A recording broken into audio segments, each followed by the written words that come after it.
The Midwife and the Money, Oak Creek Book 3, written by Lainey Davis, narrated by Lee Daniels, previously titled Cascade. Chapter 1, Opal. April. I'm so sorry to be late, I repeat again, sweating as I open my bag and pull out my instruments. Hey, my patient Indigo says, patting my hand. It's really fine, truly.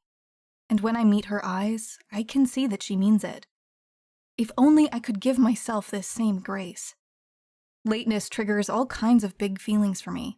Growing up, being late meant missing the last bus home and having to walk. Being late meant the heat got shut off. I'm still figuring out all the back roads between these towns, I tell her as she and baby Gavin settle onto the couch. I can't help but smile at my little patient. He's such a chubby, pleasant baby. I reach out to greet him, and he clutches my finger, making me giggle as the warm press of his hand surrounds mine. So trusting. I love my job on days like this, days where I get to travel to see families in their comfort zone, check in on them. Most of my patients have happy homes like this one, but some look more like how I grew up. Those are the houses where I'm most needed, and that's what made me late this afternoon.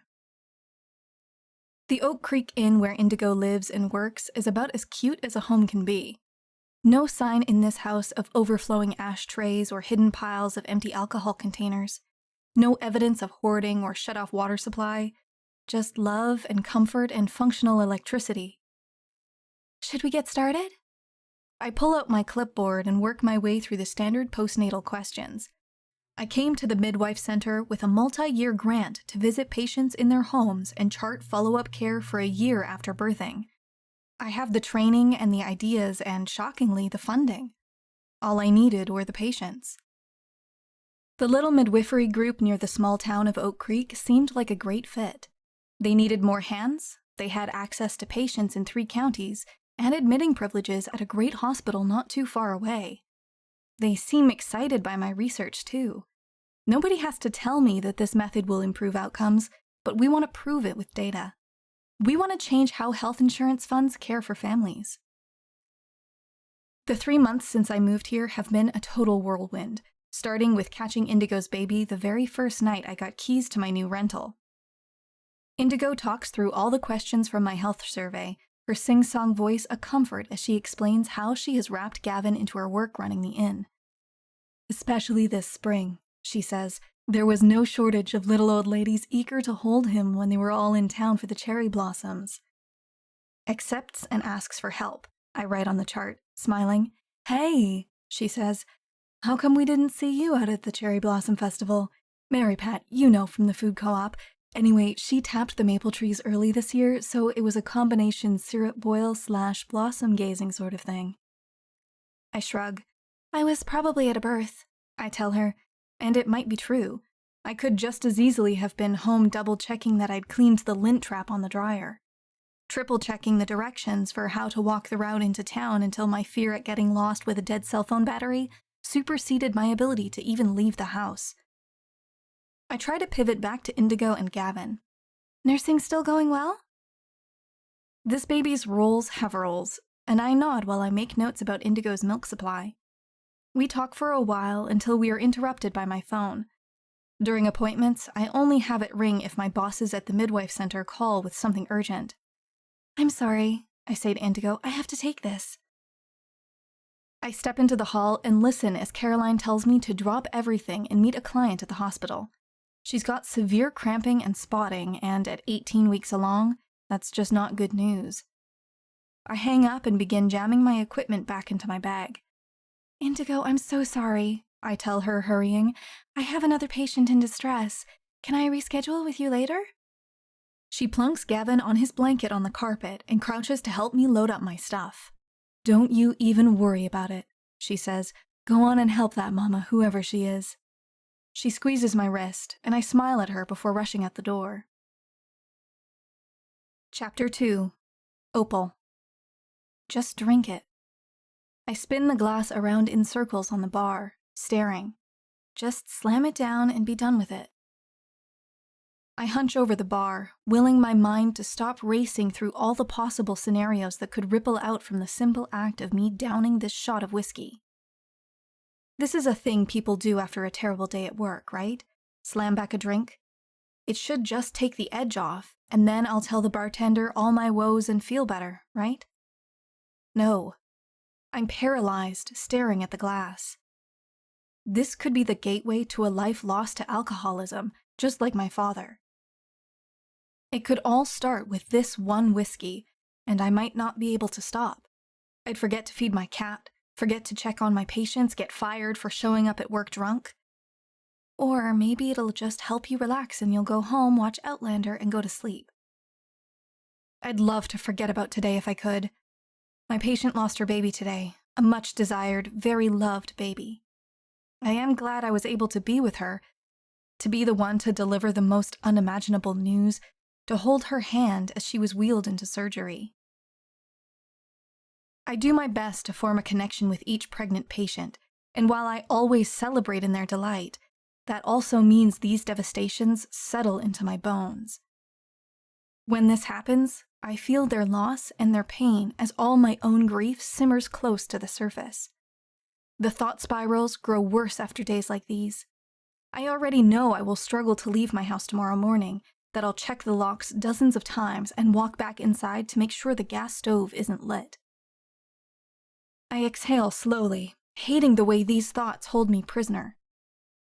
I can feel the bartender giving me the side eye. Tessie, she said her name was. She doesn't yet know that this is a thing I do. I go into bars and order a drink, and then spend an hour hyper-analyzing what could happen if I actually drank it. So far, I haven't found the nerve. I spent too many nights cleaning up my father's vodka vomit. I've had a few sips of wine at parties, drunk a craft beer or two in the past. It just sets off my panic alarms. I don't think I'll ever casually sip an alcoholic drink.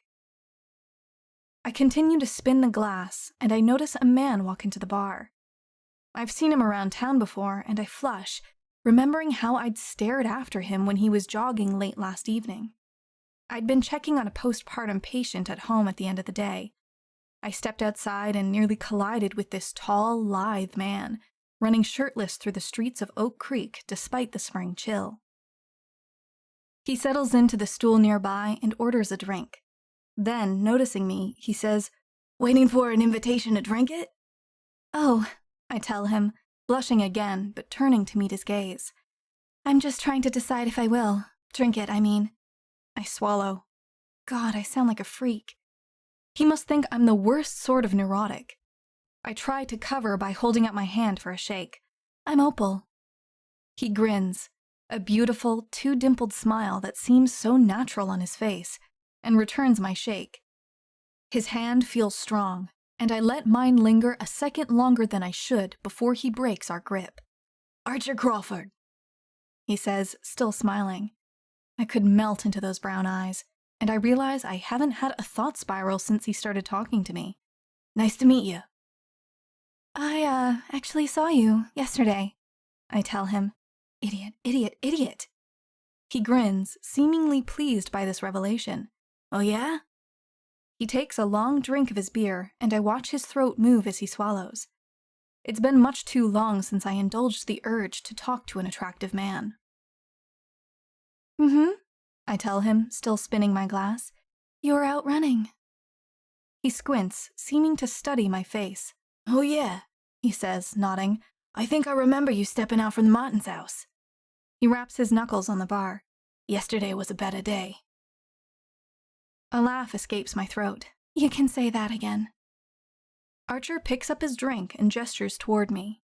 "To better days," he says. I pick up my glass, clink it against his, and say, "To better days." And then something unprecedented happens.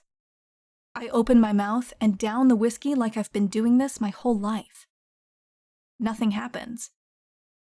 I feel euphoric, and I actually giggle. And now I feel still. I feel stillness sitting next to Archer Crawford sipping whiskey. I could get used to this. I lean against the bar, propping my head against one hand, facing Archer. So tell me about your shitty day, Archer Crawford. He nods to Tessie for another drink, and she slides him a bottle of beer. Well, my sister eloped today. He drinks some of the beer and scowls. Does it count as eloping if they had it all planned out? Like she tricked me and one of my brothers into going with her to sign the license as witnesses? What's so bad about your sister getting married? I ask, avoiding the question about whether she fit the strict definition of elopement. Is her partner so terrible? Huesa? Nah, he's great. He's great for her. He looks around the nearly empty bar and shifts on his stool so he's closer to me. I guess I just feel left out, he says, and shrugs. Even my cyborg brother is married, and my youngest brother never comes home, so it's just me. Good old Archer, flying solo. As he talks, I study the corded muscles in his forearms. He wears a flannel shirt with the cuffs rolled up and a tattered old pair of jeans that cling to his body. Between his dark stubble and the thermal undershirt peeking out above his half-unbuttoned shirt, he looks like a sexy lumberjack. I like how I feel right now, relaxed, calm, focused on just one thing, this man. This never happens for me. I'm always planning out what I need to get ready for the morning, or else poring through my pregnant patient's charts, wondering who might go into labor next. Right now, I'm overwhelmed by the scent of my neighbor, spicy deodorant, maleness. I stare so intently I can see his pulse ticking in his throat. And I like it. I like that this is all I'm thinking about right now. I start to wonder if Archer Crawford is magical. My body seems controlled by some external force, some sort of confident source, and I watch from afar as my own hand reaches out to lightly stroke his arm. Well, I say in a voice that's not my own, who is this goddess hitting on Archer, and how can I keep her around? Because she is really leaning into all the things I wish I did more often. You don't have to fly solo tonight, Archer Crawford, if you don't want to. His brows shoot up, and I see him adjust his posture. I bite my bottom lip and stare at him, anticipating. What are you trying to say, Opal? He leans closer still. I'm gonna need you to spell it out for me because, like I said, I've had a day. I stand up from the stool and place a hand flat on his shoulder. Let's get out of here, to your place. Chapter 3. Archer. Well, my fortunes sure have changed since the start of the evening. I went from losing at axe throwing, confused fifth wheel at my sister's elopement, to heading back to my place with an intriguing woman who seems down to fuck. She's quiet along the short walk to my house, nodding along as I act like a tour guide, which is great since she's new in town and I get to babble so I don't feel all awkward in the silence. Have you subscribed to the Oak Creek Gazette yet? I ask, pointing at the small newspaper office along Main Street. My sister used to own a storefront next door before she expanded her business. Now, Diana's old space has been taken over by something called an aerial silk studio. I don't even know what that means, I say, scratching the stubble on my chin. Opal smiles. That's like circus classes, she says. You know, people doing amazing tricks dangling from those silky ropes? Circus classes in Oak Creek sounds about right. We both laugh, and Opal says she'd like to check that out sometime. I bet it's a great workout. I'm about to give you a great workout, I think, and chuckle, proud that I didn't blurt this thought out loud to my new lady friend here. Seriously though, if you haven't subscribed to the Gazette yet, you're gonna find yourself on Ed Hastings' shit list. He'll write a scathing editorial about how you hate puppies, and I don't even know. Sounds like the hard-hitting news we can all rely on, Opal laughs. We make it to my house, and flicking the light on in the kitchen, I'm relieved to see I didn't leave the place looking like a total shambles this week. There's a few dirty dishes in the sink, and my running shorts are airing out on the coat tree, but it's otherwise a perfectly respectable place to bring home a beautiful woman for random sex. Can I get you a drink? I ask, gesturing for her to walk in. She starts to unbutton her coat. God, her long fingers are so sexy. I've never noticed a woman's hands like this before, and shakes her head. I didn't come here for that. She lets the coat drop to the ground, and I swallow slowly. I'm not used to this. My random hookups usually involve a lot of alcohol and other questionable decisions. That's what I do. Questionable activities, irresponsible choices. What's one more hookup in a lifelong string of actions nobody brags about? Opal drapes her arms around my neck and reaches up for a kiss. I taste the faint hint of whiskey on her lips, and I lose myself in the need pulsing through her body. She kisses me, raw and hungry for something, and I'm going to try my damnedest to give it to her. Her plump lips press against mine, and I forget why I was even feeling down earlier. I can feel so much heat. It radiates from her core, from her mouth, from her hips rocking against my groin. Opal's fingers begin to fumble with my clothes, and she squeals a bit in delight when she sees that my shirt has snaps, not buttons. "Holy shit, this is hot," she says, ripping open my shirt like I'm Magic Mike or something. I cooperate as she eases the thermal undershirt up and over my head, and then, bare from the waist up, I stand there while Opal takes me in. She steps back in my arms and gnaws on her lower lip, those electric green eyes drinking me up. I've been working out hard this year. I know I look good.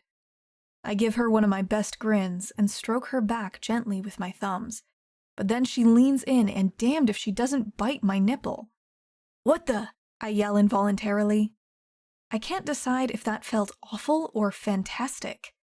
Maybe a little of each. But when she looks up at me, gnawing that lip again, her eyes playful, I know I'm in for a wilder ride than I anticipated. "Oh, did I hurt you?" she pouts playfully. "A little." I sigh, still surprised, and then she repeats her action, clamping down on the other nipple. "Well, what are you gonna do about it?" she asks. So that's how this is gonna be, I think, and then I growl at her. Chapter 4. Opal. I have no idea what is going on here or what got into me, biting Archer Crawford's nipples like that. From the minute I downed that shot, from the moment he sat down next to me, I've been controlled by some sort of external force, witchcraft. All I know is that while he's working his magic on my body, my brain is calm.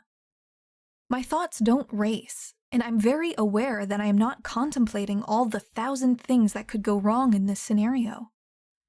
Oh no, all I'm doing is coming hard while this Adonis smacks my ass and bites it. He bit me. When his long fingers dip into my wet heat, he barely grazes my clit before my body fires off. Like he holds the key to some magic button that detonates my orgasm explosion. I almost never can come when I'm with a guy, and it takes me ages to still my busy mind on the rare occasion I can get off with my vibrator. "Archer!" I beg as the waves subside.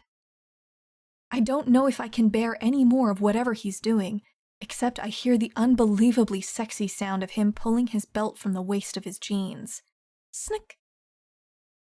I look over my shoulder, my eyes wide, and I see him smacking the folded belt against his other hand as he kneels between my spread legs. He seems unsure what he's going to do next, and I love that for once, I don't have to be the one making this decision. I'm not in charge here. I'm not responsible for the consequences of whatever might happen. No one's life depends on my action or inaction at this moment. I can just be here, experiencing this. I see Archer nod, and he leans his long body over mine. I feel the warm, firm expanse of his chest against my back, sense the warmth of his breath on my neck as he reaches for my wrists. He extends my arms out in front of me and threads the belt around my wrists. I arch my back, rising to my knees on the bed, feeling like a cat stretched out in the sun. "Don't you even think about moving," he whispers, his voice deep and steady. I moan in response, the sounds deepening and becoming involuntary as he reaches under me, his rough fingers pinching my nipples, working my breasts in his hands slowly and leisurely. He drags his hand along my body, as if I'm made of clay and he's stretching me out. And then I gasp when he reaches my thighs again, spreads them wider still, and licks me, just licks the entire length of my seam. Opal, you taste like honey, he says, and goes back for another lick. Oh, God. I start to moan, feeling a sensation start to build as he laps and sucks and smacks. I lose track of time, lose control of the sounds coming from deep within my body, and I writhe on his bed as he drinks his fill. I feel Archer tapping the hard length of his cock against my ass, and I slip back to semi-consciousness. I realize he asked me a question. Huh? I turn again to look, and damn! He's kneeling there behind me with his dick in his hand, the other fumbling in his nightstand for a condom. I said, are you ready for me to fuck you, precious? Oh, God, yes, please, Archer, please. The end of my words are lost as he thrusts inside me. I'm so wet, so open from coming twice. My body expands and draws him in as he grunts, gliding into me. Harder, I command him, rising up onto my elbows and slamming my hips back to meet his. This is fantastic. I am experiencing only pleasure, surrounded by it, emitting it, accepting it from Archer like he's known me my whole life and can read my needs written across my skin. You want more? I feel him wrapping my hair around his wrist. I gasp as he gives it a tug, bending my head back until I can kiss him, and this is nothing like the kiss I stole in his kitchen. This is a primal, claiming kiss. His tongue thrusts into my mouth as my scalp tingles and he pulls on my hair. His lips match the rhythm of his hips as he pistons into me, the covers bunching beneath us and the bed slamming against the wall. Fuck, Opal, you feel so good, he says, breaking the kiss. I feel his hands on my hips as he pumps in and out of my body. I hear the sounds of our skin slapping together and somehow he picks up speed. Another crack echoes through the room as he slaps my ass again, and then he reaches around my hip, his thumb circling my clit while his body stiffens. Archer groans, and I feel his cock swell inside me, pulsing as he empties himself into the condom, and I topple over the edge along with him, coming a third time. He sinks down onto my back, the massive weight of his tall frame pushing me into the bed, and I am boneless, unable to care. I'm vaguely aware of him loosening the belt from my wrists and flinging it off, but I drift almost immediately into a dreamless, deep sleep. I'm not sure how long I'm out, but I wake up in the dim light of his bedside lamp. Fully alert, I panic. What the hell was I thinking? I jump out of bed, looking around, trying to get my bearings. I just came home with a stranger and let myself fall asleep in his bed. He could have done anything he likes to me. And as I wake more fully, I realize he did do whatever he wanted, and I loved every second of it. Archer rolls over and opens one eye. Where the hell do you think you're going, precious? Well, I mean, it's so late, and we are absolutely not done here, he says. We're not? He shakes his head and pats the mattress next to him. Nope. Get your ass back in here and tell me your last name.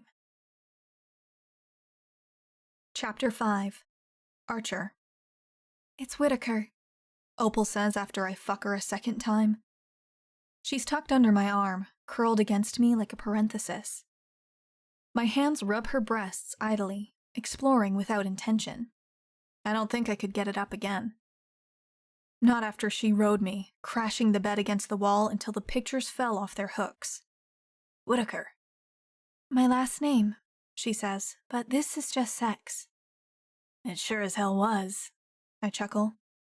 I mean, not that you were asking for more, but I'm not interested in that anyway. So I'll tell you my last name to be neighborly, but like I said, this was just sex. She hasn't made any effort to move out of my bed, so I continue to cup her breasts because they feel so damn nice. I love the weight of them in my hand, the velvety soft skin beneath my fingertips. Opal Whittaker, let me fill you in on a little secret about Oak Creek, I tell her, dropping a kiss on her forehead. What's that? She asks. Nobody here is going to accuse me of pushing a woman for a relationship. She laughs, but I'm dead serious that I am not the serious Crawford kid. My siblings, all geniuses, serious about their work and their art.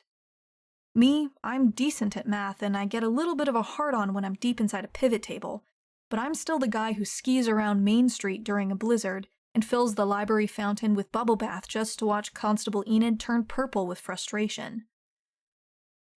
"How come you keep calling me Precious?" she asks, leaning her chin against her hands on my chest. "You know, Opal. It's a precious gem and all that." Her green eyes glint as she smiles. "Did you know opals are formed by rain?" I shake my head, adjusting so I can roll on my side to face her. "No, but I did know they've been found on Mars. My brother Hunter's an astronaut." "Really? That's pretty amazing."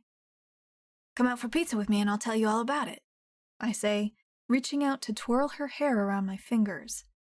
I liked how her thick brown hair felt when I wrapped it around my wrist. Warm and silky, yet sturdy and anchored. She stiffens. "No, Archer," she says, climbing out of bed. "This is just sex." She starts to make her way downstairs, and I follow her. "Opal, wait." "This has been amazing," she says, making her way through the pile of tangled clothes on the kitchen floor. "But I have to get home." "It's like 3 in the morning, I protest. "At least let me walk you." She purses her lips, uncertain. Maybe she doesn't want me to know where she lives. "Look," I say, "I promise to forget your address, but I'm not letting you walk home alone in the middle of the night." She sighs, stooping to collect her leggings. "Wait right here," I say, bolting upstairs to grab some sweats. She's halfway out the door when I get back downstairs. "Christ, woman," I say, jogging down the street after her. No time for a shirt, I guess. "I'm really okay getting home," she says, her demeanor totally changed from a few minutes ago. "Everyone keeps telling me how safe this town is." "Well, sure," I say, "but I'm not a total dickhead." I walk along beside her for a few steps. She sure does keep a brisk pace. "That was pretty wild, all that stuff we did back there." Wild nothing. Never in my life have I gone so close to feral with a woman. Pulling on her hair like that, smacking the hell out of her ass. I don't even know what came over me, but she seemed to be way into it. We were definitely singing from the same hymn book, despite barely having talked before the music began. Opal nods, turning down a side street past the yoga and dance studios. I follow along, trying to coax her to talk a bit, maybe fill me in on whether she's cool. It occurs to me that she's maybe embarrassed, so I put my hand on her shoulder and say, "You know, I really don't mind about all the screaming or the nails on my back." "Screaming?" Yeah. Precious, you sounded like a coyote choir back there, and I appreciated the encouragement, so..." I shrug, palms up. I can see Opal blush in the streetlights. "Well, this is almost me, so thank you, Archer, for indulging me tonight." "Nice try, Precious. I'm walking you to the door and making sure you get in." She sighs. "I'm serious, and you're welcome. I'm pretty much always awake if you ever want to turn my nipples into chewing gum again." Opal smacks my arm and doesn't look back as she mounts the steps to a little townhouse with a mint green Prius in the driveway. "Good night," I shout, because she's already inside. I squint, trying to make out the bumper sticker on the back of her car. Is that... "Hey, Precious," I yell. "Is that lady parts on your bumper sticker?" She doesn't answer, but the glow of a light inside illuminates the car a bit and, yep, lady parts. A uterus, Hunter would want me to say. Hell, Diana would want me to know the names of all these bits. I stare at Opal's place for a bit, watch the series of lights turn on and then off as Opal moves through her house and, presumably, into bed. I hope she's not too sore tomorrow morning. I would feel bad about that. I stretch my arms, feeling the skin on my own back sting a bit, and then I cross my arms over my chest, knowing my nips are a bit tender. Questionable decisions. I don't know much about this woman at all. and I know she made it perfectly clear she's not interested in a relationship. But Opal Whittaker is intriguing, and I'll be damned if I let her go that easily. Chapter 6. Opal. Everything looks just fantastic here, Indigo, I tell her, wincing a bit as I stand up from her floor. She seemed glad to hear from me when I called to reschedule our interrupted visit from a few days ago. I tacked her on to the end of my day today, and I was looking forward to seeing her and baby Gavin all day. A treat before I head home to my cat. Now that I can complete the whole examination, I let her know her body is healing perfectly and Gavin is growing like a bear. You getting any more sleep? I stretch my back as I watch her nurse the baby, checking out her latch while Indigo's wife, Sarah, tickles Gavin's toes. They make such a happy family, I can't help but feel a sting of jealousy for a minute before I shake my head. I have to remind myself to worry about these things later. Right now, my patients need me. I am here for them, not my own baggage. Indigo tells me she's getting about 4 hours sleep at a time and naps along with Gavin in the afternoons. I make a note in her chart and, pulling out my tablet, sync my notes with the pediatricians. Everything is right as rain, I tell them. Indigo pulls me in for a hug, smushing me against the nursing baby, and I giggle in delight when he hits me with a real smile. Oh, I exclaim, isn't he friendly? Indigo hands the baby to her wife and extracts herself from the couch. Stay for some tea? I shake my head, declining out of habit more than anything else, but Indigo already has the kettle going. Sarah starts rummaging in the cupboards, pulling out enough snack foods to feed a baseball team. Really, I start to insist, I don't want to impose. Nonsense, Indigo and Sarah yell simultaneously, and then they laugh. Our friends will be here soon. I want you to meet Abigail, Indigo insists. She's got baby Gavin wrapped up in a sling on her hip while she floats around the kitchen of the Oak Creek Inn. At first, I was concerned that Indigo hadn't made much of a plan to take maternity leave, but I soon saw that the women of the town came in droves to help with the linens, whip up fresh pastries for the overnight guests' breakfasts, and rescue the invoice paperwork from small puddles when baby Gavin made a mess of one kind or another. Sarah guides me to a seat at the huge wooden table in the kitchen and, noticing me squirm, tosses me a cushion from a pile on the window seat. Got a crick in your neck? She raises an eyebrow at me. I shake my head. Indigo squints as she pours the tea. I smell the powerful scents of bergamot and orange blossoms and smile at the teacup. Archer tasted like oranges, even after he drank a beer. I've seen that look before, Indigo says, tapping her chin. What look? Sarah, is it just me, or does it seem like Opal got laid? I spit out my tea and feel my face turn beet red. Definitely, Sarah says, blowing into her own teacup before taking a hearty sip. She lifts her eyebrows again. Was it someone we know? Indigo plunks herself on the bench opposite me and leans on her elbows, careful not to squash Gavin against the edge of the table. Oh, please, tell me something good, Opal. All my conversations these days are about poop and milk. Well, there was someone.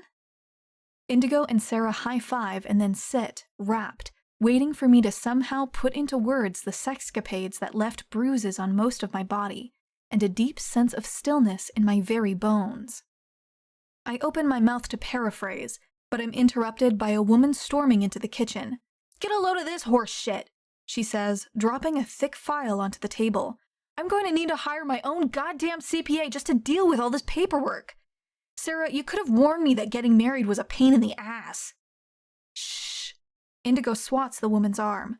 Opal here was about to tell us something actually interesting. Go on, Opal. Tell us about the hot, dirty sex you had on a weeknight. I look back and forth between Indigo and the newcomer and bite my lip. Sarah gestures between us. Opal, Diana. Diana, Opal. Opal's the midwife who caught Gavin the night she moved to town. Diana runs Tributary Farms and thinks she's the first person to ever get married. Now go on about this midweek monkey business. I remind them I had an emergency call from work and decline to elaborate because no new mother needs to hear that, and explain that I decided to visit the area's lone bar afterward. And, I say, shrugging, there was a guy there, so I told him to take me home, and he did. You are the worst storyteller I've ever met, Indigo says, yanking the plate of biscotti away from me as I reach for one. Baked goods are for friends who give details. She bites one end of her snack and hands it to Sarah, who nibbles from the other end. Well, I've never really had female friends. I spent much of my childhood mostly focused on staying alive and out of notice of authority figures. I've never even really had time for much conversation. This is all very new to me. But Indigo and Sarah have just been so nice since I joined the midwife practice the day Indigo went into labor. It felt like fate, jumping right into the deep end like that with the family that's helping me feel so welcome in my new town. I feel really safe when I'm with them. I swallow and close my eyes. There might have been some spanking and biting, I say. This is better, Indigo says, sliding the plate back across the table. Did he make your bell ring? Oh my God, so many times, I say, and it's a relief to say it out loud, because I've never come like that ever in my life. I lost track the second time we went at it, with me on top and him having such easy and constant access to my clit. Honestly, by the end, he'd become a master of making me come just by touching my nipples. I nibble the biscotti and stare at the table. I don't know what the hell Indigo put in this, but it pairs perfectly with the tea. I can't meet their eyes. Sarah pounds a fist on the table, and Diana whoops. This is great! You needed that, I can tell! You can? Diana guffaws. Who the hell doesn't need to come so many times you lose track? Who's the guy, someone local? His name was Archer, I say, and I don't get to add his last name because Indigo and Sarah start cackling and smacking each other and Diana. Motherfucker! Diana yells and punches the fruit bowl. Not another word, Jesus. I mean, I'm glad all my brothers are generous lovers, I guess, but come on! She points a biscotti at Indigo. You have got to stop forcing me into these situations. Indigo is unfazed that Diana is yelling. She talks with her mouth full, saying, Serves you right for getting married without me, you jerk. Chapter 7. Archer. Predictably, I'm a bit sore when I wake up mid-morning to the sound of someone pounding on my front door. Archer Crawford! Let's go! It sounds like Ed Hastings. He's been a client since I passed the CPA exam, and I do not charge him enough. At first, he was coming to me with an actual ledger book all filled out in pencil. Took me years to at least get him to type his details into a word processing program. I groan. Today is the day I promised Ed I'd have his quarterly taxes ready to go. Banker's hours just really don't work out for me. I was going to have the paperwork to Ed before the post office closed, but I generally do my best work between 10 and midnight. Just ask Opal, I think, laughing at myself as I stretch. Yep, I'm coming down, I holler to Ed. I quickly clean up a bit in the bathroom and find a hoodie to go with my gray sweats.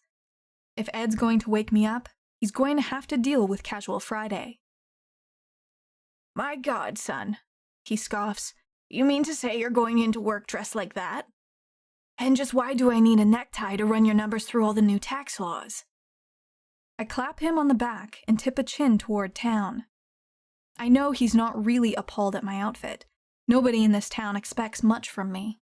Except that I get their taxes done affordably and on time, which I always do. Ed falls into step beside me, grumbling about the good old days. I sigh.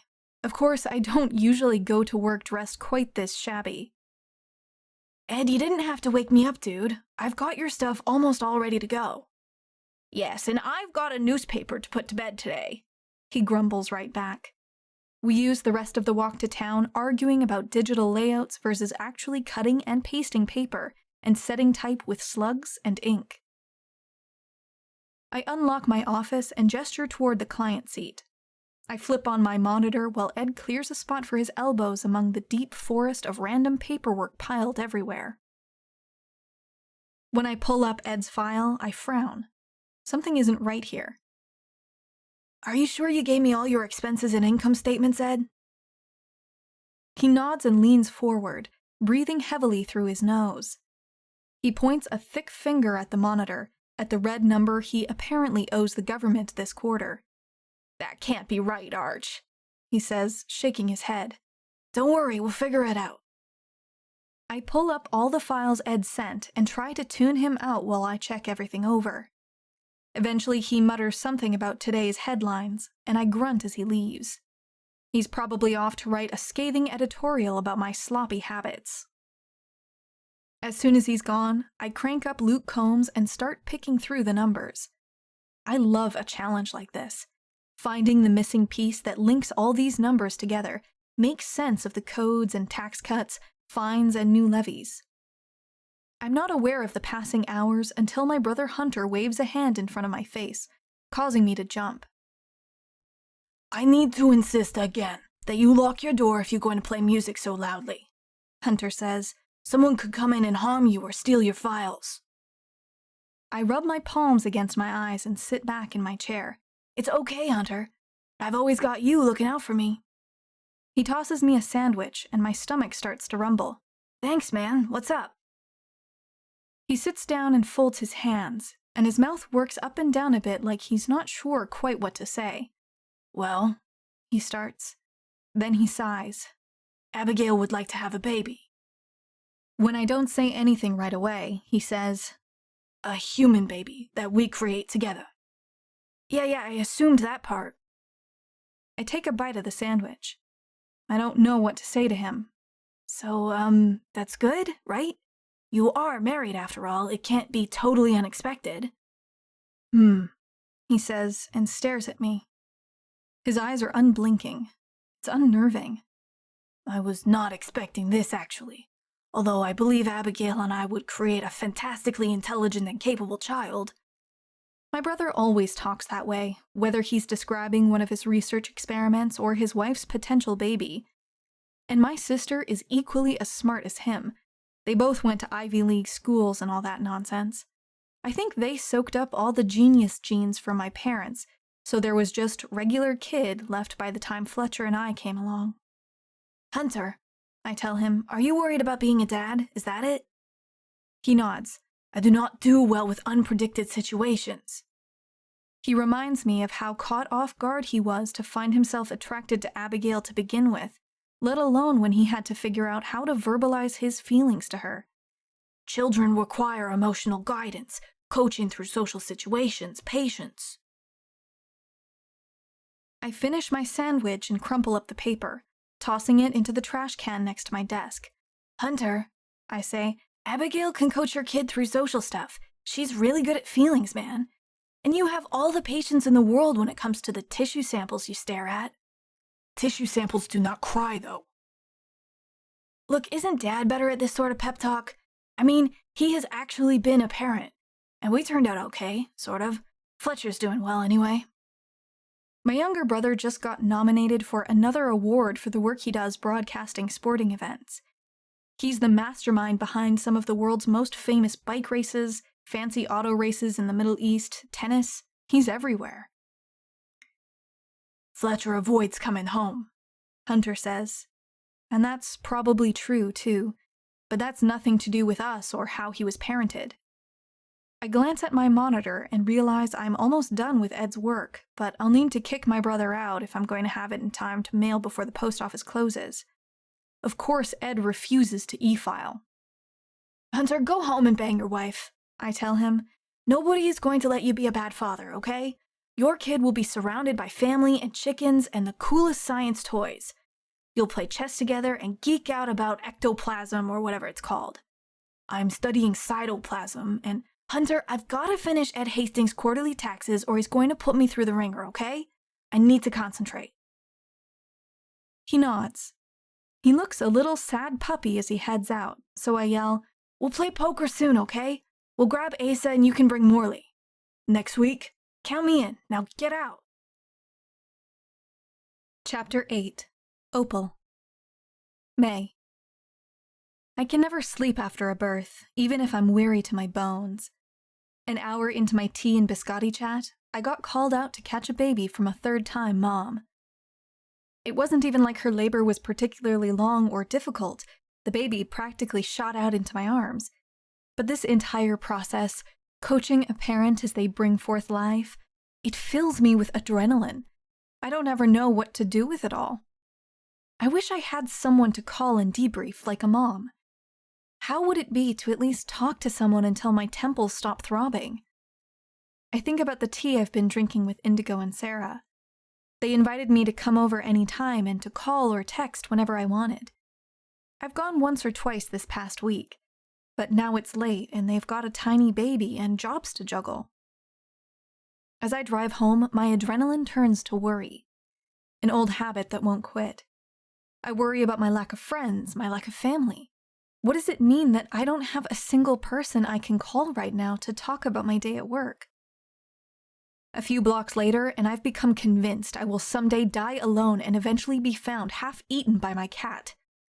I don't think Oscar would wait long to dig in. I got him on a whim about a year ago. I had a patient birthing all through the night, and as I headed home that morning, I took a wrong turn.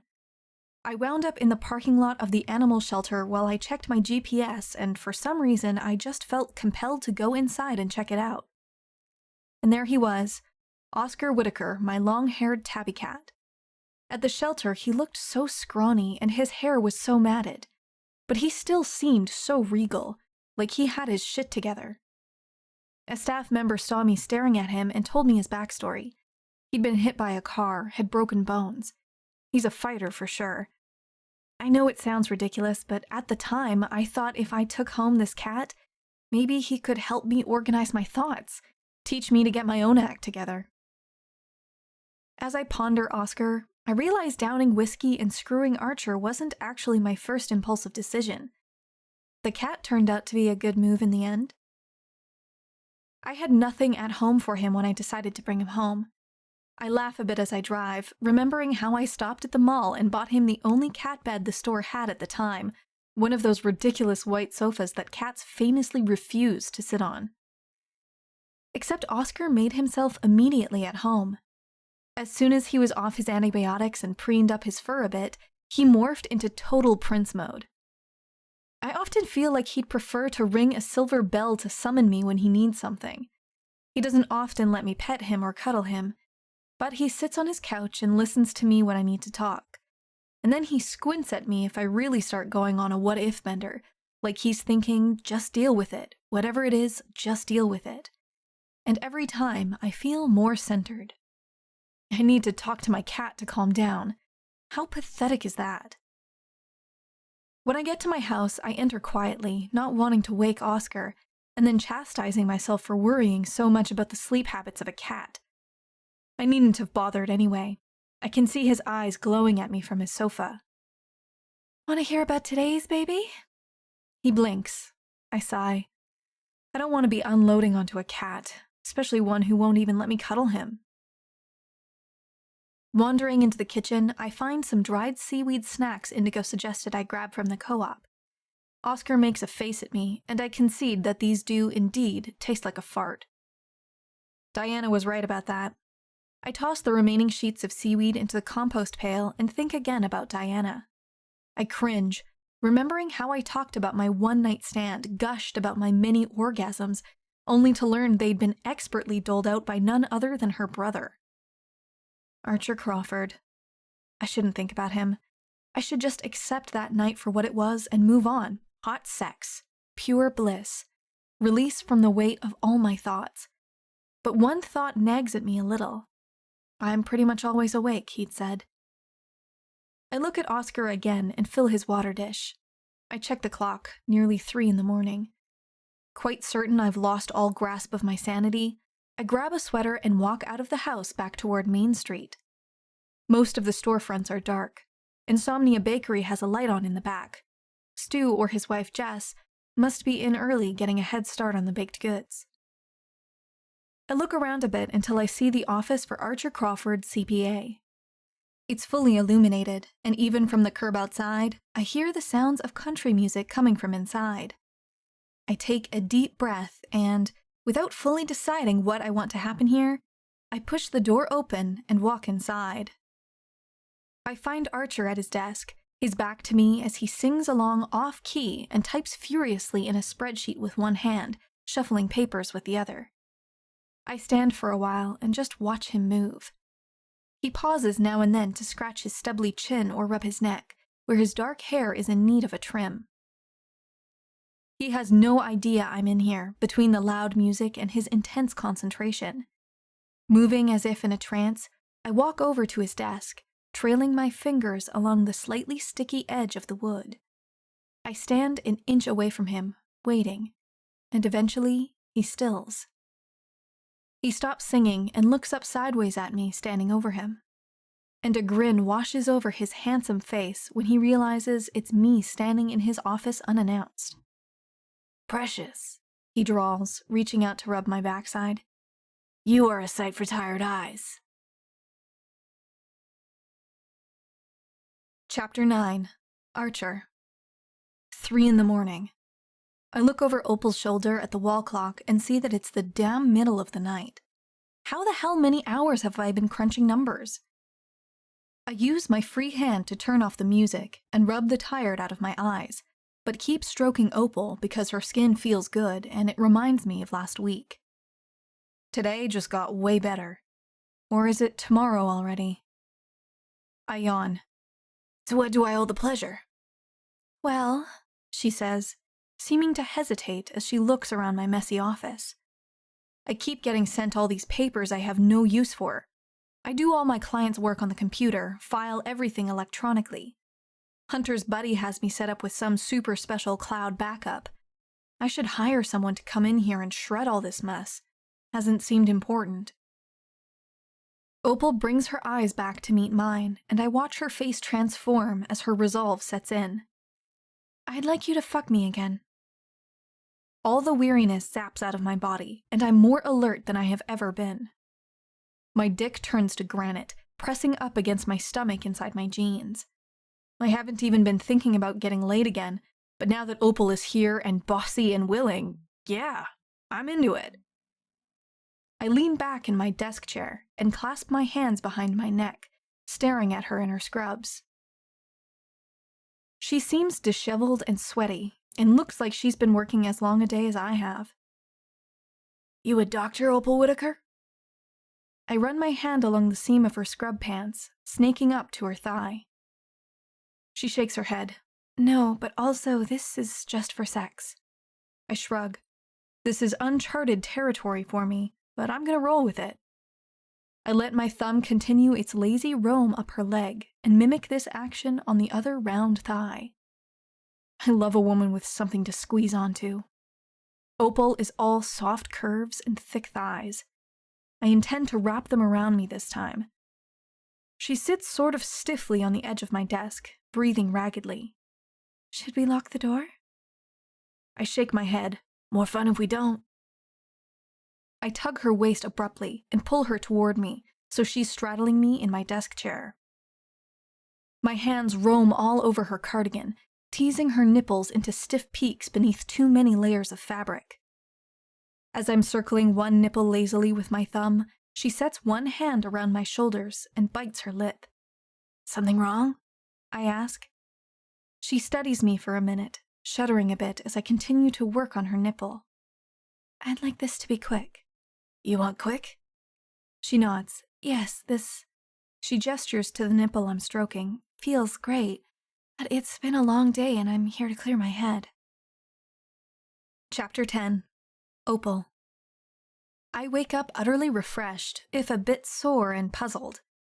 I really have no idea what's come over me lately, but there's no denying the positive impact Archer Crawford is having on my life this week. After a steamy shower, I grab a hot coffee and sink down next to Oscar's sofa in the sun. The May air is still chilly in the mornings, but the sun streaming through the window feels warm. Safe. Oscar allows me to scratch his chin, a rarity I enjoy as he starts to purr. Did I disturb you last night, friend? His eyes open and he gestures as if instructing me to keep scratching. I oblige. I'll tell you a secret, I say, giving some prolonged finger wriggles before starting to prepare his breakfast. I carefully pour the dry food into his antique glass pedestal dish. I don't even bother to roll my eyes at myself anymore. I'm fully aware that my cat is a diva. I might be losing my mind, I whisper as he strolls over, daintily pecking at the food. He raises his head and gives me a glare, and I remember that he doesn't like it when I watch him eat. Sorry, I mutter.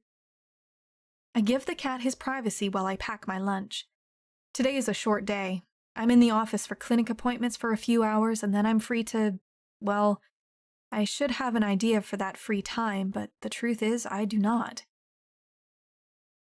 I catch my thoughts drifting to Archer's office again and shout, "No!" I cannot allow myself to become lost in this, whatever it is. Me demanding a stranger take him home for sex within hours of meeting each other. I don't even like to say the word fuck, but there's no other way to describe what we did that night, or the second time.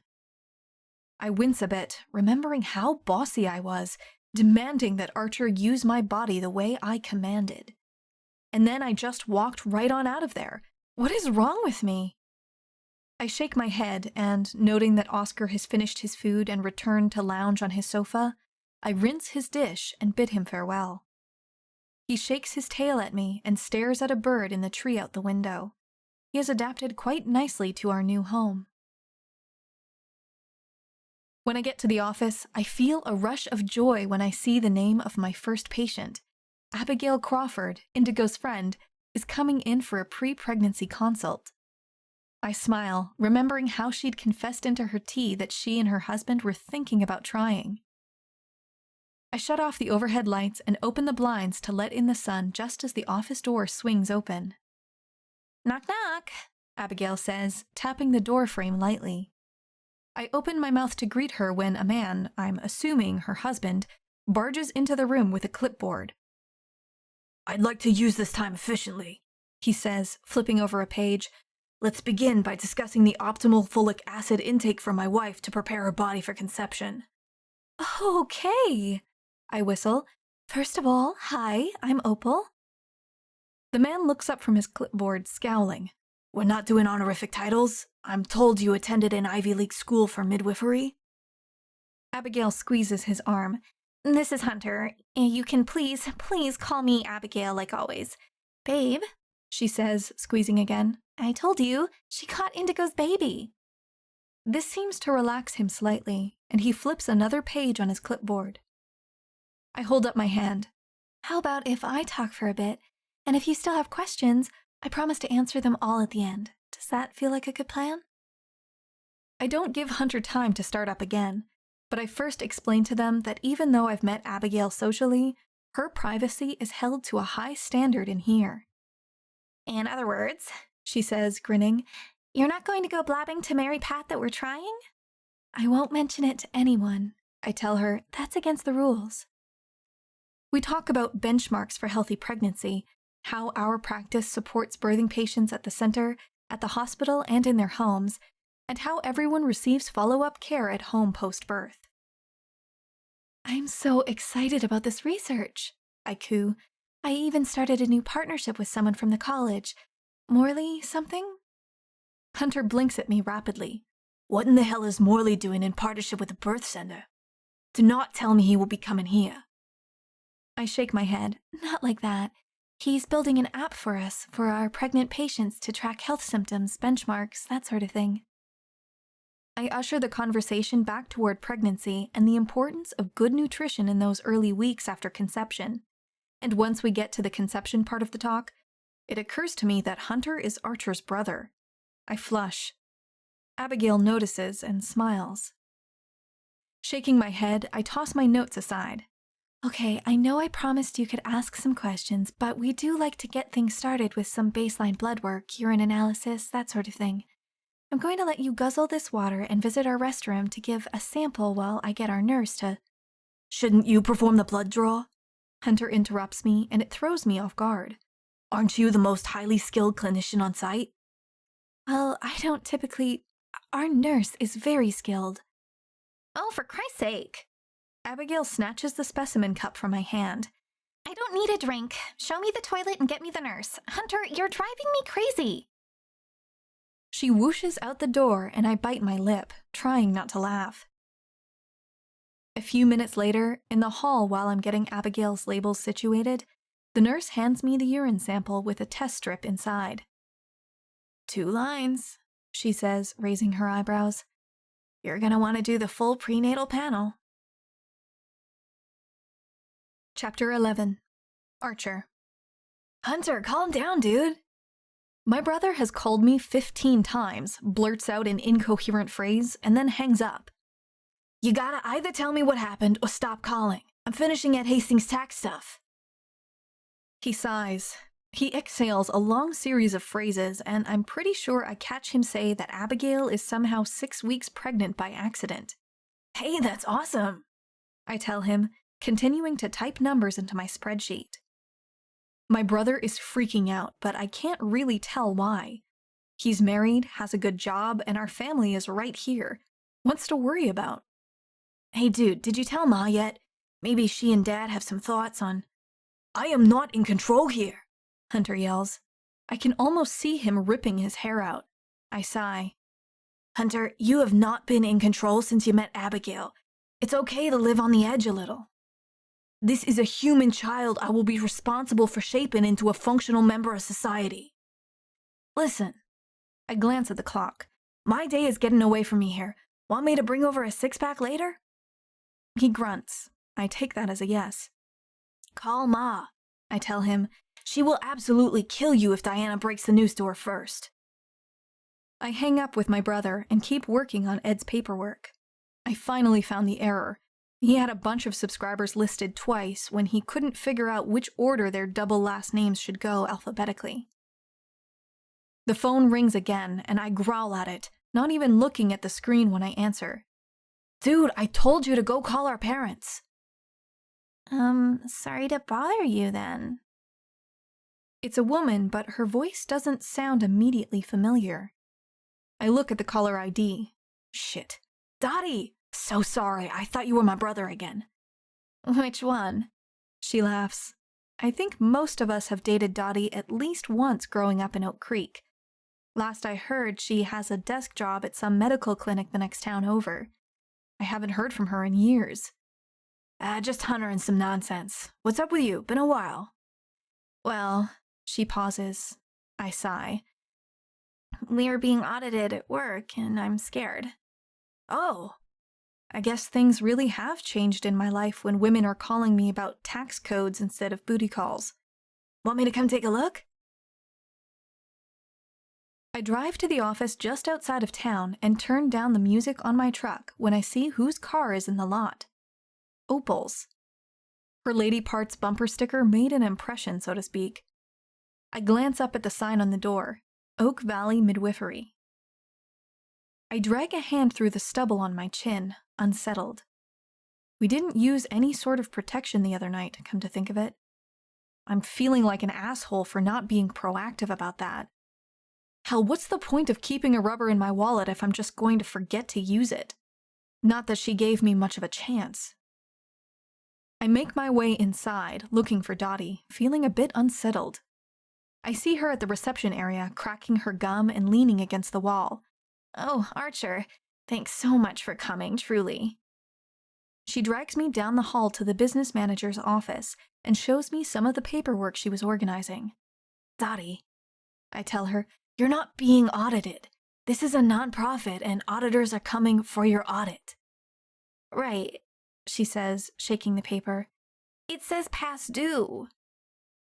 I realize this really is just another situation where people have no idea how taxes work, how spending works, all of it. I pat her hand. Dottie, all nonprofits bring in auditors every year to check the numbers. You get a lot of money from grants, right? Oh, she perks up. Opal has a huge grant from the INH? Something like that for her home study. I file this nugget away with a smile. Opal works here, and she must be hot stuff to land funding from what I assume is the National Institutes of Health. I nod at Dottie. So what happens is the person who gives the grant wants to make sure you're spending it like you said you would. That's all an audit is. I take some time and show her the email from the auditing company.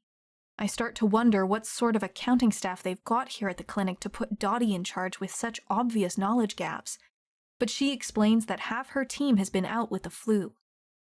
We can't have sick people around the pregnant ladies, and I'm way over my head here. She clutches both my hands in hers.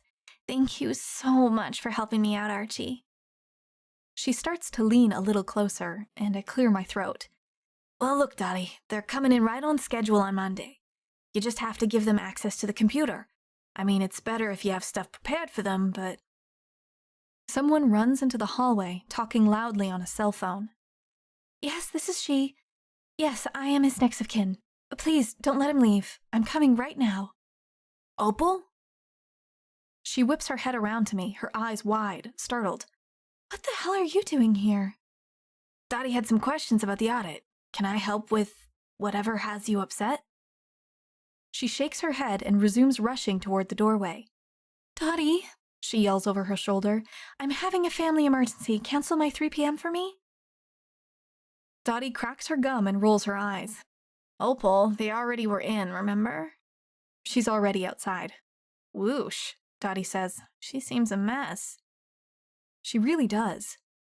I set the files back down on the table. Hey, Dottie, it's great to catch up, but I'm actually gonna go see if Opal needs anything. Dottie's eyes fall and her brows shoot up. Like you said, she seemed upset. She's friends with my family. I jog out of the clinic and find Opal fumbling with her purse. Shit! She yells as she drops a tangle of keychains, each with a plastic picture of a baby on it. Hey, precious, I say, gently touching her arm. She stills. Let me drive you where you need to go, okay? I won't ask any questions. She drops her keys again while she considers, and I hear her sigh. All right, she says, and I flash her my best grin. Chapter 12. Opal. Archer drives me to the health clinic about 20 minutes away, in the outskirts of Philadelphia where I grew up. Miss Whittaker, thank you for coming so quickly. The doctor seems frustrated, which is understandable given the bellowing I hear from the exam room. What seems to be the problem with him? I manage to forget that Archer is standing with me in the clinic lobby while the doctor explains that he suspects my father might have developed lung cancer. I hear Archer gasp, and he reaches out to squeeze my shoulder. That's when I remember such news would often be upsetting for a regular person. I should care that my dad has cancer, right? I sigh. Are you basing this off his high alkaline phosphatase from his blood work? The doctor's eyes widen. Well, yes. Are you a physician? I hear my father bellowing that this hogwash is keeping him from important business at his club. I shoulder past the doctor and into the exam room, where my father is half-dressed and irate. Dad, I say, you need to be upfront with your doctor about your alcohol consumption. He waves a hand at me. That again, you and your opinions. I turn to the doctor and say, I am not a physician, but I am a Penn-educated CNM. My father is an alcoholic. The doctor squints, looking back and forth between me and my father. Mr. Whittaker, is this accurate? How many drinks would you say you consume in a 1-week period? My father grumbles and shoves his arm through his frayed sweatshirt. Like I said, 10 to 12. Exasperated, I touch the doctor's arm. He's not being truthful. He has 10 to 12 on an afternoon. Opal, enough with the lies. She exaggerates about everything, he says to the doctor. He turns his glassy eyes to me. I've told you 1,000 times to mind your business. It is my business when you pass out and light your house on fire because your cigarette falls out of your mouth and torches the couch. That's not how that happened. You remember it wrong because you were a damn teenager, probably out of your mind on sex and drugs. I'm about to rage back at him, about to pull my hair by the roots and scream while the doctor looks on in confused horror, when I hear a cough as Archer settles into the doctor's spinning stool. "So, Mr. Whittaker, how many private clubs would you say you go to and sign the book?" My father's jaw works side to side, and I see something shift in his eyes. Something akin to respect. "You know, the membership book," Archer continues. My father nods. He scratches at his chin, and, talking to Archer now, not the doctor, he says, "4. Archer nods and leans back against the wall, his hands clasped casually behind his head. "4, okay. So you probably have, what, 1 or 2 each time you go in? What's the beer cost at the Elks Lodge these days, $2? "Come on," my father says. Archer leans forward. "What, 3 bones for a beast light?" My father laughs. "$1.85 or 5 for a pitcher." Archer nods. "I'm a math guy. I'd go for the pitcher myself. So you're signing the book at 4 places. You do any of those punch hole things I hear about from the Acorns? Those things where you can win a giant tub of cheese balls or peanut butter?" My father's face lights up again and he laughs, smacking his hand off the exam table. "Won 6 dozen packs of Captain's wafers down the willow tree," he says, looking pleased. Archer grins. He looks pensive, scratches his own chin. "So we're probably looking at 5 pitchers on a slow week. Seem fair?" My father nods. Then he scowls at the doctor. "Could have asked in a way that made better sense," he says. The doctor is scribbling notes furiously. "So," I say, arms crossed, anger oozing from my pores. "As I said, my father is an alcoholic and his alkaline phosphatase is always elevated. But if you feel a scan is warranted to rule anything out..." Now it's the doctor's turn to sigh, and he shakes his head. "Well, his lungs sounded clear, but like you said, his blood panel..." I close my eyes and count to 5, open them, and feel the tension sink from my shoulders into my gut, where I'll carry it around for a few weeks, I'm sure. "He can be very charming and deceptive when he's in a hurry to get somewhere." The doctor nods. "Are we all set here?" "I believe we are. Mr. Whittaker, I'll see you back in 3 months just to check in." I start to leave the room as they talk, unwilling to hear any more. Unwilling to subject myself to any vulnerability of my father's. For too many years, my own feelings and reactions were labeled as worries, as not minding my business. Even the slightest bit of abnormality in his own routine warranted a full panel of friends for moral support, a keg, and days spent cleaning up the aftermath. I hear my father holler after me, "Not even gonna say goodbye? Typical." I close myself in the bathroom in the hall, splash cold water on my face, and lean against the mirror. I had almost let myself hope he did have cancer, that I might finally be rid of the burden of having to care for him, or about him anyway. And then the shame of those feelings starts to battle with the fear and anxiety I felt earlier. I let it pulse through me for just a minute, before I stuff it all back down inside. I breathe deeply in and then out through my nose, and head back into the hallway, where I plan to ask Archer Crawford to forget he ever met me. Chapter 13. Archer. Opal's father squints at me as he ties his ratty sneakers and prepares to leave the doctor's office. "What'd you say your name was again?" Not knowing what else to do with his follow-up orders, the doctor had handed them to me. When I slide them back to Mr. Whittaker, he throws them on the floor and steps on them as we walk out of the room. "Archer," I say, disliking him enormously. "Archer Crawford." As we head toward the hall, he puts a cigarette in between his lips, ready to light the second he clears the doorway, I'm sure. "You dating my daughter?" I eye him up, unsure how to respond, and I decide to just go for it. "If she'll let me, yeah." He laughs at this. "You're all right," he says, and walks off, throwing up a hand in farewell as he makes his way off to whatever old man bar he calls home on Thursdays. I peek into the waiting room for Opal, but she's not there. Glancing out the window, I see she's not in the parking lot either, and that's when I hear someone muttering to themselves in the bathroom. I tap on the door. "Everything okay in there?" By way of an answer, Opal shoves the door open and starts to walk off, not unlike her father had a few minutes before. Can you take me home, please? My pleasure, precious. My absolute pleasure. I open the truck door for her, and she rolls her eyes as she climbs in. Once I'm settled on my side, she looks at me with those huge green eyes, the ones that I've seen a lot, and now I think I have an idea about some of the things she might have seen. Some people come from a family full of high-class overachievers and manage to fart their lives away. It seems like Opal Whittaker rose up from a trash fire and managed to become a hero. Well, a medical maestro, anyway. I'd appreciate it if you could forget what happened this afternoon, she says, and the hesitation and hope in her face speaks volumes. I'm not even sure what you're talking about, precious. I wink and snap on the stereo. I've got my gal Shania Twain queued up for just such an occasion, when all you need to do is sing out some big feelings after a stressful encounter. I'm a few verses into Any Man of Mine when Opal flips off the music. How did you know to ask him that stuff? She says, not looking at me.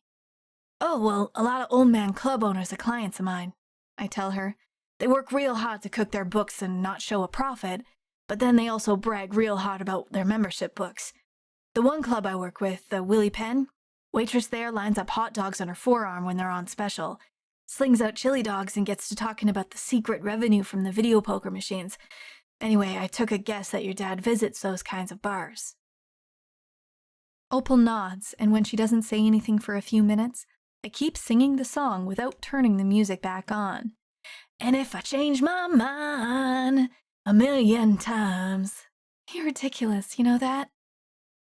She keeps her face turned out the window, but I can see the corners of her mouth lift up just a touch. I grin, happy that I made her smile a little bit. Not the first person to say so, I tell her, tapping on the steering wheel. Yeah, I like it that way. You're a code switcher, you know that? What's that now? I flick on my blinker and turn onto Opal's street, realizing both that I was supposed to forget her address and that her car is back at her office. Oh shit, precious, I'm sorry. You want me to have my brother bring you your car? Or I guess I could take you there now?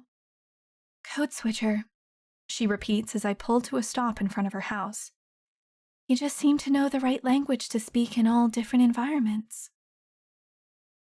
I think about talking to her dad, talking Ed Hastings down from a ledge when he's upset, explaining federal trade laws to my sister and her medical marijuana business. I nod. I guess that's a fair observation. Is that a good thing? I raise my brows, waiting for her to turn toward me, to give me any indication that her wild eyes are happy she learned this bit of information about me. She seems slightly less on edge, which I suppose is close enough. I'll walk to get my car later, she says, starting to open the passenger side door. Thank you very much for your help this afternoon. Anytime, seriously. You know, I'm serious, Opal. Whatever you need. She hesitates, half out of the truck, considering this. I see her squint into the late afternoon sun and wait for her to decide whatever it is she's pondering. I guess you should come inside and fuck me again, she says.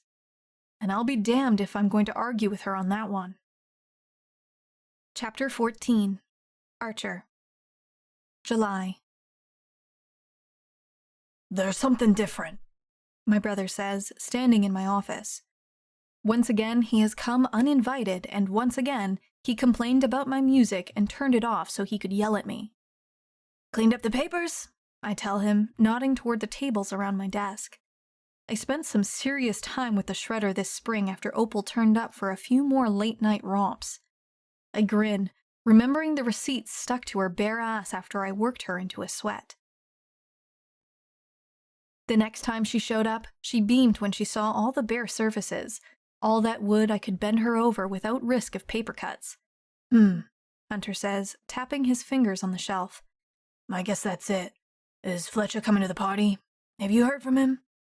I shake my head. Talked to him this morning. He's filming some motorcycle race in Dubai and has to get all his visas in order, ship his equipment and such. He said we should video chat him for the good parts of the party. I can tell he's disappointed our brother won't be here. I know Hunter is all kinds of anxious about this whole thing and needs a whole lot of pep talks from anyone who will put up with his nonsense. Hey, I say, leaning back away from my monitor.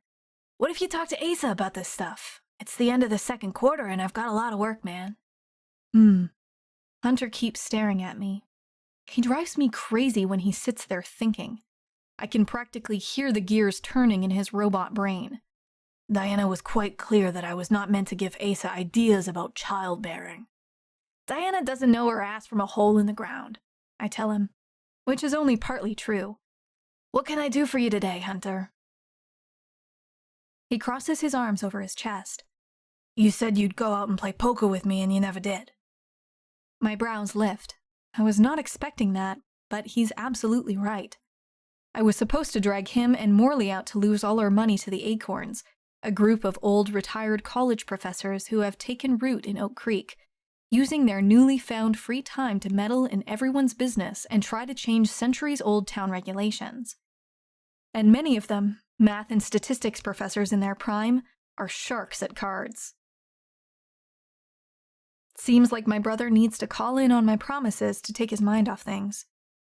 I nod and squint, thinking, You're right, Hunter. Hang on. I fire off a group text and, within an instant, find out that I can drum up a card tournament tonight. Shit. I really do have to get this tax paperwork submitted for my clients. I rake a hand through my stubble and squint at the clock. Listen, I tell him, meet me at the clubhouse at 8 tonight. Can you bring Asa? I have to get this shit done or I'm going to get sued. The office door beeps open a few hours later. I installed one of those beep alarms that flashes on my monitor when the door opens after Opal finally said she didn't feel like she could concentrate on blowjobs with the door unlocked.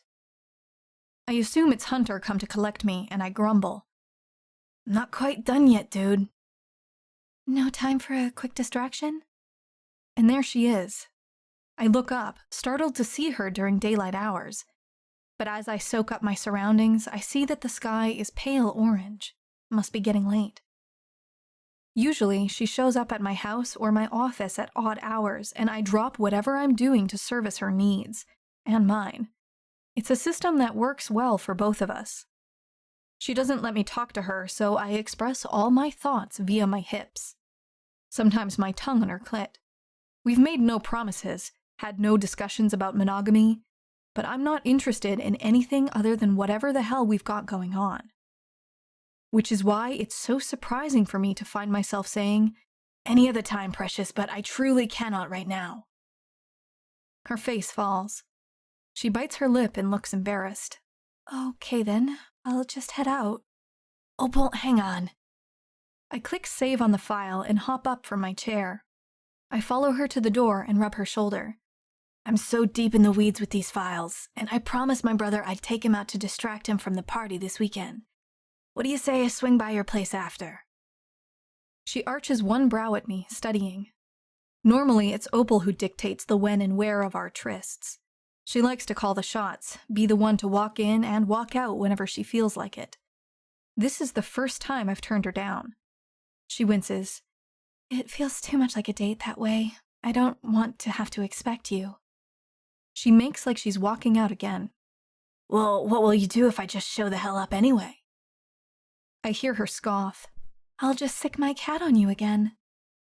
I shake my head as she walks off into the sunset. She hasn't told me anything about her past, but my brief encounter with her father offers some insight as to why she doesn't want to have to depend on anyone for any small thing. I sigh, knowing my clients are depending on me for some very big things, and I try to burn through my work before Hunter shows up precisely at 8:00. When I send off the final set of documents for signature, I glance at the clock. 7:58, 2 minutes to spare. I stand up and do a little victory dance to the music I cranked back up, and when my brother arrives in the doorway frowning, I bump my shoulder into his. Not gonna crack, are you, bro? He shakes his head as I turn off the music and lights and lock up. My brother-in-law, Asa, is already out in Hunter's fancy electric car when I get outside. You ready to lose all your loot? I ask him. Usually when we go to these things, the old dudes spend an equal amount of time grilling Asa about the questionable legality of his medical marijuana business as they do asking his advice on which strains they should ingest for their various ailments. Tonight, I feel pretty confident Hunter will soak up most of the negative attention. It seems unlikely the girls were able to order food and prepare a party in this small town without the elders catching wind of the reason. In fact, I'm so prepared for Hunter's powerful sperm to be the topic of card conversation that it throws me absolutely sideways to hear old man Edgar ask me, "So what's with you screwing that new gal?" Asa kicks me under the folding table as I reel at Edgar's question. "Come again?" Morley, my brother's computer nerd colleague from the college, waves a hand in the air. Knock it off, Arch. Everyone knows you've been knocking boots with Opal." "Everyone knows? Really?" This is news to me, but every head around the table nods, and I hear a chorus of steady mumbles from a pack of dudes with more ear hair than head hair. Apparently, we aren't quite as discreet as Opal imagines. "Well, I like her and she's really skittish, so I don't know what will happen there." Levon scratches his chin as he tosses down a card and throws a few chips into the center of the table. "Skittish in a woman typically indicates past trauma." Levon dabbles in sociology and anthropology when he's not begging his partner, Mary Pat, to retire from the co-op. I nod. "Well, I'm not going to go airing her business," I say. "I know each of you appreciates my tight lip when it comes to all your tax files." I hope that bringing up finances will steer the conversation somewhere else, but no dice. "Been a long time since we've seen you go after the same woman for this long," says Ed Hastings. "Well, you got me there, Ed," I say, tossing down a pair of tens and moving to scrape the pile of chips into my lap. My brother makes a victorious noise and grabs my shoulder. "Not so fast," he says, and flashes a trio of nines plus a pair of sixes, and suddenly I'm not entirely sure which card game we're playing, but Hunter grabs all the chips. I try to steer conversation his way, mentioning how he'll need that cash in the coming months, but nobody's biting. Asa tosses down his hand and, gnawing on the end of an unlit cigar, asks me if I plan to bring Opal over for dinner at my parents' house. I recoil in horror at the thought. "Hell," I tell him, "she won't even let me take her out for coffee. You think I'm going to convince her to come hang out with Ma? Hey, speaking of, Hunter, what's the dress code for your party thing?" Finally, I've shifted their attention as they debate what dressy casual means, or more important, what we think Abigail thinks it means. And then it's back to bullshit and counting cards, with the acorns taking our money, my brother not calming down one bit, and Asa making me want to vomit when he tells me he has to cut out early to service his bride. The straight men around the table all grin empathetically as we fold up the chairs and call it a night. I try not to think about my sister and Asa together that way, although the image of her angry and waiting on him longer than necessary frightens me a little bit. I also can't get my mind off Opal after the acorns brought her up earlier. It's been too long since I heard from her. Too long since I felt the sated heat of her breath on my shoulder while she shudders in my arms. I know she keeps saying it's just sex, but damn it, it's sex I want to keep having. Everything is so good with Opal. As we walk back out to the car, I say, "I'll tell you what, Hunter, I haven't moved all day. Why don't you go drop Asa off and I'll just walk home? It's a nice night for it." The summer humidity hasn't set in, and especially if I walk along the creek, the cool air feels refreshing. We all lean into a handshake back slap type quasi-hug, and I head off in the opposite direction of my house. Nobody comments, and I walk toward Opal's place, whistling along the wooded path. As I get closer to her house, I see that all the lights are off, and I feel disappointment settle into my chest. I wasn't just looking forward to screwing around with Opal, although that's always amazing. I like spending time with her. I like when she teases me and falls asleep in my bed despite her best efforts to leave. I have no idea how to get through the walls she's built up around herself, but as I inhale the roses planted outside and recognize the scent from her wavy hair, I decide that I'm determined to try to chip away at her defenses. I pull out my phone to shoot her a text, deciding that's less intrusive than tapping on her door in the dead of night. "You accepting company at this late hour?" No answer. The status stays at delivered and doesn't switch over to read. I frown. "I thought you were always up. Anyway, I'm outside if you change your mind." I wait another few minutes before I give up, walking home to a fridge full of my sister's beer and my own disappointment. Chapter 15. Opal. The past few months have been my most interesting. The first time in my life where I enjoy a dependable, predictable schedule. I go to morning meetings at the college, learning about the algorithm Andrew Morley is building for our data collection app to predict and warn us about poor outcomes for our patients. When I'm on duty, I catch babies or interview postpartum parents. At night, when I'm off duty, I work hard to figure out if Archer Crawford has any limits when it comes to sex. So far, it would seem he does not. He's always in the same mood, happy to see me, eager to please. It doesn't seem to matter what I suggest, he's game for it, whether that means a blowjob in his desk chair or bending me over my couch until Oscar claws at Archer's face for getting too close to the cat sofa. There's something so freeing about this one thing in my life where nobody has expectations of me. This thing I do that's just for me and my own pleasure. I guess Archer gets some sort of joy from it, but to be honest, I never ask him.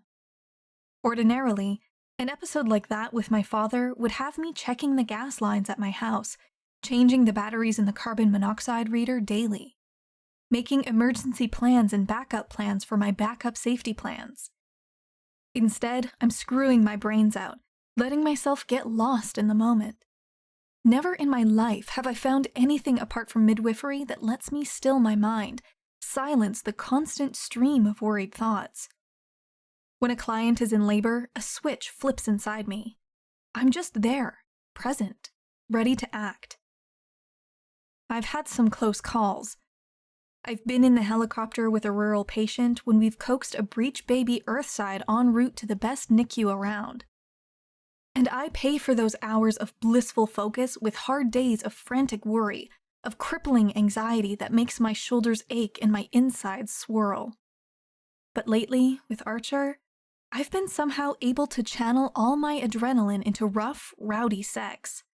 Sex with no complications, with no discussions or expectations. Just bodies sliding against each other, releasing all those pleasure chemicals.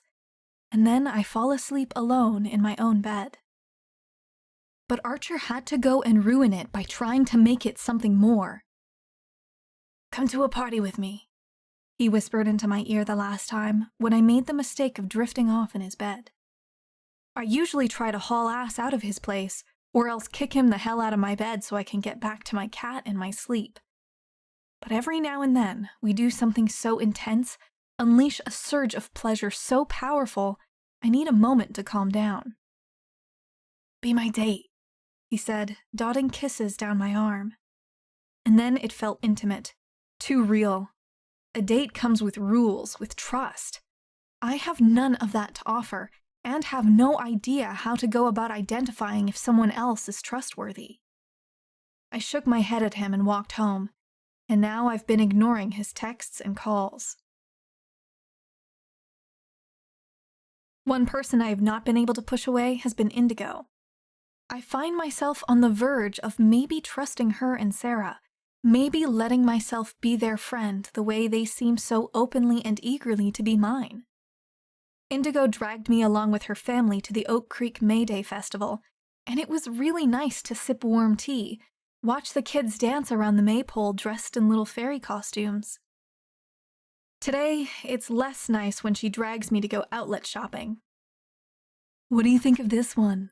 she asks, flicking open the fitting room curtain to reveal a super cute sundress.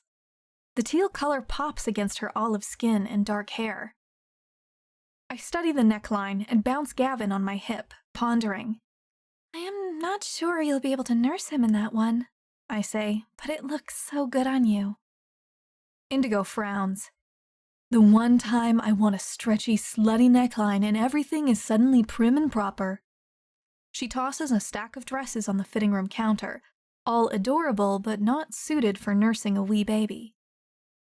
How long is the party? I ask, starting to calculate. Does Gavin go a few hours between nursing now? He's almost 6 months old, aren't you? Aren't you, sweetheart? The baby coos at me and drools on my arm as I bounce him in the mirror. Indigo wanders around the shop, saying, I've been wearing maternity stuff for over a year now. I want a real dress. But also, I want to not have to get naked to feed my little lichen here. She looks down at the teal dress and back at me. You should get this one. What? No way, I don't need a dress anyway. Indigo snorts. You definitely need a dress. You're coming to the party, aren't you? To be there when Abigail and Hunter spill the beans? I hadn't really thought Abigail was serious when she invited me to the dinner party they're throwing for their family, plus Indigo and Sarah and Hunter's science friends, as Abigail calls them, and evidently me. Well, I begin, and then I can't think of anything to say apart from a lame excuse about combing my cat. Indigo yanks the dress over her head, not caring that she's standing in the back of the store in her undies and nursing bra. Get in there and try it on, she says, scooping up Gavin and shoving me toward the dressing room. I want to see it with your hair down. One thing I do appreciate about her is that she doesn't give me much opportunity to second-guess myself. By the time I've thought of a viable excuse not to try on the dress, I'm already busy following her instructions and she's poking her head back in the fitting room. Yes! She claps her hands. Gav, doesn't Miss Opal look amazing in that dress? The shimmery fabric falls to my toes, clinging a little to my hips. My boobs look enormous against the halter-style neck, and I bite my lip as I shake my hair loose from the messy bun. Damn, Opal, Indigo says with a wink. You look hot as hell. I'm texting a pic to Sarah. And she does before I can argue with her. I spin around again to check how the dress looks from the back, and I hear my phone buzz on the stool. Indigo bends over to snag it up and she cackles. Oh, Opal, you have been naughty. What? You're ignoring Archer Crawford. Ooh, are you still banging him? This is fantastic. Diana will barf. You just can't quit pestering her about eloping, can you? I laugh at the endless banter between the two friends, and then I get serious again. I don't have room in my life for a relationship, I tell Indigo, slipping out of the dress and back into my jeans and t-shirt. I thought it could be casual with Archer, but now he wants me to be his date for... Oh, crap. Indigo, the party, I can't go. It's his family. He wanted to introduce me to his family. Indigo sits on the stool and plunks Gavin on the floor, where he starts chewing on a plastic hanger. First of all, she says, it's a Crawford family party. There's nothing intimate about that. Rose is going to grill you about giving guest lectures at the college for biology students or what have you, and Daniel is going to talk to you about what foods he should be cooking for Abigail. They're going to be beside themselves about the baby and way too busy to care if Archer has a girlfriend. She must see my face turn green because she quickly changes course.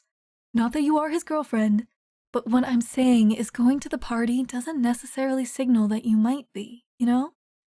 Just come get tipsy with me and flirt with the computer science guys until Archer gets jealous. Then you can sneak out and have angry sex. That gets a laugh out of me. I don't know, I tell her. She cocks a brow at me. Don't make me make Sarah sue you. She can legally obligate you to come, I'm sure of it. Come on, help me find something I can wear so that Gavin can enjoy the party with me. She tugs on my arm back out into the store. I'm so excited that he will have a little friend to play with. Chapter 16. Opal. Abigail decided to throw her party in the backyard, complete with a festive bonfire where the spark colors would indicate the baby's sex. Except she and Hunter could never come to an agreement about learning the baby's sex, so I think it all just morphed into a backyard bonfire with beer and baby news. I spend the entire morning of the big day calculating excuses why I should cancel, and even find myself praying some of my clients will go into labor. It's no use, and Indigo sends me at least 30 messages requesting, no, demanding my presence. So I wedge myself into the dress she pressured me to buy and walk over to Abigail and Hunter's place. Abigail's face lights up when she sees me, and she runs over to squeeze my hands. "Opal, I'm so glad you could be here," she tells me. "Hunter has been a disaster." She drags me over to the tables laden with snacks and tells me that Hunter has been trying to prick her finger every day to measure her hemoglobin levels. "He's terrified I'm going to miscarry," she says. I place a reassuring hand on her shoulder. "You know, that's very statistically unlikely at this stage, right?" Abigail nods. "I'm just really excited, and now it won't be a secret anymore." I smile and let her offer me deviled eggs. I decline the kale-wrapped farro grains from the co-op and aim for the cheese dip while Abigail rushes away to greet Diana and Asa. I stand off to the corner of the yard, chewing my treats and trying to disappear into the fence behind me, but Sarah spies me and wanders over, toting Gavin on her hip. "Hey!" She punches me in the arm affectionately. "Have you met Rose and David yet?" She's referring to Hunter and Diana and, I suppose, Archer's parents. I shake my head quickly. "I really wasn't going to stay long. I just want to support Abigail for her announce—" "Oh, no, you don't." Sarah shifts Gavin to the other hip. "You are staying with me, and we're going to get tipsy on Diana's summer ale, and we're going to avoid that meddling pack of Crawfords together." I fight back a giggle and try to remember not to blurt out that I don't like to get drunk. People tend to feel uncomfortable when I say things like that, like they can instantly see the painful truth behind my words, and that's just not a good vibe for a celebration. Sarah surprises me, though, when she says, "I was just teasing about getting drunk. I know you're not really down with public intoxication." Surprised, I stop chewing my snacks and just stare at her, my head tilted to the side. Sarah continues, "I get it. My mom's an alcoholic, and I spent enough time cleaning up her drunken drama." Sarah changes the conversation to Gavin's teething, but I can't focus on her words. I'm still stuck back at her carefree admission that her mother has a drinking problem. Sarah said the words with such ease and comfort, just blurted out the secret I somehow knew never to utter my entire life, and now only very timidly do with my dad's physician. It's funny. I know how to ask my patients if they are struggling with abusing alcohol. I know how to offer them resources when their partner is struggling with abusing alcohol. I have no idea how to talk about my own dad's alcoholism and how that affected me growing up. Sarah must have asked me a question because she looks at me, anticipating an answer. "I'm sorry," I tell her. I start to make an excuse, but then I look at Gavin's bright, hopeful eyes, and I tell her, honestly, "I'm still stuck on you talking about your mom's alcoholism." I exhale, and Sarah looks at me expectantly. "You know, I have experience with that, too. My dad." I feel the earth shifting under my feet, keep waiting for the tectonic plates to shift and swallow me whole because I've uttered the ultimate taboo. Saying the words to a doctor is hard enough. I've just blabbed our family laundry to an outsider. But nothing happens. Sarah nods empathetically, and Gavin tugs at her earring. I help her disentangle his wet hand from her ear, and as if she can tell I've shared all I'm capable of sharing in one day, she redirects the conversation to Indigo's party outfit. "I hear you helped her pick out that contraption," Sarah says, pointing at Indigo's plunging neckline and full skirt. We laugh together, and I almost miss the arrival of Archer Crawford, who jogs into his brother's lawn party with no shirt, glistening in the heat. I've seen him this way dozens of times, when I've shown up at his house after he's been running. I've licked his sweaty chest in the shower, shoved him down on his kitchen floor and straddled his toned hips. But here, among his family, he's different. He's animated, twirling his mother around the yard and making her squeal. She swats at him and yells at him to go take a shower. I stare as Hunter, stone-faced, tells him to hurry up and get changed because he has an important announcement. I try to avoid his gaze as he scans the yard, looking past Hunter's scientist friends over to where I stand with Sarah and Gavin. And then I nearly swoon as the heat of his wanting washes over me. Archer looks at me hungrily, his eyes shifting to rake over my body. I flush from my painted toenails to the tips of my ears, but I don't break our connection until Sarah clucks her tongue at me. Jesus, Opal! Better follow him inside or else quit fucking him. This is a family-friendly party! I wince at her words and look away from Archer, biting my lip. I'm sorry, I tell Sarah. Hey, I'm just messing with you, she says. But maybe you should follow him inside. Would be a shame to let that dress go to waste. I laugh and smooth out my skirt. The three of us head over to find Indigo when Gavin starts gnawing on his hand and looking to nurse. I make sure Indigo is situated in an Adirondack chair, and she beams at the easy access neckline as she gets settled to feed Gavin. You did great, I tell her, nodding at the dress. I'm just going to go grab you a glass of water so you can stay hydrated in the heat. Bring me a wheat beer too, she says. Just the one. I'll sip it slowly. Laughing, I bend down to the galvanized tub full of beer bottles nestled in ice along the back wall of Hunter and Abigail's house. I squint to read the homemade labels. Diana has gotten quite creative, printing out names like Hoppy Hunter and Angry Asa Ale. When I find the bottles of Fruit of the Womb wheat, I almost fall over laughing. Just as I wedge my fist into my mouth to control my laughter, I sense someone standing behind me. Archer. I can smell him, freshly showered, breathing near my ear. I'm glad for the cold beer in my hand when I feel his body press up against my back, heat radiating from him and melting my core. Melting my inhibitions. Almost making me forget, but not quite.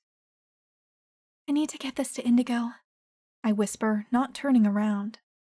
I rush away from him just as Hunter starts banging a metal spoon against the side of the chicken coop to get everyone's attention. Chapter 17. Archer. My mother's screams of happiness drown out everything else at the party. Hunter barely gets out the words, "Abigail and I have procreated," before my mom explodes and my dad scoops up Hunter like he's a baby.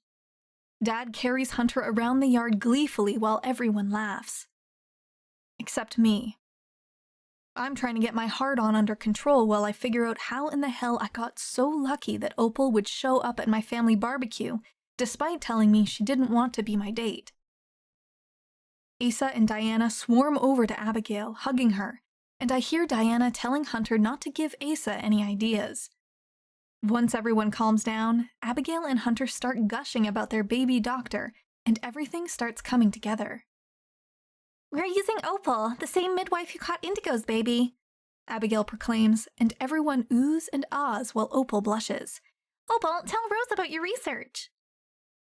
Abigail drops a hand to her stomach, where I can see the tiny swell of a baby bump starting to form, and I realize that my brother really has entered this whole new life phase, where he's not only a serious researcher and plant nerd, but a serious adult who's going to be a father.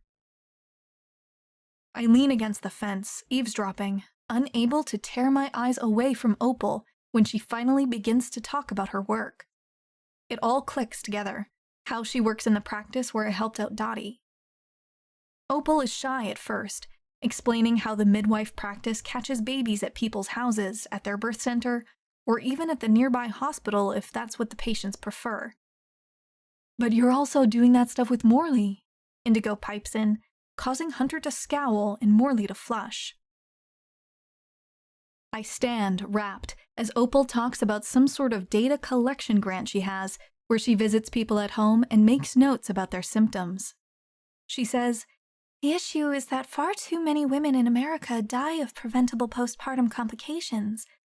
Visiting them at home, we're observing blood pressure and other health symptoms, but also checking their environment and looking for signs of any distress. Morley pipes in that his algorithm will start to predict problems and save lives, and my mother gets very, very interested. "Oh, Opal, you simply must come do a lecture for the students," she says. "You won't have to share a stage with Dr. Morley if you don't want to," she teases. Opal grins. Fuck me, this woman is fascinating. I still have no idea what makes her tick, but finding out that she's not only an amazing baby catcher but a data nerd like my siblings, well, for some reason, that makes her even sexier to me, and I decide I better drink some more beer before I can figure out what that says about me. Is she just slumming it with me while she works out whatever personal problems she's had with her dad? I look around the yard, at all these people with advanced degrees fawning over Opal and begging her to say more about her work. These are the people she should be around. I slink off to stand on the other side of the chicken coop, where Hunter's astronaut pilot friend Digger is taking a leak. A beer and 10 bragging stories from Digger later, and I've had about enough socializing. All I can think about is hauling Opal away from here and asking her to talk about algorithms preventing eclampsia. I think that's what she said. Slumming it or not, she's sexy as hell when she's talking about her work. I clap a hand on Digger's shoulder. "Man, we should definitely work out tomorrow with Hunter, but I gotta get going for tonight." Digger tries to argue that the party is just getting started, but I'm already making a beeline for Opal. She's standing off to the side with my mother, glowing and gesturing with her hands. I stand nearby awkwardly and listen to her talk about how important it is to visit women at their homes after they have a baby. "They're often so isolated," Opal says as my mother nods. "Let's not even get started about the way this can affect mood and depression. There's really nobody checking in at all if these women have a cardiovascular problem." My mother clutches her chest and tells Opal, "You know, I hardly took any time off after each of my kids were born. But my third, oh, there you are, Archer." She smiles at me. "I was home alone with 3 babies and 45 stitches in my yoni when Daniel had some sort of seminar, and I can still remember how I felt like I was sinking." Opal nods empathetically, and my mother tells her she'd like to make a personal donation to the research arm of the birth center. I can tell this is about to turn into a plan for Oak Creek College undergrads to intern with Opal and her colleagues, and I jump in before I totally miss my chance to get laid. "Hey Ma," I say, "Opal should come have lunch with you this week. Don't you want to go ask Abigail about oogenesis?" My mother blinks at me. "Archer, what on earth are you talking about?" I shrug. "Hunter was saying that word." "Is Abigail having a go? Do they know the sex already? Oh my god, Daniel!"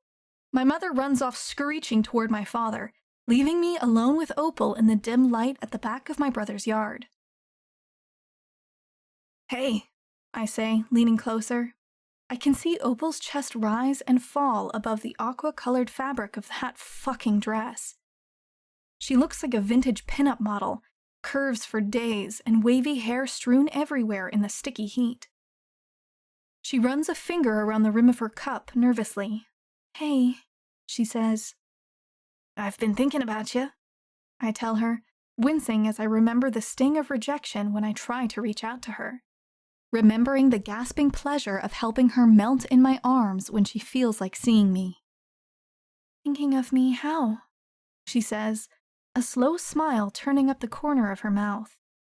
I can see her green eyes shining in the glow of the fire while my family crows and cheers about the newest impending Crawford.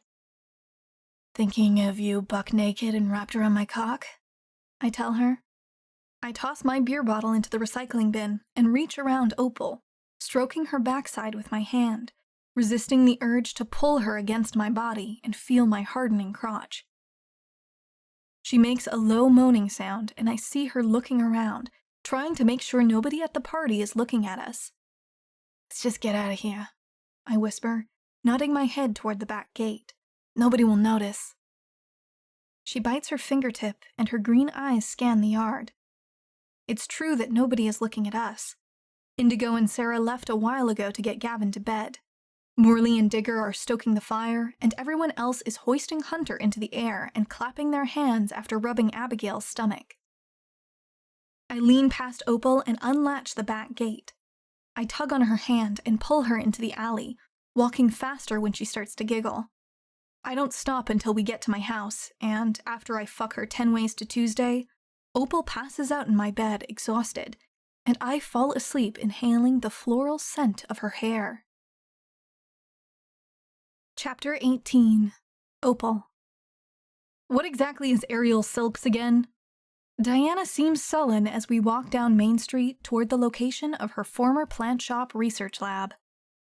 Indigo and Sarah got a babysitter and sent a string of very demanding text messages to me, Diana, and Abigail about a coupon deal they got for a silks class in the new studio.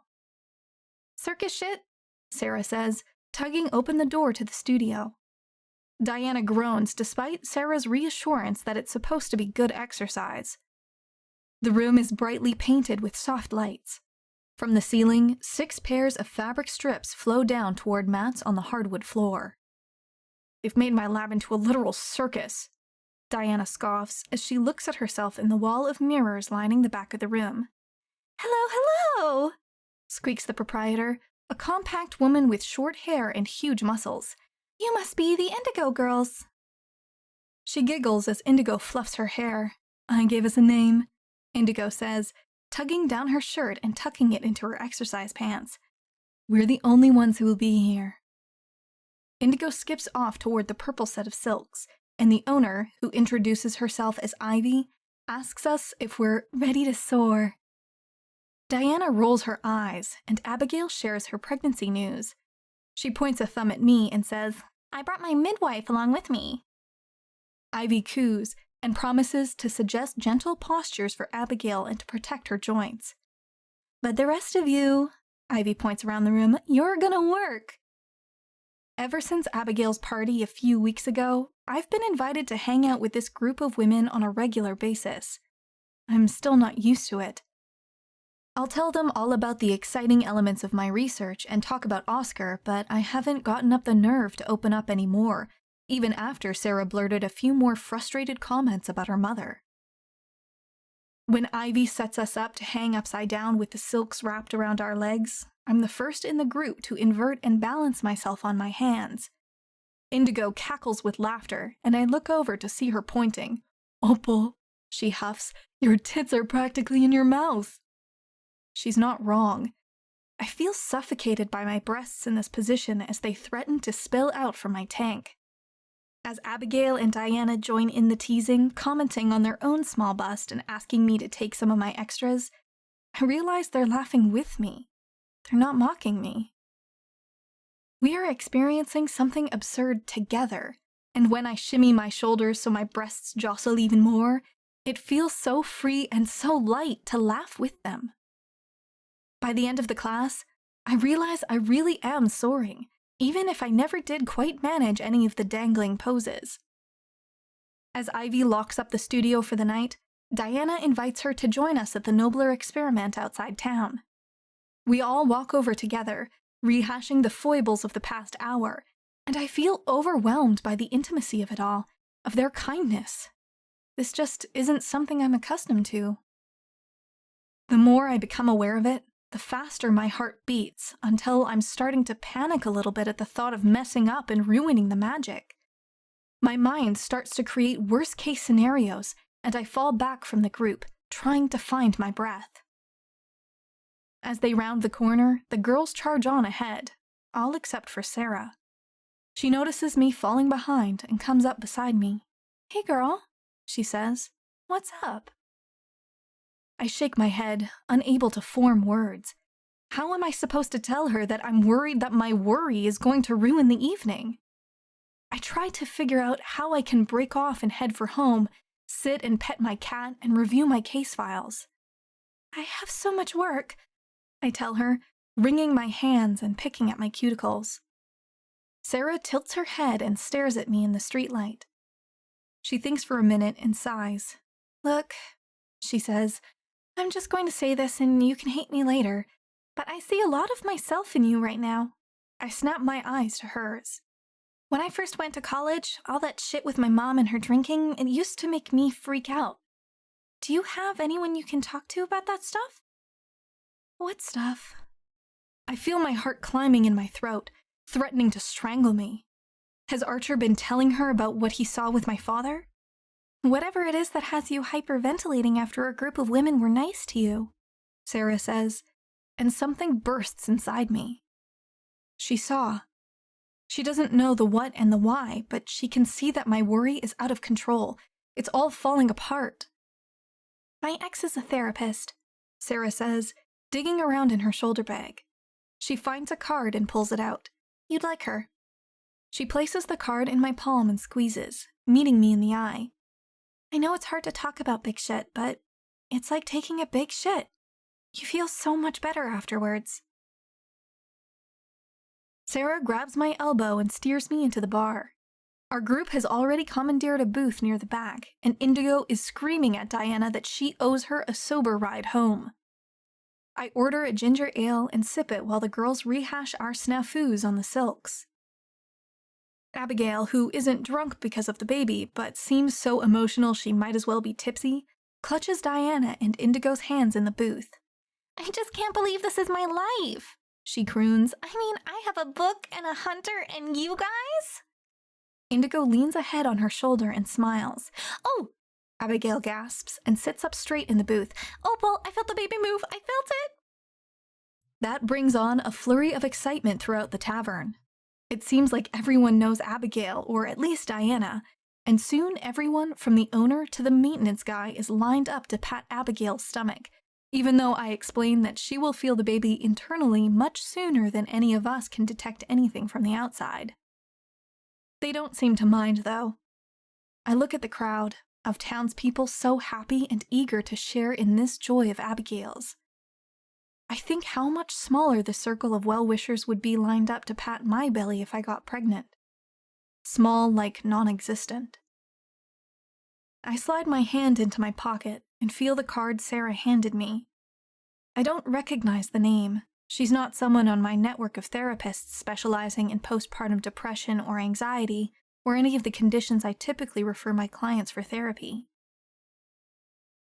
Today was a roller coaster of emotion between the silks class and Sarah's conversation and now, this gloomy comparison of Abigail's support network to my own lack of one. I run my tongue along my teeth and step outside the bar, feeling my heart rate increase. I know from referring patients that therapists don't answer their phone numbers. They check the voicemail in between clients. There's no harm in leaving my name tonight. It'll be ages before I have to deal with the return call, before I have to explain just why I'm calling. Tonight, I'm just Opal Whittaker, leaving a message because my friend Sarah thought it would be a good idea. I take a deep breath and dial the number. Chapter 19. Opal. Pam's office is nearly entirely beige. Even the clock on the wall is beige. I'm probably not supposed to be staring at the clock. I caught a breech baby today, I say after a few minutes of fiddling with the seam on my jeans. Sitting in the overstuffed armchair, I feel so exposed, even though I'm cocooned by the plush furniture. Pam sits opposite me, her legs crossed at the ankle, a clipboard on her lap. That must have been exciting, she says. You don't hear about breech babies being, well, aren't they typically a cesarean these days? By the time I finish explaining to her how our midwifery practice partners with an ancient OB who still has the skill set to both catch breech babies and teach other clinicians how to do it safely, Pam is beaming, and I can see how people get swept up into therapy. She got me talking about work, about how good it feels to learn new techniques. Well, really they're old techniques, I reconsider. And with that pause, I'm back to fiddling with my pants, feeling my heart thump in the silence of the room. So, Pam says, on the phone you mentioned that your mind is very busy. I can see that your hands are busy too. She gestures her head in my direction, and I look at my fingers, then fold them in my lap. But she's right. I feel a buzzing inside, an urge to twitch. I am uncomfortable here. My thoughts are always racing, I tell her. I'm never confident that I did everything right. I'm always going back inside to check the stove or make sure Oscar, that's my cat, I make sure he has water, that kind of thing. And yet you are confident you could bring that breech baby into his mother's arms today? I feel my body pause. The whole thing just halts for a minute. Oh, of course I did, I tell her. Nothing ever feels... Well, when I'm working, it always feels fine. My hands, I just know what to do when it comes to babies. Pam nods and writes something down in her clipboard. So it's only at home that you're on watch? She says, her words drifting off as an invitation for me to dig deeper, but I'm rattled. I would never put a patient or a baby in danger, I tell her. Pam rifles through the papers on her clipboard. Magna cum laude from an Ivy League midwifery program, she says. I would think your patients are in very competent hands indeed. She smiles. When you go back inside to check the stove and the water dish, do you often find that you've left your cat or your home in danger? I shake my head and give up trying to keep my hands still. I spend the rest of the hour answering questions minimally, rubbing my fingertips raw on the coarse thread I've worried out along the side of my knee. I'll have to mend the seam later. For some reason, as I'm leaving the office, I find myself scheduling a regular weekly appointment with Pam, even though I do not experience the sense of relief Sarah had promised. I walk out of Pam's building exhausted, an open wound of emotion, and all I did was consider, as Pam nudged, that my mind has been tricking me into thinking I'm less careful than I am. September. For the next 2 months, I see Pam once a week. I'm sleeping better and breathing more deeply, and I tell myself that's better than nothing. So I keep coming. I tell her tidbits about my dad, but mostly I tell her about all the many things that worry me. All the ways I zoom to the worst-case scenario, whether it's the low-pressure light for my car tires or a billing error at work with a client's insurance. And just the idea of Pam time is exhilarating for me. For the first time in my life, I have regular meetings with someone who shows up when she says she will and does exactly what she says she's going to do. Make me think until my head hurts. When I show up for my first appointment in September, Pam presents me with a clipboard. We're going to do an assessment today, she tells me, talking me through a list of things she wrote down in the first few weeks while I was talking. Talk to me about how your life might be changing, or not. There are no wrong answers. There are never answers in here at all. I snort. She asks why. Everything in here just leads to more questions. I laugh, looking down the list. And why might that be? I make a face. She grins. I kid. But seriously, Opal, let's look at some changes. If you'd asked me how therapy has been helping, I probably would tell you it's not really. But working through the list, I see that's not quite true. I've called Indigo just to chat a bunch of times. I tell her, oh, and Diana too. Just the once. She's not really a chatter. We work through the list of changes. A yoga or aerial silks class once a week, spending money on new clothes for myself even if nothing is tattered or worn through, switching to a new laundry detergent Abigail showed me at the co-op. And tell me what happened for each of those changes. Pam nudges. Well, not much, really. My clothes smell faintly of jasmine. I have some cool new cowl neck shirts. I text Indigo pictures of Oscar when he judges me for his cat food presentation. Pam grins. You're creating spaces and people in your life who support you and make you feel safe, she says. I can't really deny what she's saying. I just hadn't considered that before. So, because there was no catastrophe and I didn't spiral into poverty, you're saying it's good that I bought myself new stuff? I look over the list another time.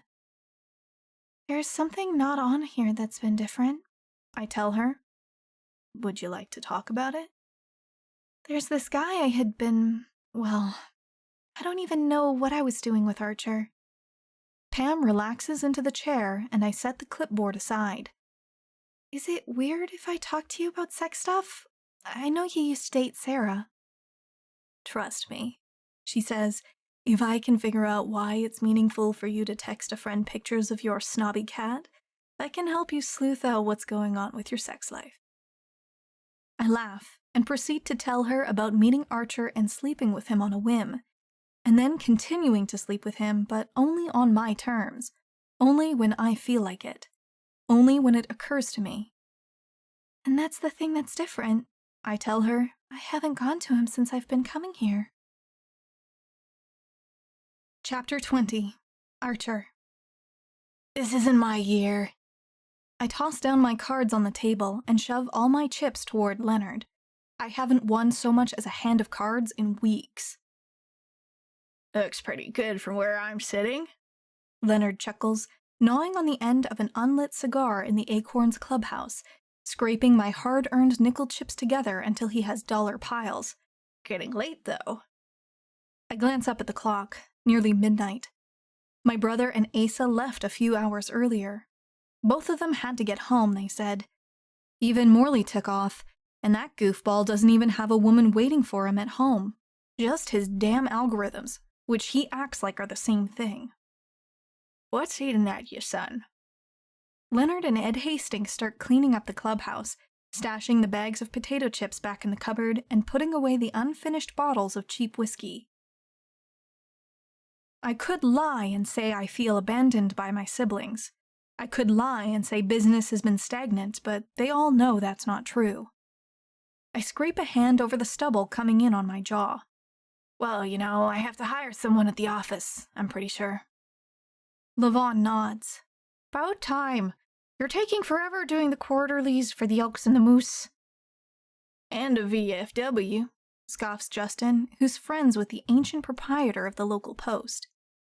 I don't even know how half these old man bars decide to hire me, I say, helping to stack the chairs along the back. But yeah, business is booming.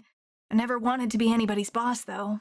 I'm gonna have to start wearing real fucking pants to work, I tell them, gesturing at my mesh shorts. Seems to me, Archer, you're not telling us what's really eating at you, Leonard says. I saw your dad the other day. Told me Hunter's having a boy. I nod. It wouldn't be that you're feeling left out, what with Diana's business taking off and Hunter having a baby and all that? Nah. And it's true. I'm not bothered by them being around less. My siblings were gone for long stretches of time even before two of them settled back down here in Oak Creek. And Fletcher, well, he's hardly been home in 10 years. Maybe it's just that on top of work changing, I decide, and I'm about to convince myself that's the real issue when Ed Hastings throws a balled-up napkin at my face. Hey, it's that Whittaker woman, Ed says, and then he grunts. She never did subscribe to the Gazette. The Acorns gather around, arms crossed, eyebrows raised, waiting for me to spill my guts. Ed continues, waving an arm and saying, Don't think the whole town hasn't seen you two carrying on in your office. That's gotta stop, by the way. You can't have an employee in there while you're grinding corn on the conference table. The other Acorns burst out laughing, and I have the decency to blush. But really, that's the issue right there. I haven't been...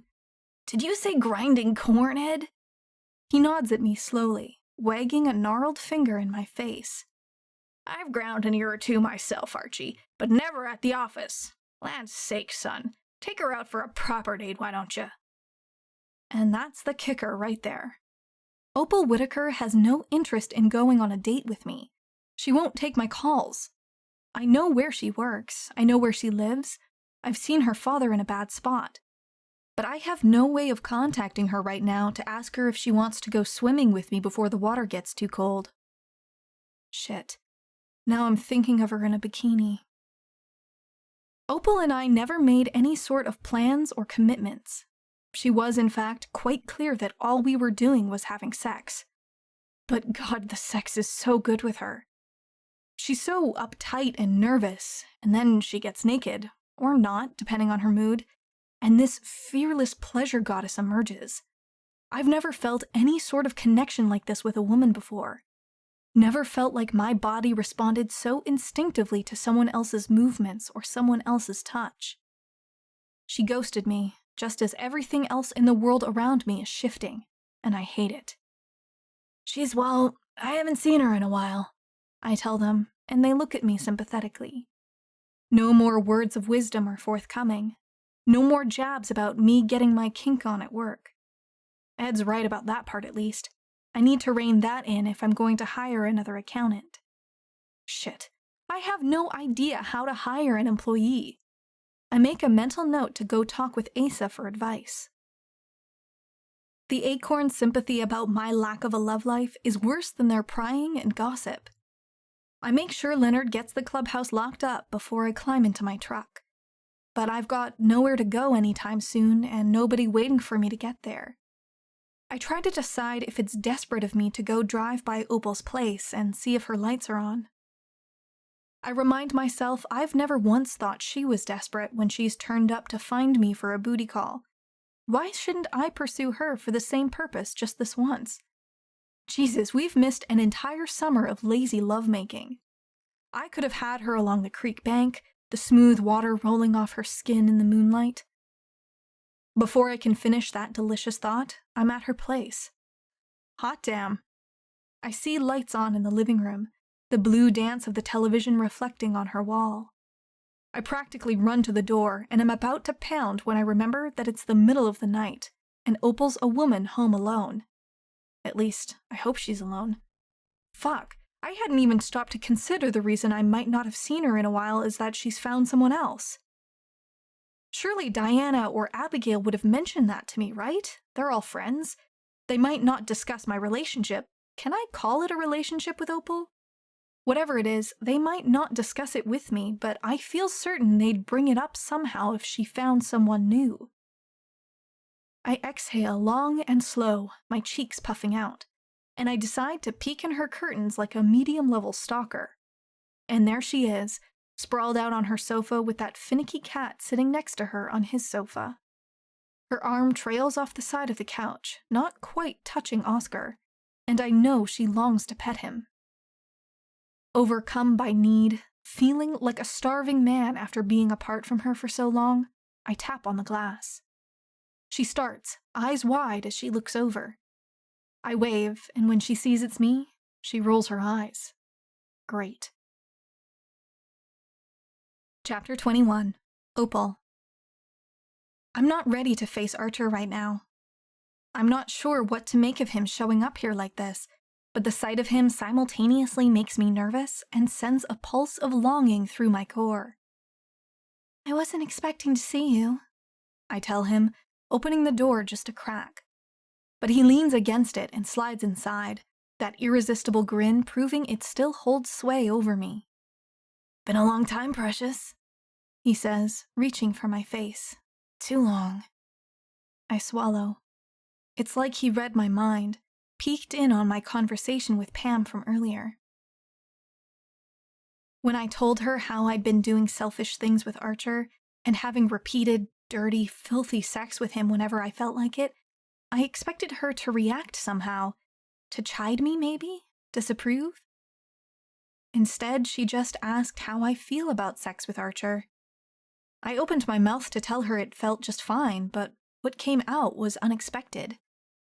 So now, I'm taken aback again to hear myself telling Archer the same words I told Pam. You've been a really calming presence for me, Archer. I've needed you. He seems stunned and confused, and leans back against the banister to the stairs, arms crossed. Ugh, I can really see the roped muscles of his forearms when he's like this, even in the dim light of the TV from the other room. I pause and sigh. I don't have a great track record of trusting people. He squints, considering. That feels off to me, precious. He licks his lips, and I feel my nipples tighten. Shit, I can't even have a conversation around this man. I wonder if it's possible for someone to be so sexually attracted to someone else that they literally cannot function. I tell myself this response is just because it's been so long since we saw one another. Based on what I saw from your dad, it seems like other people don't have a good track record of treating you properly. I gasp. I withdraw from what he said. Because he's right, and I know it, and I've been on the brink of discussing things this candidly with Pam, but I haven't gotten there. Please don't talk about my father, I tell him. His face softens, and he looks like he wants to reach for me. I swallow.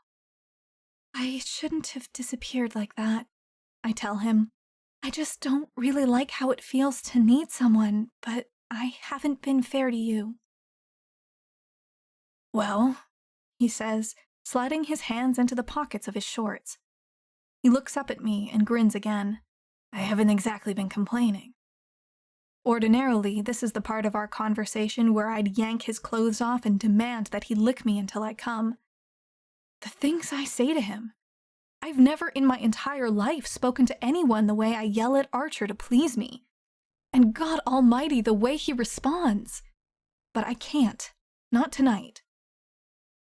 I shake my head, more for myself than for him since he hasn't moved, hasn't reached forward from where he leans against my stairs. Pam asked me to think about why I stopped going to Archer, and I haven't figured that out yet. I still can't figure out what made me start things up with him to begin with. None of it makes any sense. I always sleep so well after I've been with you, I tell him, and I never sleep, just never. I gesture to the living room, where Designing Women has been running non-stop on the TV as Oscar lounges next to me. I always had a good time when you came over, and it seemed like you were enjoying yourself, he says. I nod. That's fair. I don't really know why I did. Stop. I bite my lip again, worrying the inside of my cheek between my teeth. I try to remember the last night I was with Archer. I think it was Abigail's party, where he dragged me home through the back gate and tied me up to the bedpost in his room, hammering into me savagely until both of us were so completely spent I actually fell asleep in his bed and stayed there all night. Waking up next to him that morning, it terrified me. And as I look at him, I know he knows it, because he says, "We can take things real slow, Opal. I just want to see you, that's all." He swallows. There's something so raw and honest about his words, about how badly and persistently he seems to just want me. Take things slow? He nods. Yeah, like go eat a meal together, or walk along the creek. I mean, I'm not gonna complain if you let your inner freak out again, 'cause I love that. He trails a finger down my leg, and I shiver. But I also want to get to know you, because you're really fascinating, Opal Whittaker. I take a deep breath. I think you're fascinating too, Archer. I do. You know how to talk to everyone, and you don't seem to take things personally, and I get really turned on watching you navigate different people's problems so calmly. Turned on, eh? He winks.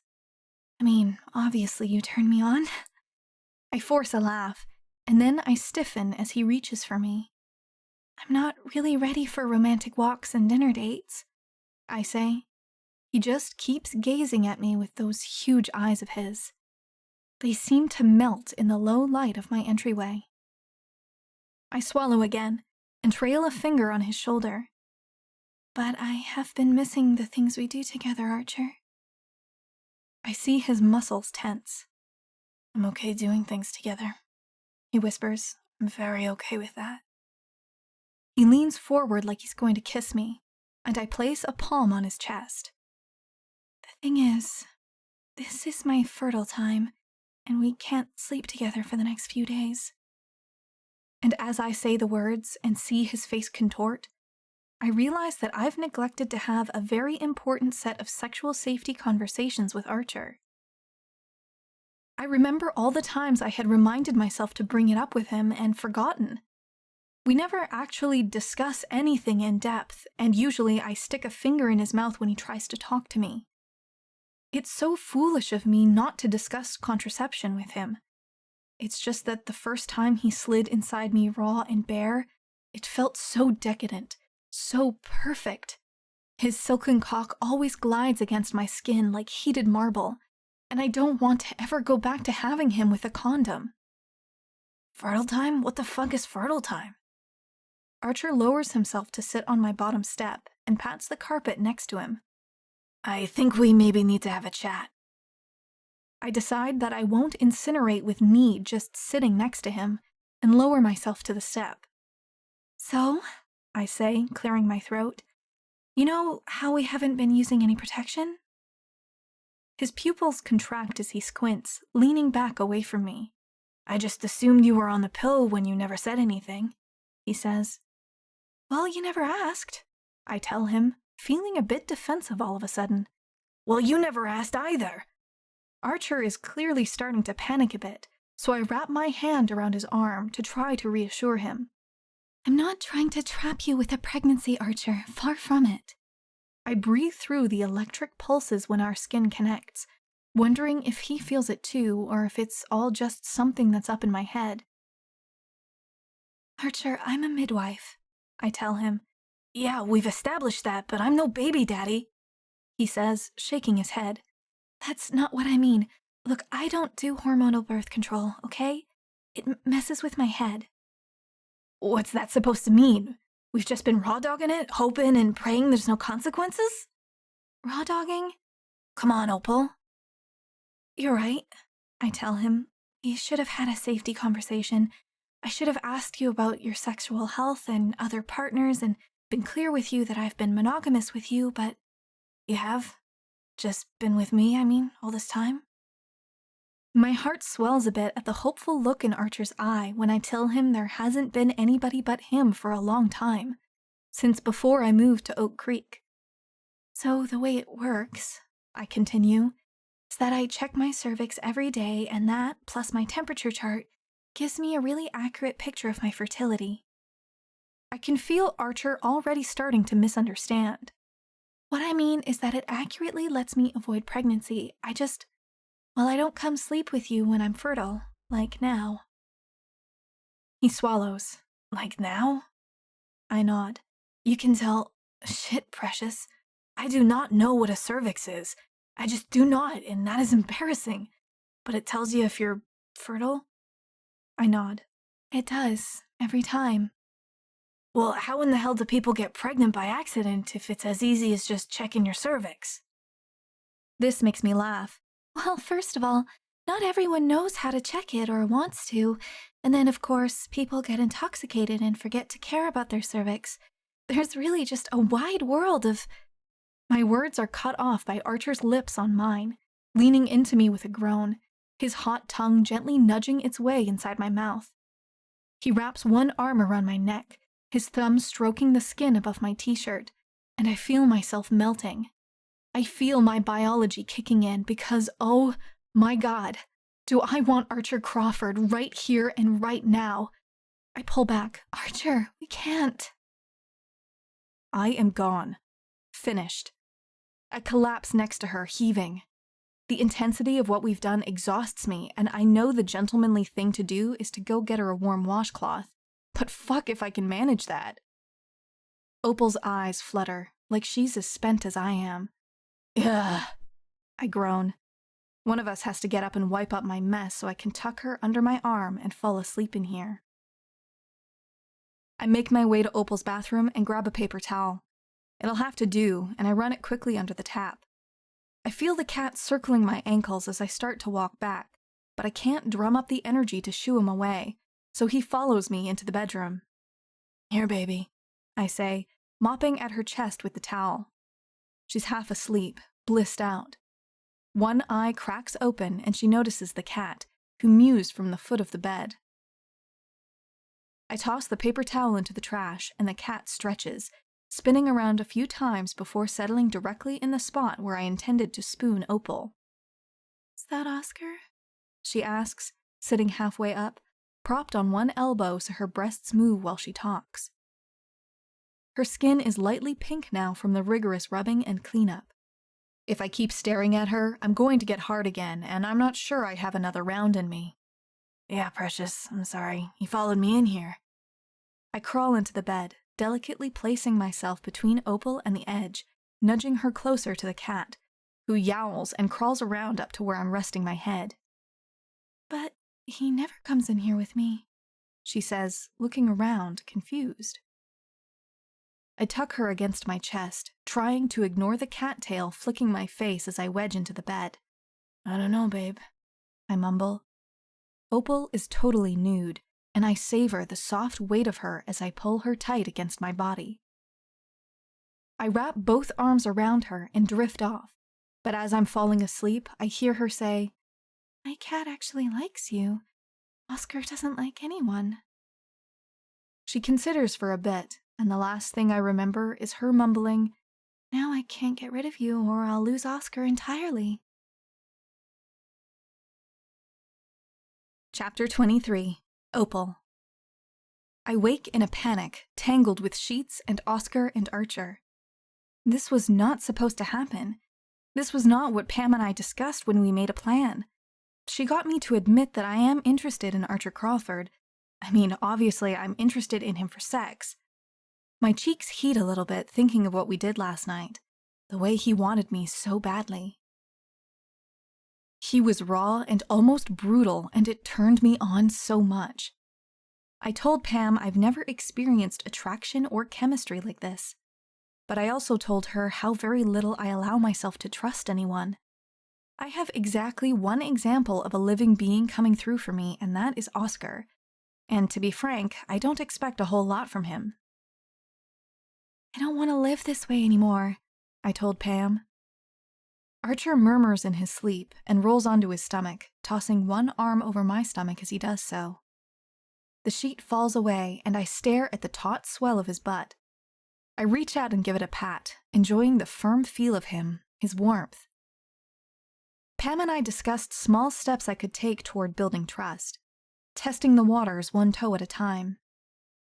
"I was going to try sending you a text," I whisper, tracing my hand through the dark hair at the base of his neck. My phone buzzes on the nightstand, and Archer groans. "Too early," he mumbles, and swats at me as I lean over him to grab it. "I'm a midwife," I say. "I can't ignore calls." I see that it's his sister, Diana, and frown. She never calls. "Hey," I say by way of greeting, "what's up?" "I'm hosting a damn baby shower," she says. "I don't know what that means, and I wondered if you could help."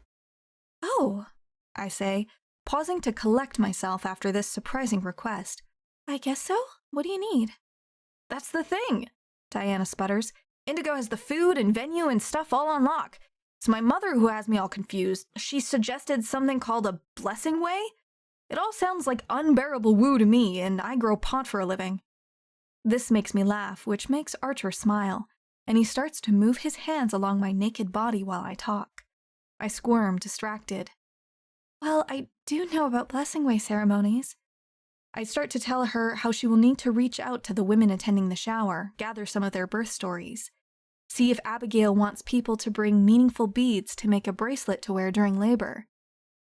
Archer climbs on top of me in the middle of all that and starts to nibble at the skin on my stomach, and then he yowls when I pinch him to try to make him stop. Diana sounds like she's taking notes.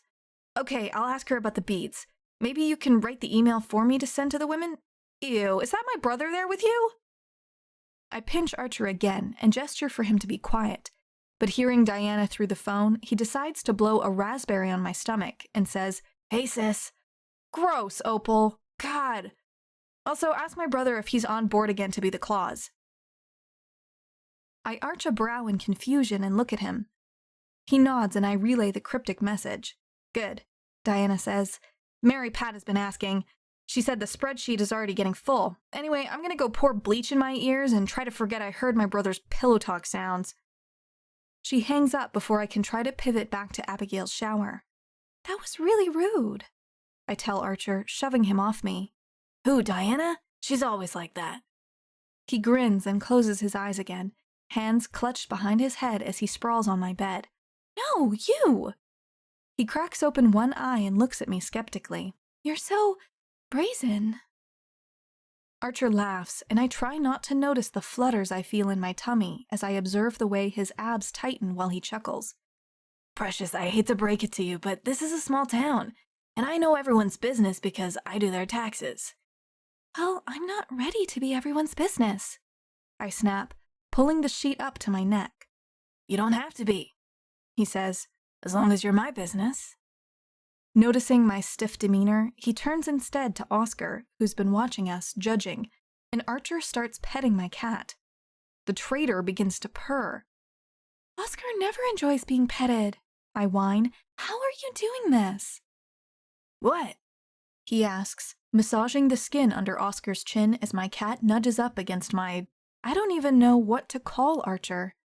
How am I making your grouchy-ass cat fall in love with me? Wheedling your way into my life, I say, and I hit him with a pillow. I was going to send you a text. You weren't supposed to come over or be here when my friends call, and I drift off. None of this is going as planned, and I start feeling out of control. I take a few deep breaths in and out through my nose and think of Pam's example of blowing a feather. Hey, Archer says, shifting my cat so he's on my lap, where he stays, for once. Precious, will you go on a date with me? What kind of date? You'll love it, he says, kissing me on the cheek. We're gonna throw axes. I want to say no to him. I want to remind him that I can't handle conversations and expectations. But as I remember the way he made me come last night, and then look at him loving on my grumpy cat, I can't resist. I agree to let him take me out later. But you have to let me out of bed so I can go to work, I tell him, shoving at his chest. He doesn't let me up, but leans on one elbow to look at me as I explain that I have to check in on a few patients at home today. Can I come watch, Precious? Archer bats his eyelashes at me. I want to see you in action. If only you could, I tell him, patting his arm as I slide out of bed and start to dress. But as a CPA, surely you know about confidentiality and all that, privacy. He arches a brow at me and talks with his face half buried in my cat's fur. I want to be annoyed by that, but I feel my heart flutter a little. Even if it's my brother's wife? They don't care if I'm there to watch. At least Abigail doesn't. Who knows what Hunter gets worked up about? Listen, I tell him, if you should happen to be at my patient's house when I arrive for our checkup, and my patient doesn't ask you to leave, then you can be there. Otherwise, I can't say a word about it. When I leave the house with my bag a few minutes later, it's not until I get to my car that I realize I haven't checked the stove or double-checked Oscar's water dish. And I don't feel compelled to go back inside and do so. The calm and at-ease feelings usually washed away within a few hours of sexcapades with Archer. I glance up at the window, where Oscar sits flicking his tail at me, and I drive toward my first patient's house feeling so light I might float away. Chapter 24. Archer. Abigail, let me in! I bang on my brother's door, which is locked for once. I consider going around back to let myself in, but then I remember that time I found Hunter and Abigail getting jiggy on the floor in their living room. Abigail makes her way to the door slowly. She's starting to get really round, and I know I'm not supposed to say this out loud, but she's got kind of a waddle situation going on. Hey, Archer, she says, always happy to see me. What's up? I brush past her and notice Hunter working at his giant computer setup. He sits at his desk with his face pressed nearly against his monitor. I see you guys are really getting ready for baby Crawford, I say, gesturing around the duplex-turned-single-family home. They basically chopped down the wall between Hunter's bachelor pad and Abigail's actual nice half, but Hunter's side is still more of a CrossFit gym and computer lab. Shouldn't you have a cradle down here at least? Abigail laughs. Well, you know, Opal is helping Diana plan my shower, which is amazing. I think things will be a bit more real for Hunter once we actually start getting baby gear. Ooh! She grabs my arm and places it against her ball of stomach. Can you feel that? And holy shit, I can. Like a tiny piston beneath Abigail's skin, I feel some sort of limb jabbing at me repeatedly. Whoa! Hunter, have you felt this? Ugh. He just grunts at me, clearly involved in his data. Abigail, that's sort of blowing my mind. There's a person in there. Isn't it amazing? She floats around the house, telling me about her mother coming to visit and the work they're doing to get the guest room ready for the Bakers. I marvel that she's just walking around like usual with an actual living being rolling around inside her. No wonder Opal likes doing what she does. So, I interject, scratching at the back of my head. I was kinda hoping I could stick around for your prenatal visit with Opal today. I grin, not wanting to offer any more information, but knowing they both know perfectly well the nature of my relationship with their midwife. Oh yeah? And what makes you think I have one of those? I shrug. Abigail looks at the clock and smacks Hunter's arm. Well, you're right, and Hunter! She snaps her fingers. Save your data, babe. Opal will be here any minute. Hunter groans and sighs, like it pains him to stop studying whatever fungus he brought back from his last trip to outer space. Archer, you can stay, but only if you help me rein in Hunter. The last time Opal came over, Hunter had 3 pages of questions for her. Abigail goes into the kitchen to get some snacks, while Hunter goes upstairs to get his notes for the visit. So I get to open the door when Opal knocks. Well, hello there, I joke. And who might you be? She rolls her eyes. I look at my watch. You're a little early for our date, precious. The Axe place doesn't open for a few more hours. Cut it out, Archer, she says, and as she walks inside, I watch her transform. Opal is all business as she lays out specimen cups and rubber gloves and a stethoscope. She tucks a stylus for her tablet behind her ear, and she looks really damn hot. Her green eyes flick up to meet mine, and I don't look away. I stand against the wall as Opal talks to Abigail, asking her about baby kicks and whether she's getting any sleep. Hunter starts to interject with questions about heartburn and Abigail's folic acid consumption, and Abigail clears her throat, making a face at me. Shit, I say, right. Hunter, I think your wife's acid is good, right, Opal? She nods, her hands on Abigail's stomach as Abigail leans back on the sofa. It's unbelievably sexy watching Opal work, the care she takes assessing the baby and the reassuring tone she takes when she's talking to Abigail about her symptoms. I watch her brow furrow in concern when she checks Abigail's blood pressure, and Hunter sits ramrod straight, asking Opal to check it again. May I? He asks, reaching for the stethoscope and cuff. Opal shakes her head. She takes a deep breath. It's a little higher than last time, Abigail, but we're gonna keep an eye on it, okay? Hunter flies off the couch and starts running upstairs, muttering about how he knows he has a blood pressure cuff around here somewhere, and he's going to take her pressure twice a day. I look between Opal and Abigail. Opal grips Abigail's hand firmly in hers and says, I'm gonna come back in a week and just check your pressure. You think you can give me a urine sample? Abigail nods and takes the cup, leaving the room. What's going on? I ask, my eyes toward the upstairs where Hunter is rummaging loudly. Opal sucks air in through her teeth, considering, while she makes some notes in Abigail's chart. High blood pressure can mean a lot of different things, she says. I don't think Abigail seems to be under too much stress, comparatively, and she doesn't have a family history of high blood pressure, so we're just going to keep an eye on it, that's all. When my brother comes back downstairs, Opal grips him firmly by the shoulders and looks into his eyes. Hunter, you're an accomplished scientist, she says, but you are not a prenatal care specialist. What you are planning here with this?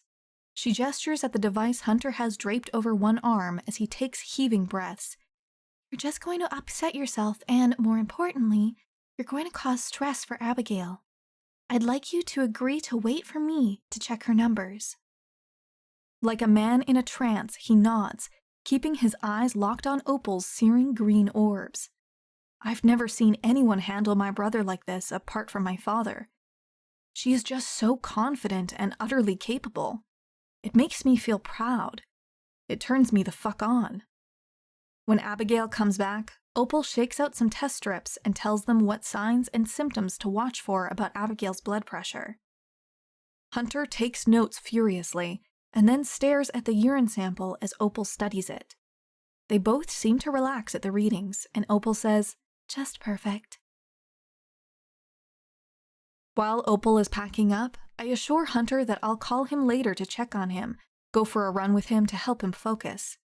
He's already setting up the heavy weights in his home gym, so I'm sure he's going to obsessively exercise for a few hours until he can calm down. That was really intense, I say as I walk with Opal out to her car. She just nods, and I notice a slight tremble in her hands as she wiggles the bag into the back seat of her small car. Hey, I say, reaching to steady her. Let me help you with that. I can tell something must be really off because she allows me to help her stash her things in the car and then usher her into the passenger seat. I climb in the driver's side and start driving back to her house without a second thought. Want to tell me what's wrong? She shakes her head. I pull up in front of her small house and put the car in park.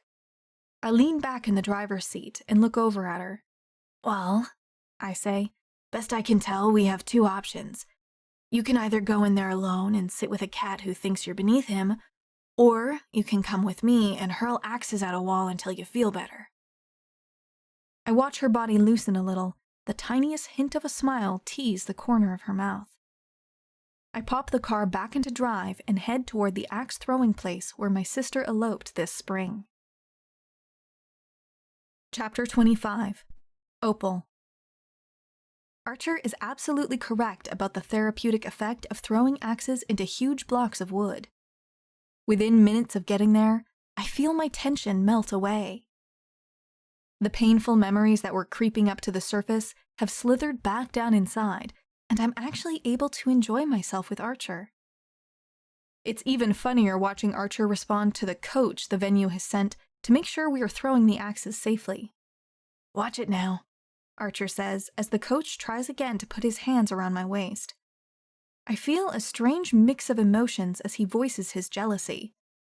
I never imagined myself finding someone who cared enough to feel jealous, frankly. The newness of having Archer care about me is still invigorating, even though Pam reminded me it's been over 6 months since he came into my life. I hip-check the coach and check my stance. Archer didn't really like that we had a mandatory axe-throwing technique session before we could let loose on the wooden target, but I appreciated the insight into how to line up my feet and use different muscles to throw the long, heavy axe. I close one eye and take aim, arch my back, and let it fly. Thwunk. The sound is enormously satisfying, and I feel myself jump and clap with joy as I look at the axe sunken into the target. Better, our coach says, but you can still improve your grip by sliding your hands. I think we've had enough instruction, I say to him in an unexpected stern voice I didn't know I could access. I see Archer stalking closer from behind the safety chain at the back of our throwing lane.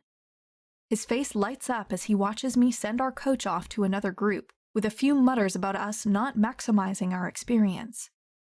That was hot, precious, Archer says, leaning the handle of his axe on a stump, flexing his hips in the worn jeans that should be in a masculinity ad.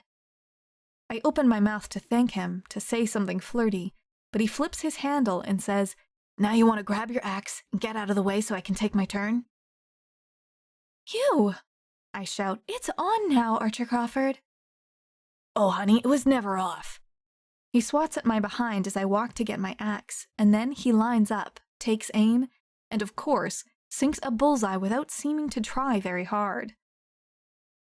For the next hour, I throw, and then I watch him throw, and I haven't gotten any better at this activity, but Archer was certainly right about one thing.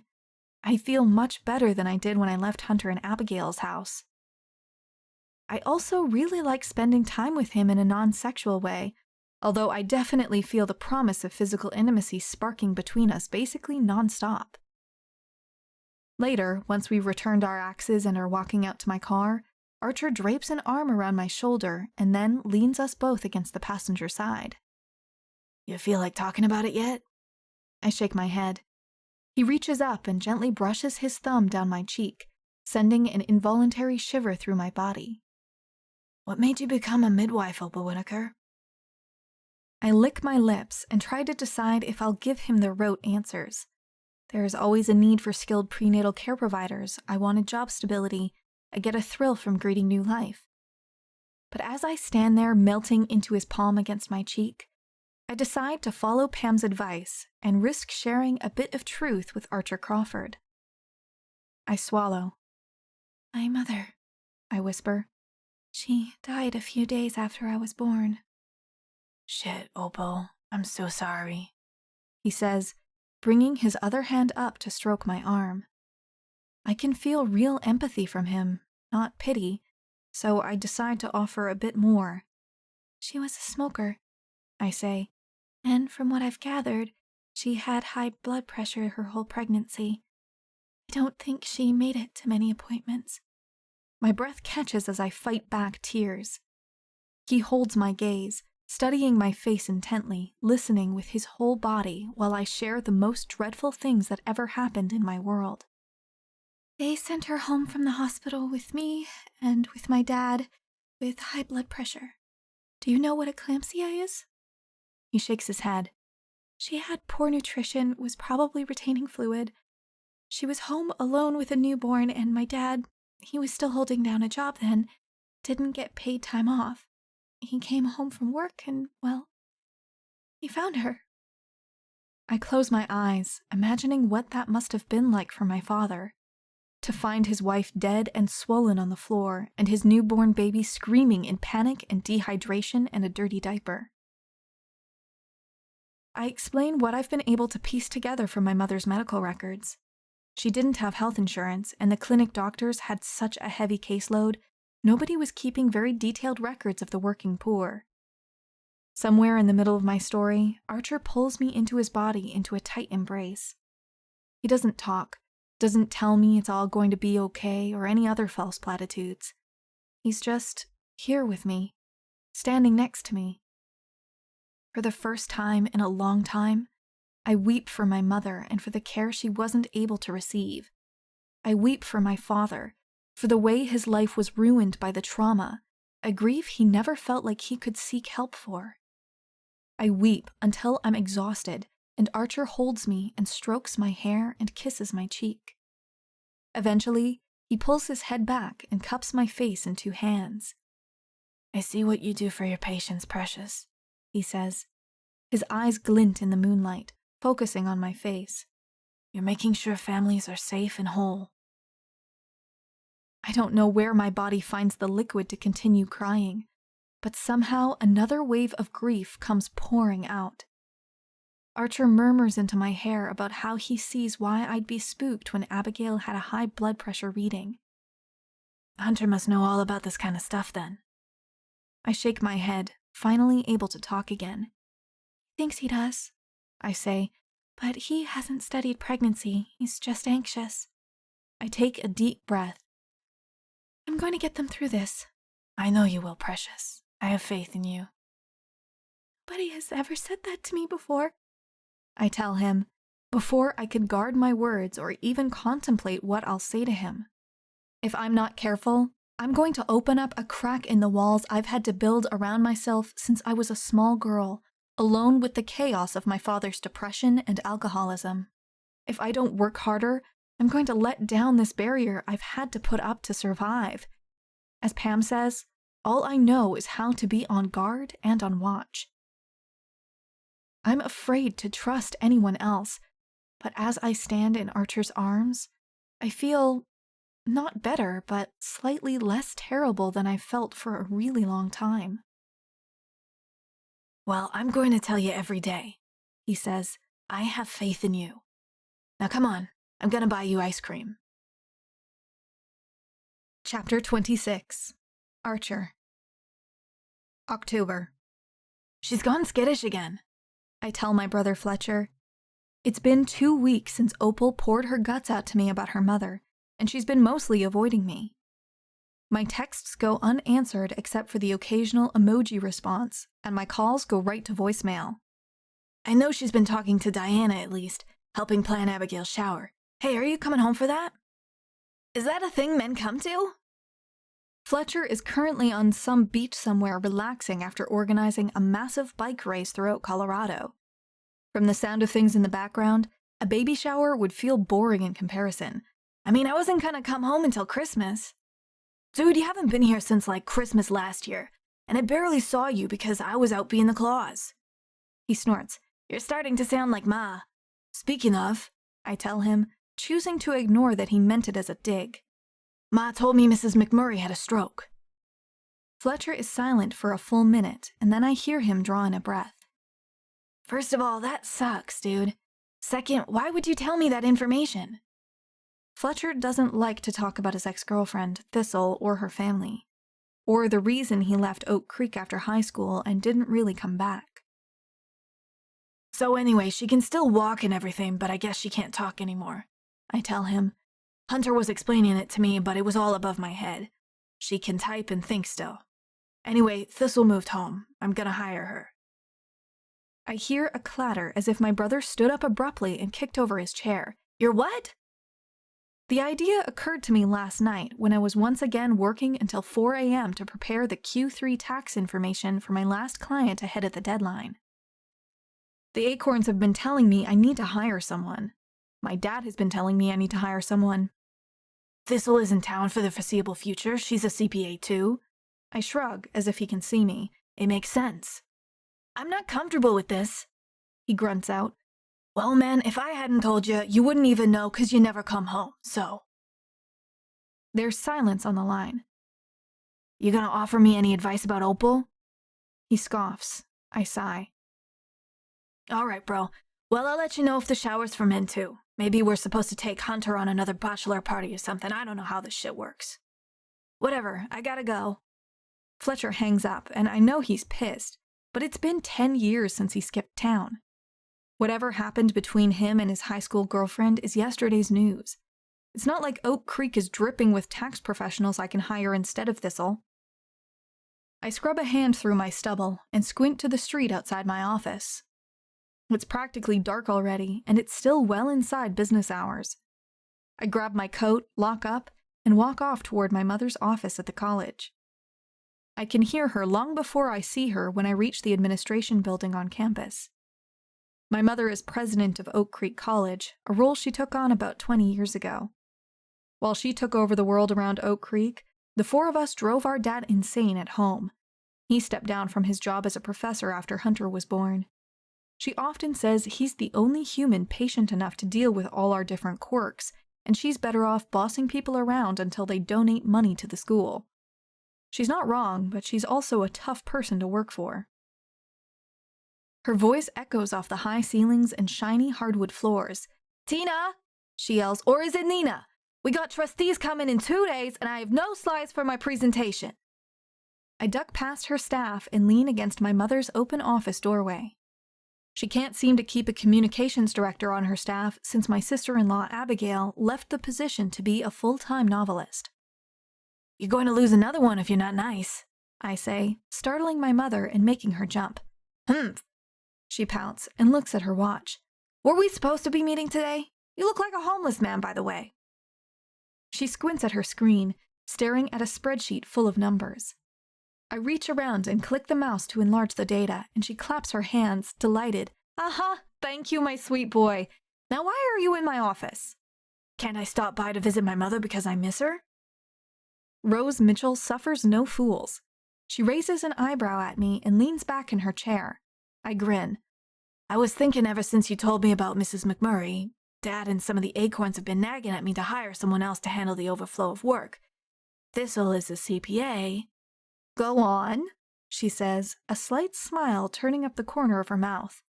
Well, I don't want to just show up and knock on their door after 10 years. Do you have Teresa's number?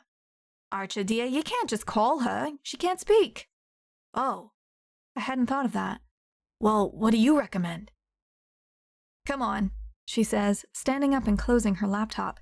Let's walk and get a pastry. I need a break. I hold the door for Ma and salute her new communications director, who looks like she's been to war as she fights with the printer to spit out a slide presentation in full color. My mother continues talking. I'm glad your father is talking to you about changing your habits, Archie. It just can't be healthy to keep such odd hours and then show up at work in your sweatpants like a first-year college student. I don't always wear sweatpants, Ma, I say, gesturing down at my khakis. I put on regular clothes if I'm meeting a client. Ma sniffs and gestures her head toward the Insomnia Bakery, a little shop run by a pair of exhausted parents with twin sons at home. Jessica, a pleasant woman with bags under her eyes and cornrows piled on top of her head in a bun, brightens when we walk in the door. Dr. Mitchell, she says, beaming. Thank you again for hiring us to cater the board meeting tomorrow. Well, who else would I get? Ma says with a wave of her hand. My trustees want the best, and the best they shall have. She glances over her shoulder at me. Archer is in need of sustenance, she says. Do you have one of those ham sandwiches with the little pickles inside? Jessica reaches for my favorite sandwich as I realize my mother is right about my situation and about my appetite. I must have worked through lunch again. I really haven't been making great choices. I work all night and then sleep all day, and it takes me a few weeks to get my circadian rhythms back in check. And I dive so deeply, so methodically into my client work that I don't take time to stop and move my body or eat any food. Ma gets herself a scone and picks at it, watching me inhale the sandwich. This bread is amazing, Jess, I tell her, and she smiles as she pulls a rack of baguettes from the oven behind her. I know these sandwiches are her top seller for lunches because I do her taxes, but also because it's an unusual and delightful combination of flavors. I start thinking about buying one of these for Opal, and then I remember that she's not speaking to me again. I bet she'd answer the door for a sandwich, I mutter, and only realize I've said it out loud when my mother recoils and says, Archer, don't you think you'd have better luck with flowers as a first gesture? It's been a decade, and I doubt Thistle eats animal products. Right, the McMurrays. I clear my throat and wipe my mouth with a napkin. So the thing is, I really do need to make some changes. I tell her as she nods. Having an employee will be good for me. Take some of the load off. Give me some external motivation to balance work and life a little better. You could stop running at all hours of the night, my mother says, patting my hand. I hear tales from the waste management staff. One of these days a gator hauling trash bins is going to flatten you like a filthy pancake. Anyway, I tell her, I figure why not Thistle? She's probably only here temporarily, right? And I already know her and she knows the town. Seems like maybe we can both benefit. My mother considers this and sighs. I assume you told Fletcher and he got upset and that's why you're running it past me? For validation that it's okay to hire your brother's ex-girlfriend in a professional capacity? She can always cut through to the heart of an issue, and she doesn't really pad her observations. Pretty much, I tell her. He sounded like he was throwing a chair when I brought it up. Ma reaches out and twirls her fingers through my overgrown hair curling over my shirt collar. You do need to make some changes, darling. I nod. I think you should get a haircut and then go pay a visit to Teresa and Thistle. Chapter 27. Opal. I checked in on Abigail and she's doing great. Archer's texts come in once or twice a day, his calls a little less frequently. I told Pam I'm not sure why I'm not responding to them. I was hoping she'd make some sort of grand declaration, tell me what I'm really thinking and what I'm supposed to do, but she says, therapy doesn't really work that way, I'm afraid. I sit, tapping my foot impatiently in the armchair in her office, biting my fingernails. I told him things I have never told anyone before, I tell her, not ever. And what happened afterward? I sigh. Everything and nothing at all is what I'd like to explain. He's a code switcher. He didn't pressure me to say more, he didn't pity me, he didn't run away screaming or pressure me to have sex. He held me and said he has faith in me. Sounds like a pretty empathetic response, she says, gesturing for me to say more. When I don't, she points at a shelf of books behind her. Some people, adult children of alcoholics, have written about not feeling worthy of stability, about seeking out the familiarity of chaos and abandonment. Could it be that your response to Archer's support is rooted in fear? Fear? Pam nods. Tell me about your previous experiences with comfort and acceptance. I think back through the few examples I have of teachers reaching out to help me with homework in school, the nurse who showed me how to use a tampon when I got my period in junior high. As I rack my brains for something to say, Pam continues. Your silence here is very telling, Opal. Seems like you haven't had a lot of experience with safety, with trust. Well, I could have told you that, I say with a defeated laugh. It just feels easier to ignore him until he gives up and goes away, and I can go back to how things were. Are you here talking to me every week because you want things to be as they were before? She prods. Sometimes I wonder. Every week I leave this office exhausted.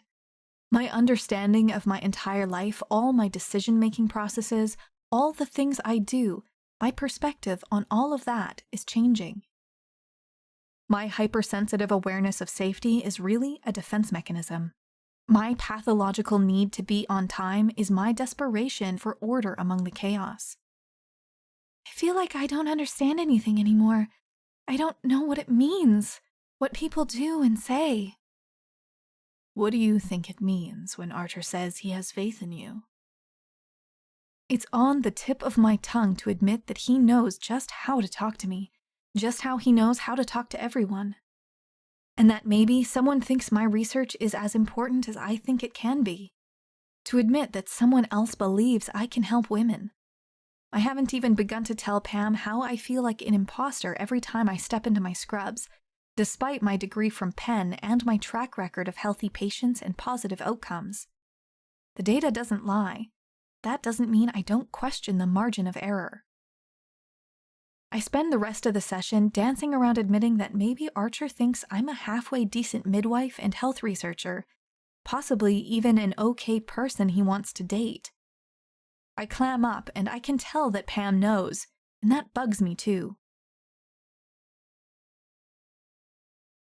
When I get home, Oscar seems like he can also tell I'm avoiding some sort of difficult emotional revelation.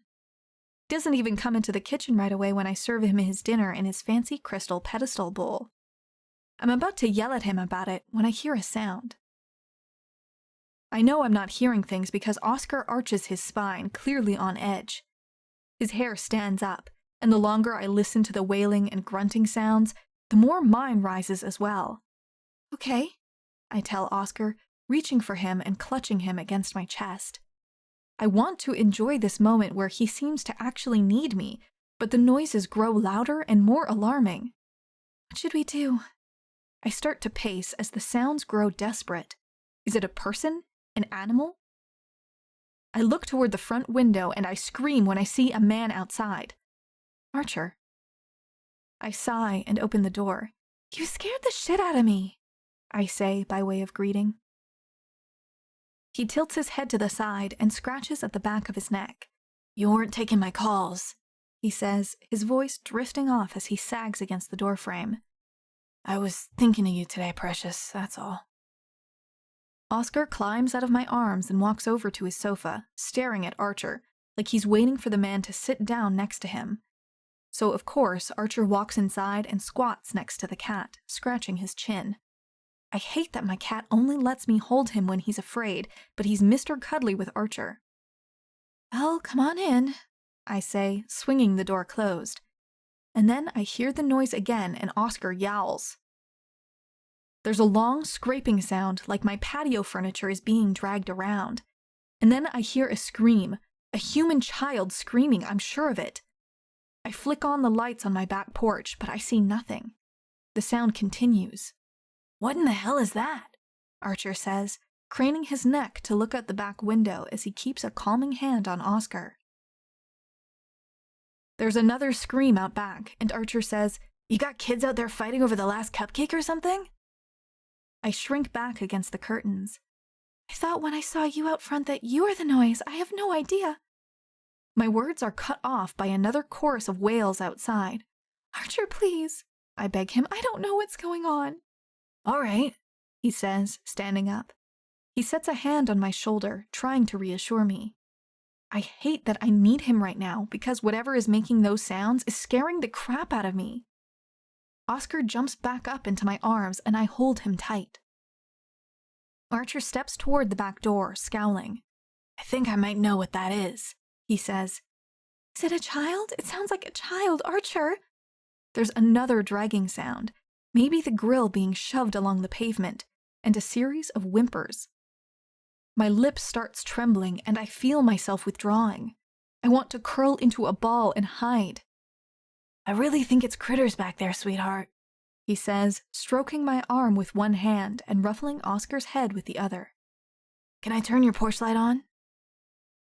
I nod as he walks over to the patio door. What if it's a ghost child? I plead with him.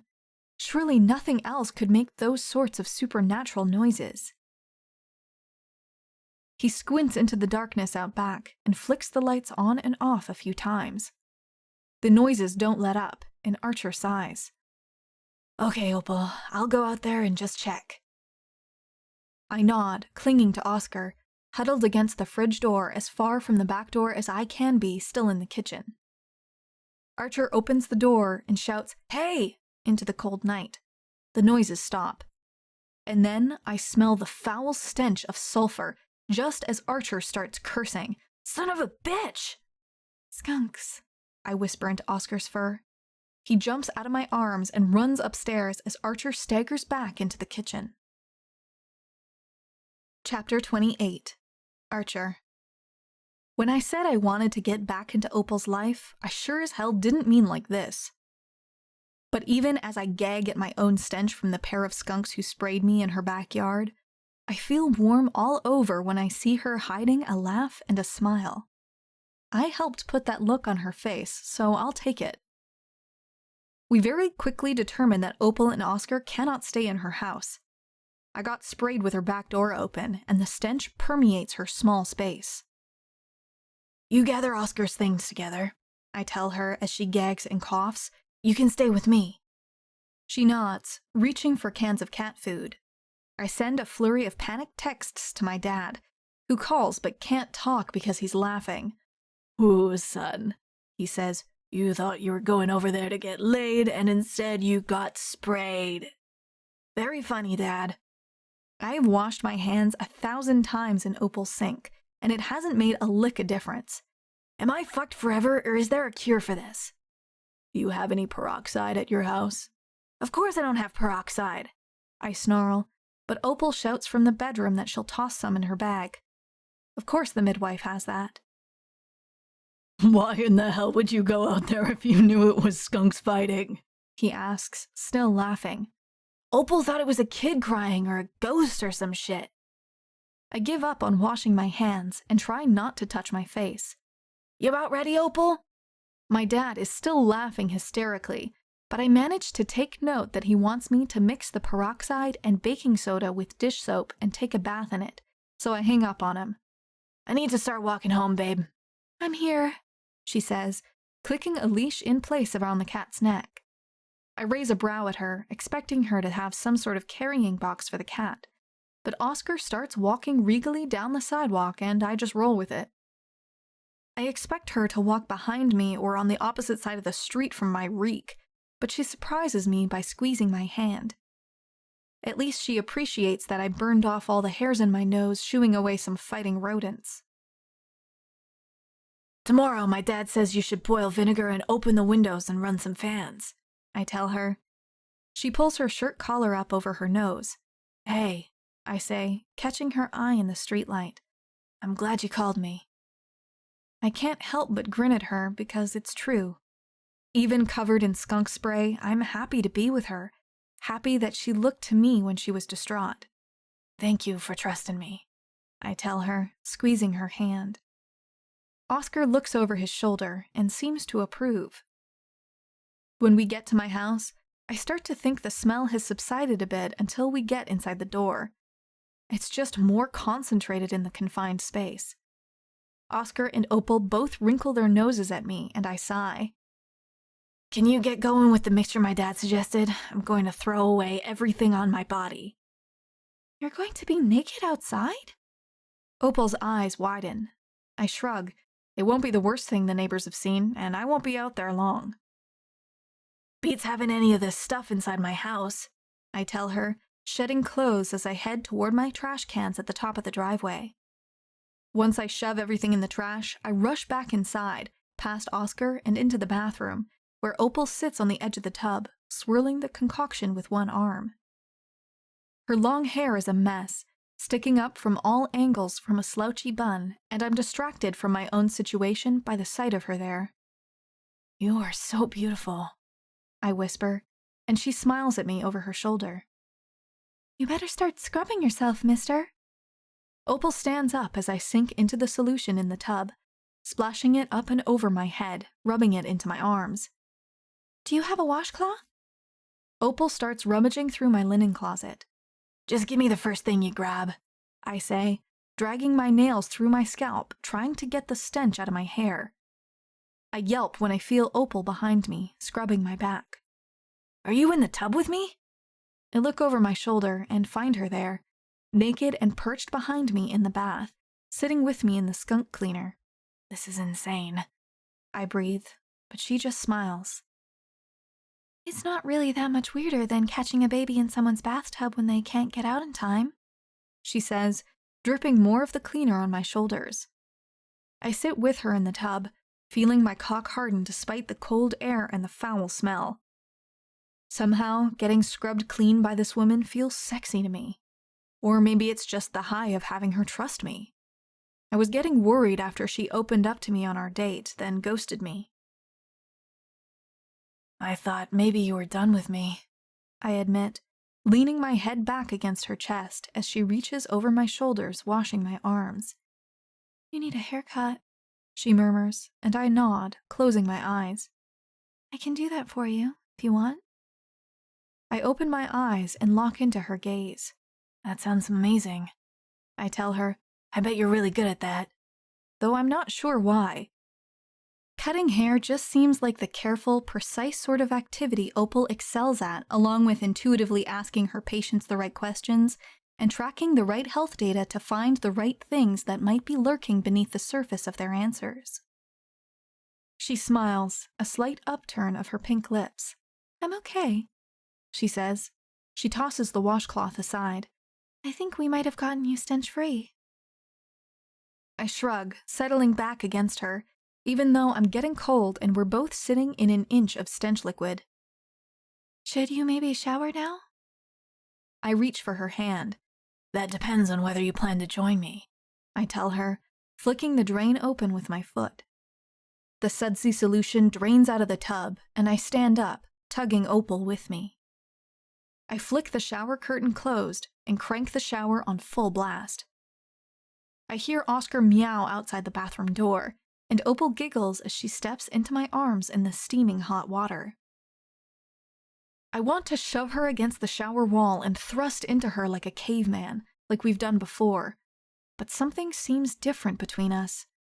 She gave me something real the last time we talked, and she told me about her family. So I brush the wet hair from her eyes and I lean in to kiss her, so gently, as the warm water rolls off her back.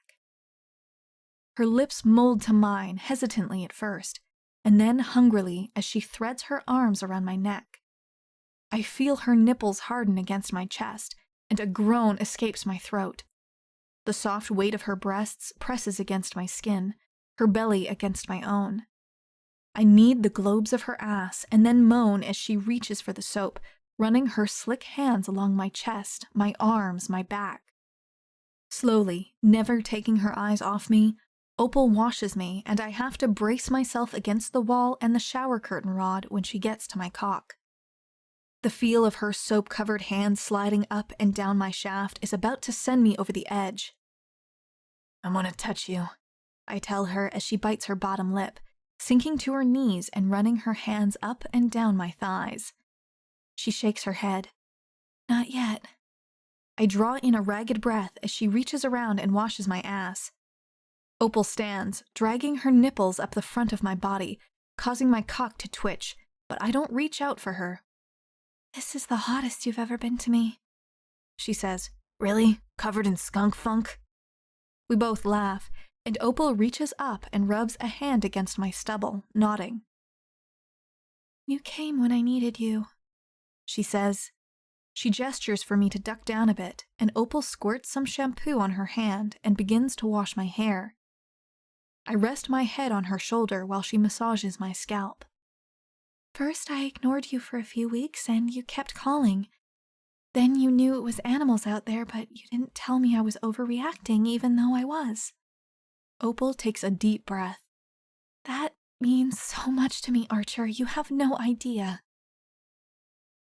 I decide to risk pulling my arms around her in a hug, and she melts against me, cheek resting against my shoulder. The warm water rolls off both of us, and it feels so right to be here together with her. It seemed important to you, I say softly. You are important to me, Opal. Thank you, Archer, she says, not looking up. I feel her take a deep breath and let it out. I think I'm ready to try being with you. In the morning, Archer sits on a chair in his kitchen fondling my ass while I try to cut his hair. I have an array of sharp scissors in my work bag, and I revel in the chance to run his dark strands between my fingers. How short do you want it? He shamelessly rests his forehead on my boobs and says, with a muffled voice, Professional length. I'm making some changes at work. You mean you're gonna stop blaring country music? I giggle at the memory of him belting out his favorite terrible lyrics when he doesn't know I'm watching. Never. He sits up straight. No, I mean, I need to figure out what's going on with my business so I'm not working around the clock. I do like finding you at work late at night, though. I close one eye and start snipping, taking the hair off his neck and trimming around his ears so his hair is still long enough for me to tousle, but short enough that he looks like an accountant. I'll gather my stuff up when we're done here and get out of your hair. Your literal pile of hair. I kick at the locks piled up on the kitchen floor. Archer grabs both my hands. Please stay, he tells me. I feel uncertain, like I should be asking Indigo to put me up in the inn instead of imposing on my sort of boyfriend. But if I'm honest, I don't have the money to pay for a long-term rental on top of my own rent while my house airs out. Archer plants a kiss on my forehead and stands, heading over to the sink to rinse his neck. You don't even want to check the mirror? He shakes his head. I have faith in you, Opal. He grins, one hand on the back of his neck, looking so comfortable, so at peace with himself. Stay, he says. Even though I'm terrified, I nod my head yes. Chapter 30. Archer. November. I convince Opal to come with me to Thanksgiving. Her house still reeks of skunk, and every few days she says she will hire a fumigator and move back, but I distract her with sex. I'm good like that. I like having her around, and I like the idea of bringing her to Thanksgiving dinner with my family. It just feels right. I know she's trying hard to be with me, how much she has struggled at the hands of people who were supposed to take care of her and didn't. The way I keep explaining to her, between her crazy schedule and my too big workload, our extended sleepover is the only way we see each other anyway. We're like ships crossing in the night sometimes, and I'm kissing her goodbye as she climbs into bed most mornings, or vice versa. I'm not sure what her plans for Thanksgiving would have been otherwise, especially since Indigo actually closed the inn to go see Sarah's extended family for the day. And so, since Opal doesn't have anyone in labor and the cat seems quite content perched on my kitchen table and staring into my backyard, Opal really had no reason to say no. Not that she didn't try to get out of it. Abigail will absolutely not feel nervous with you there, babe, I assure her, squeezing her hand as we walk into town. I insisted that my parents don't want her to bring a thing, but Opal seemed horrified at the idea of showing up empty-handed. We walk into the co-op hand in hand, and Mary Pat's eyebrows shoot up so high I worry they'll get stuck up there. Archer Crawford, she says, flinging down her copy of this week's Oak Creek Gazette. I was just reading about you in the paper. And what does Ed have to say about me this time? I ask, grabbing for a small bouquet of orange mums. Opal tosses in a jar of local honey and stands quietly, waiting for Mary Pat to spill the beans. Oh, the usual. You're behind on people's business taxes and personal taxes, causing the ruin and downfall of the whole town and running around buck naked instead of only half naked despite the chill. That'll be $45, dear. Opal makes a concerned face, but I wave a hand at Mary Pat. Only the naked part is true, and that's just because I got sprayed by a skunk. What in the hell were you doing within spraying distance of a polecat, Archer Crawford? Mary Pat seems ashamed of me, but I drape an arm around Opal's shoulders and pull her in close for an awkward hug. This one here had a pair of them fighting on her back porch. They were dragging the gas grill across the patio, can you believe it? Mary Pat shakes her head. I went out there to break it up, and, well, the rest is history. She swipes my membership card, still shaking her head, and says, Levon and I had skunks going at it on our porch one year. The racket they make. How did you hear them above your own racket? I tease, winking at her and grabbing the flowers. We'll catch you later, okay? I squeeze Opal's hand and walk out of the store. She exhales long and deep when we get outside. I'm just not used to that, she says. What, Mary Pat? Opal nods. She was talking all about you, just airing your secrets. There are no secrets in Oak Creek, Precious. Seriously, though, she says all that because she cares. I give Opal's hand a reassuring squeeze. That's her way of making sure I know she thinks I work too hard. And maybe she worries that I'm smoking my sister's products in my downtime, although if that were the case, I wouldn't be running around outside naked. I'd be passed out on the couch. I keep hoping that my jokes will lighten up Opal's mood, and maybe they do. You seem to have learned a lot about human psychology and communication, Opal says, but she gets quiet as we get closer to my parents' house. She gives a shy smile as my mother envelops her in a hug at the door and shoves a glass of wine in her hand. As I take Opal's coat, I lift the wine from her hand, remembering that she doesn't drink alcohol very often. The gesture seems to make her feel better, and she smiles. My father is barely visible behind a mountain of squash on the counter.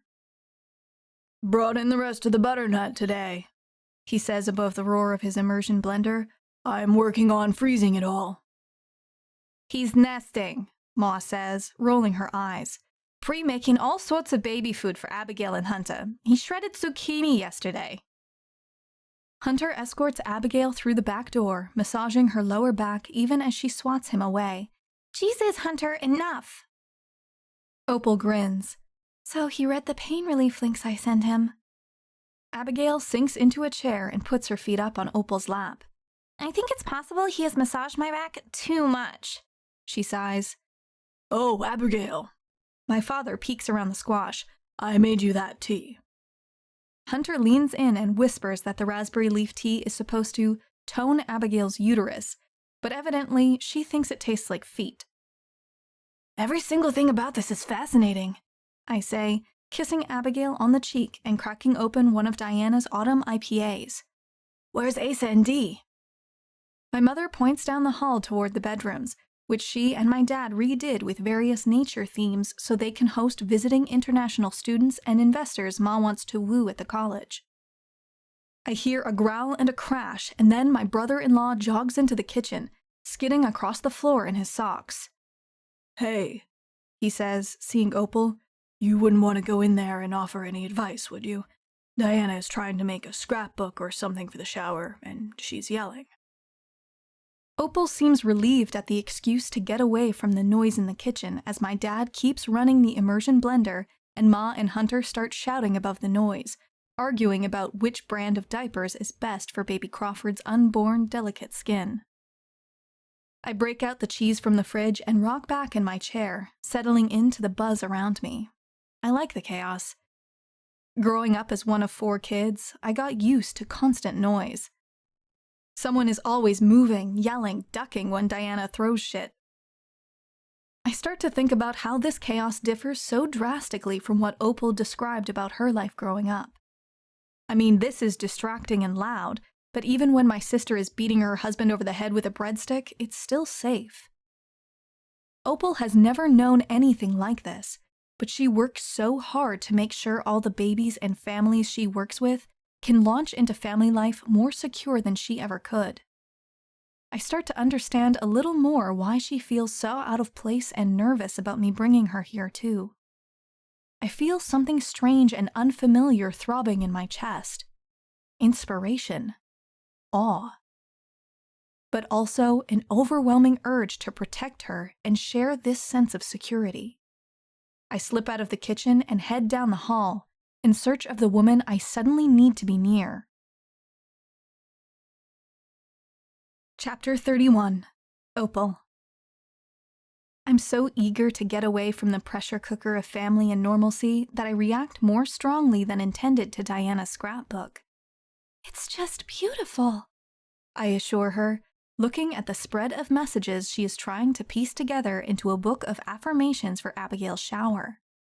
Look how many women you heard from. I encouraged Diana to reach out to the important women in Abigail's and Hunter's lives to share positive memories from their childbirth experiences. Indigo and Sarah wrote a very long and detailed illustrated guide that makes me chuckle. Rose's story includes citations from research journals. Abigail's mother included a picture of a newborn Abigail in the hospital, pink-cheeked and perfect. It looks like a preschooler put it together, Diana pouts, pointing out the uneven lines from cutting out the notes and pasting them on sturdy paper. Nobody cares about that, really. Abigail just wants to hear these messages, to know that she's in a loving circle of people who have shared this journey. I look over toward Diana and am stunned to see a tear roll slowly down her cheek. Hey! I crouch next to her. Can I help? She shakes her head rapidly and flicks the tear away. It's nothing. She sighs and begins to put away the glue, adding the scrapbook to the pile of decorations that have taken over the bedroom.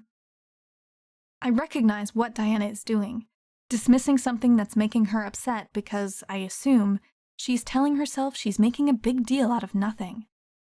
The past few months working with Pam, I'm learning more about how all those little nothings I keep inside start to pile up until there's a great big something making me hyperventilate. I know a little bit about nothing, I say, if you ever want to talk about it. I hold my breath, waiting for Diana to tell me to fuck off, but she closes her eyes. I'm just never going to get anything like this, she says, this flood of women wanting to help me through this big shared thing. What makes you say that? I think about all the people in her parents' kitchen who seem to love each other so much they don't bat an eye when one of them calls another one names or panics about blood pressure. Even as I sift through this thought, I'm overcome by her verbalizing the same sentiment I've thought 1,000 times as I've watched warm circles of women embracing my clients when they're birthing. Diana scoffs. Can you really see any of them responding if I asked for something like this? She gestures around the room. From what Archer has said, Diana has always been pretty independent. I'm pretty sure everyone in this town would come running if Diana asked. I've heard tales of her helping to euthanize people's sick birds, hauling heavy supplies to help set up for town festivals. But I also know how hard it is to ask for help when you're used to only trusting yourself. I pat her arm.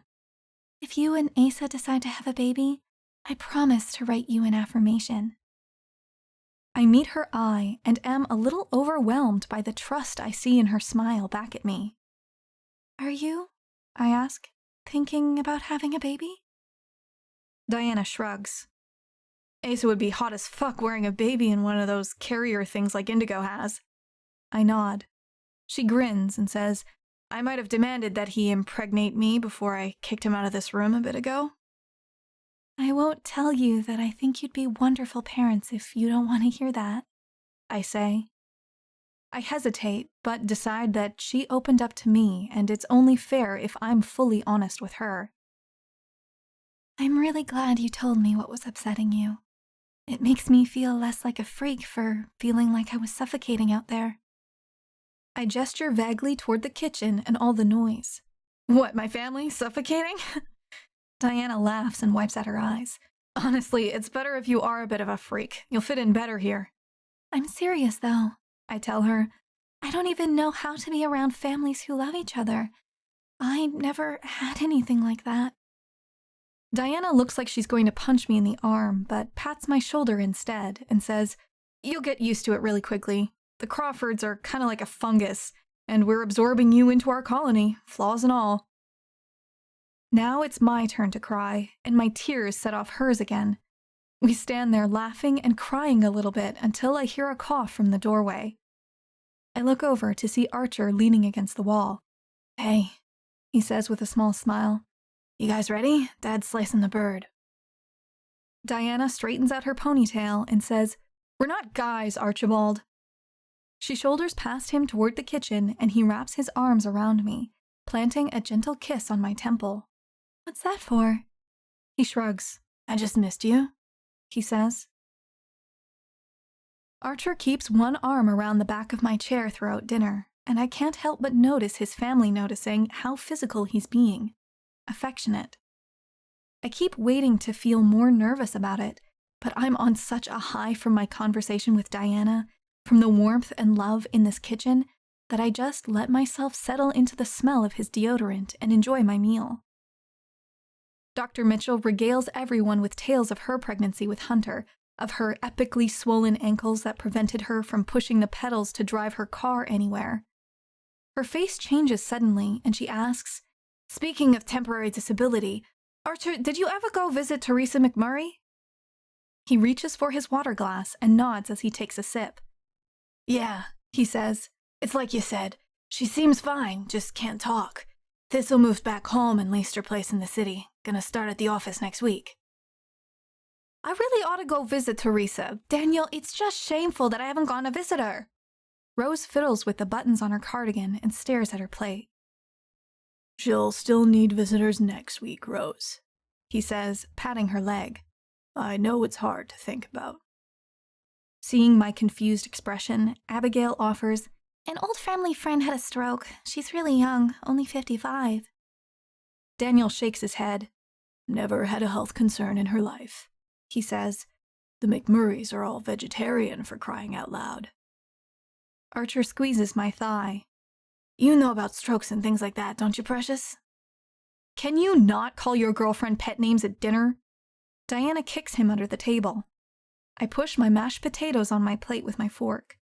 "I do. A lot of my research is about high blood pressure and preeclampsia," I say. "The grant I have now includes screening for stroke risk." I make eye contact with Abigail. "You're doing great. I don't want to worry you and talk all about my research." Rose smiles. "Well, I want to hear all about it, darling," she says. "Another time, when nobody is pregnant." She aims a pointed stare at Diana, who rolls her eyes. "Geez, Ma, how about we nag at Fletcher for a change? He won't even freaking come home. I at least got married." The Crawfords all start to argue about who is the worst adult child, and Asa raises his glass toward me and toward Abigail in toast. I swallow, my throat thick. I feel myself settling into all of this. To the conversation, to the promise of talking about my research to someone in the future. I feel myself getting used to the smell of Archer's soap, to the feel of his stubble against my cheek. I'm quiet for the rest of the meal as I fight my instincts to run before I set myself up for the inevitable disappointment that comes from trusting someone. I want to believe in the fairy tale of Oak Creek, that this is a community where people take care of one another. But I know that a big part of me is holding her breath, waiting for the eviction notice from this life, for the door to slam in my face. Chapter 32. Archer. Opal and Diana help Abigail into the living room while my family gets ready to argue over which movie we will all watch as we slowly digest our food. Asa and Hunter and I take on dish detail, and while I'm hauling a bag of garbage out through the back door, I see Opal's phone going nuts inside her coat pocket. I slide it out to bring it to her, and the notifications light up on the screen. It's a voicemail transcript from her dad. I guess she missed his call. I toss the trash bag into the can out back, and I know I shouldn't look down and read what he sent her, but I catch the words bitch and selfish, and I lean against the back door in shock as I read the transcribed ravings of the worst man I know. The preview I have access to cuts off somewhere in between him calling her ungrateful and accusing her of abandoning him on a major holiday. I see there is a series of other notifications from him from the past few days. He must have been leaving her similar messages all week, demanding that she, provide him with a meal for Thanksgiving, I feel sick to my stomach that she is so caring, so willing to give so much of herself to her patients, and the one person in her life she's supposed to be able to rely on attacks her this way. I start when I feel her hand on my arm. Opal. My voice is hoarse, my throat thick. I didn't mean to read this, but what the fuck, baby? Her eyes sink as she takes the phone back from my hand. I would have deleted it. I don't need to read it to know what it says. He talks to you this way? She nods. Like all the time? It's not him, Archer. It's the alcohol. He's angry and grieving and depressed and hasn't had anyone. She shrugs. He's had you, I tell her, and he fucked that up, precious. He fucked that up, and I don't want you to have to put up with that abuse anymore. What am I supposed to do? She challenges me.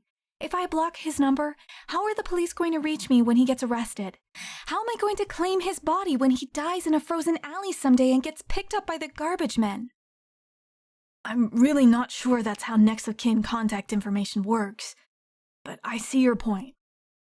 I can see her trembling, and I know I'm way out of my element here. Opal, I tell her, there's nothing I know how to say to make you feel better here, but I need to let you know that I care about you, and it makes me fucking irate that anyone on Earth talks to you this way, let alone your father. I fucking hate that you've had to just deal with all of this. She stares off into my parents' backyard, listening as the creek bubbles through the frozen ground behind my family's land. I'm not going to let you pity me, Archer. She grits her teeth and her hands ball into fists. Pity you? Jesus. Opal, I'm in awe of you, I tell her. I see my brother and Asa coming to look for me to keep helping with dishes. They catch sight of the glare in my eyes and duck back into the kitchen. What would help right now? I was fine, she tells me. I was bonding with your damn sister and telling your parents about my research. I was ignoring my father.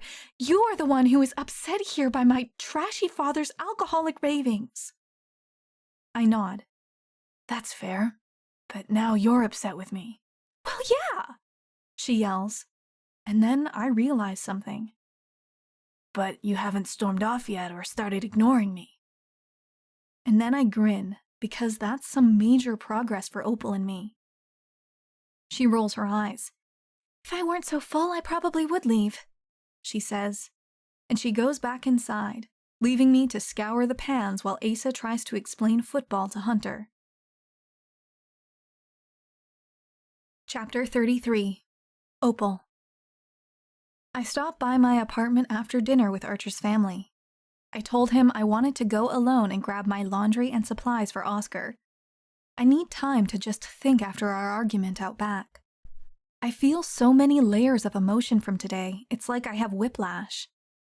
The house smells better, only very faintly of skunk. I know I should grab my cat and move back. Staying with Archer is too risky. I'm only just starting to figure out how to understand my emotions, how to rationally assess whether I'm upset about something important or making a big deal out of nothing, like my father ground into my head on repeat growing up. In my last session with Pam, she encouraged me to assess the source of my concerns. I get her point, that I need to learn to trust my instincts and really look at all the data that shows I'm usually pretty good about knowing what's going on in a given situation. But I still feel like such a stunted human compared to Archer. He has this rich network of people who love him, who support him, people he can call for advice. Decades of experience being told his ideas were great, and just the freedom of walking through the world trusting his own thought processes. What have I got to offer him?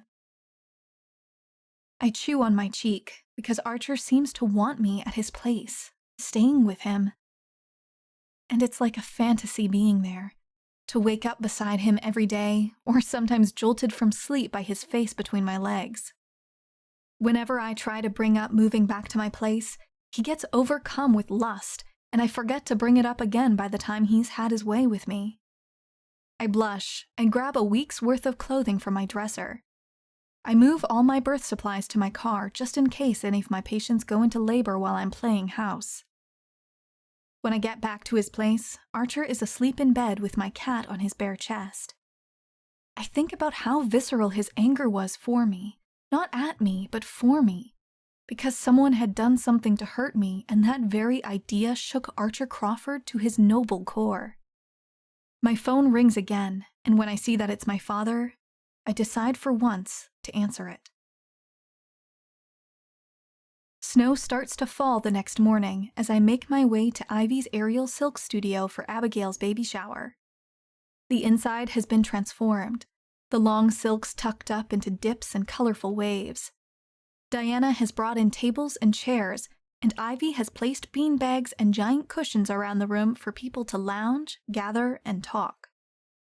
We folded 1,000 paper cranes, though Diana says they represent Abigail and Hunter's chickens, for luck, for the wish of a speedy delivery. The birds hang in colorful strands from the ceiling, and Abigail twirls among them, letting her fingertips brush against the bright paper. I love it, she breathes, clasping her hands together. She pulls Diana into a tight hug and reaches out for Indigo and Sarah to join in. Get over here, Abigail yells, her voice muffled from the arms of her friends. Opal, you were such a huge part of this. I feel the heat of embarrassment creep up my neck, and then I scold myself for feeling embarrassed, remind myself that I can enjoy these friends' kindness. I'm still no good at accepting any kind of compliment, but I make my way into the circle of arms, clutching the paper where I wrote my most difficult blessing for a new mother to date. The room grows noisy as guests trickle in, stomping snow from their boots and hanging up coats on a line Ivy hung between the poles she uses for strip aerobics. I keep a close watch on Abigail. Something seems a bit off, like she's slightly out of breath in a way that nags at my inner worrywart.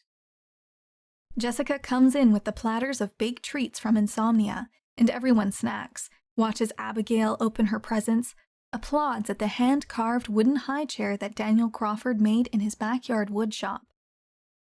When it comes time to share the blessings all the mothers have prepared for Abigail, I hover near the back of the room.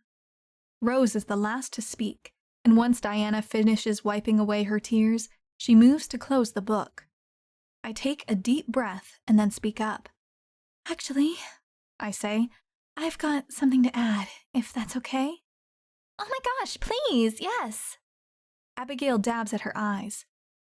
There's not a dry eye in the room after everyone has heard woman after woman share her memories from birthing, the feelings they all had when they first held their babies. I unfold the paper I've been clutching. I don't have any babies of my own, as you know, I begin, my voice shaking a little bit. But I've been so fortunate to be present when many of them came into the world. I've watched my patients transform into parents, watched them surrender to this overwhelming force, held their hands as the tide ebbed and flowed until their babies emerged. Sometimes amidst a storm, but often peacefully. I pause. Everyone is staring at me, waiting for me to continue. I clear my throat and take a sip of tea. I've never known my own birth story, I say, but lately, as I've been thinking about you, Abigail, about your pregnancy and what my growing friendship with you and your whole family really has meant, I got curious about my own origins. With a shaking voice, I tell the room how I answered the phone when my father called, and surprised us both by asking about my arrival. For once, when I brought up my mother, he didn't yell. He didn't disappear into a bottle. We didn't discuss his drunken tirades on my voicemail. I just skipped over all of it and asked him to tell me about my birth. He sighed. "It was so fast," he said of my arrival. "I never saw anything like that before. We didn't know what to expect." That rang so true, I say to Abigail, who smiles at me and rests her hands on her belly. I can see the movements of baby Crawford's limbs as he or she wriggles around in there. We don't ever know what to expect with a baby. I learned that my arrival was peaceful and calm. My parents were wide-eyed, together in the room, just clutching one another as I seemingly emerged just like that. I snapped my fingers, as my father had done when we spoke. My father remembers, if only briefly, my mother looking down at me in wonder. A new beginning, they'd said to one another. A chance to start again. I set down the paper on the scrapbook Diana has made for Abigail with everyone else's words. That's my wish for you and Hunter and this baby, I say. A new beginning, hope, a sense of wonder as you embark on this adventure together. As soon as I finish talking, the room erupts into sobs and hugs. Everyone is on their feet, petting my hair, pulling me in tight. People hug Abigail, and even Diana has tears streaking down her face. She and Indigo start passing around a flask to the non-pregnant guests, and people start toasting to me and thanking me for my work. By the time Diana and Rose usher the last guests out Ivy's front door, I'm practically throbbing with emotion. And so is Abigail. She still seems short of breath, and I don't like it. Can I talk to you, Abigail? I pull her aside as Diana is packing up the spare party favors. Abigail decided to give everyone paper white bulbs. We plunked each of them in a tiny jar with some river rocks. By the time they bloom, Abigail and Hunter should be cradling their baby. It's such a nice gesture. I ask Abigail to sit, and I pull out my blood pressure cuff. Just once more, to be sure. When she looks at me, I can tell that she knows what I'm going to say. The reading comes up high, too high. I take a deep breath. It's okay, she says. You know it's going to be okay, right? I squeeze her hand. Let's call up Hunter. We're going to go to the hospital together. I'll drive, and we can pick him up at your house on our way. We can have your mother bring you some things later. Chapter 34. Opal. Thank you for taking my call, I whisper to Pam from the hallway upstairs in Archer's house. Wasn't sure if you'd answer. It's 6 in the morning, the day after Abigail's shower, after I checked her into the hospital, and I can't sleep.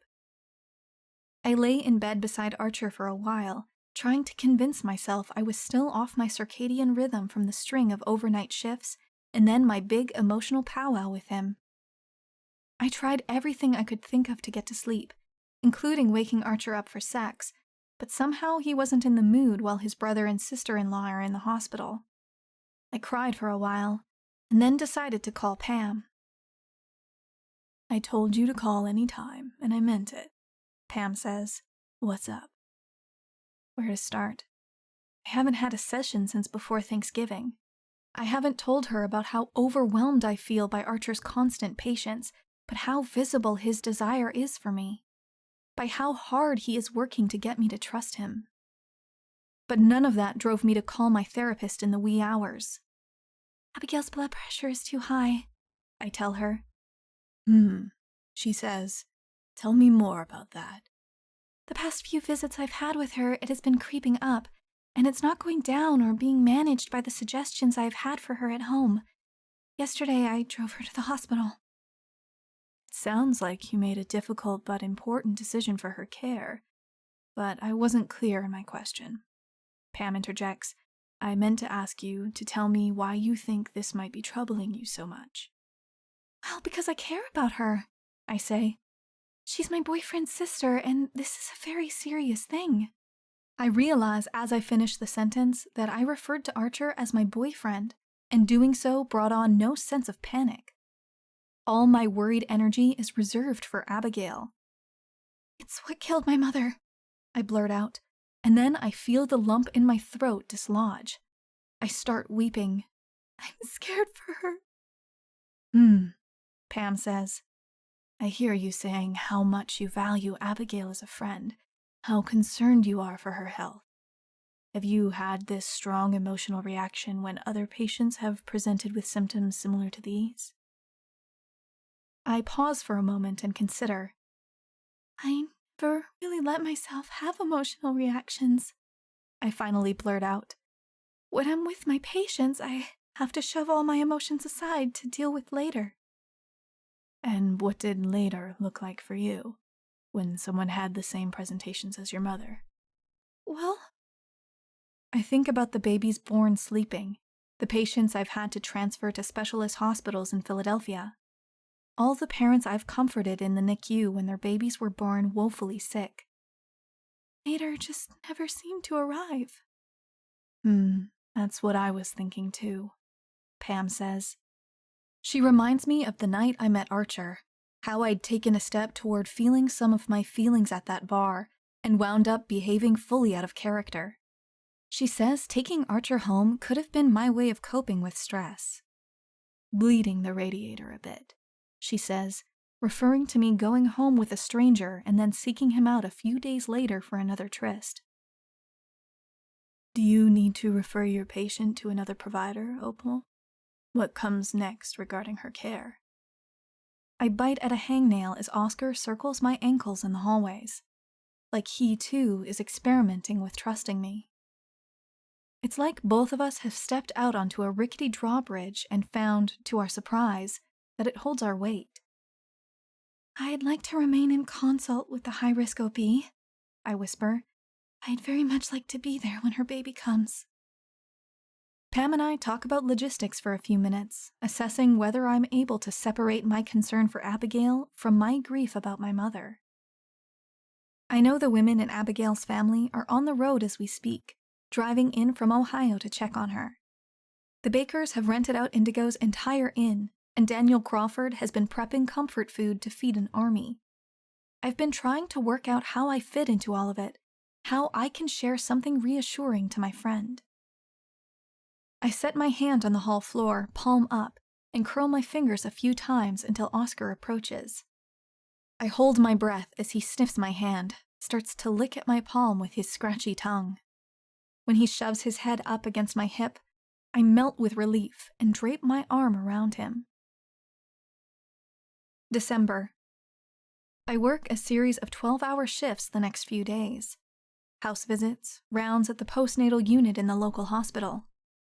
I gather data for my project and sit with Abigail, who is on hospital bed rest until she's far enough along to safely induce labor. And then I organize more data for Dr. Morley.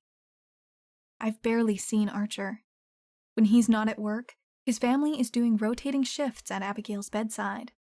I've seen his siblings and parents more often than my own boyfriend, and we are, for now at least, living together. I actually don't even know if my apartment still smells like skunk. Life is hectic. I'm exhausted, and just when I'm about to cave into the need for sleep, I get a call from Morley to say he's noticed something exciting in the data I've been recording. He asks if I can come down to take a look, and even though I'm coming off a night shift and haven't slept, I decide to make my weary way toward campus. I find him and Hunter in a conference room. Hunter is gesturing wildly, drawing a diagram of what I can only assume is a dilating cervix, and Morley seems utterly relieved to see me arrive. Opal! He springs up from his seat. Hey, Crawford, he says in his posh British accent. You must excuse me. I need to review this algorithm with Miss Whittaker. Hunter looks like he hasn't slept since Thanksgiving. Right, he says, erasing the whiteboard. Certainly. He heads off down the hallway before it registers to me that I should probably comfort him. Morley whisks me down the hall to his office, where he has so many computer screens I'm not sure where to look. He ushers me into a seat, and I'm delighted when he pulls up an easy-to-read infographic. Check out this user interface, he says, beaming. Pretty easy to digest, right? He's got graphs showing correlation between daily blood pressure checks, smoking, blood loss, so many symptoms, and pregnancy outcomes at the 6-week checkup. I clap my hands. This is just what I hoped we could do, I told him. I can't wait to expand to other pregnant populations in low-income areas. Is this where you Yanks would do a high five? Morley grins from behind his desk. I nod. I think so, Andy. I laugh and extend my palm, slapping hands with him, and we both do a little dance. This is good data, he says. I feel pride sweeping through me. The knowledge that my work is actually helping people, actually making a difference in families' lives once they have babies, I can't describe that sensation. I'm so unaccustomed to this. My instincts are telling me to hold back my joy, to wait for Dr. Morley to say, "Actually, we uncovered an error."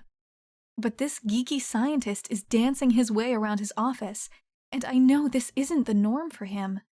The way Archer teases him, to even see Morley smile is a big deal.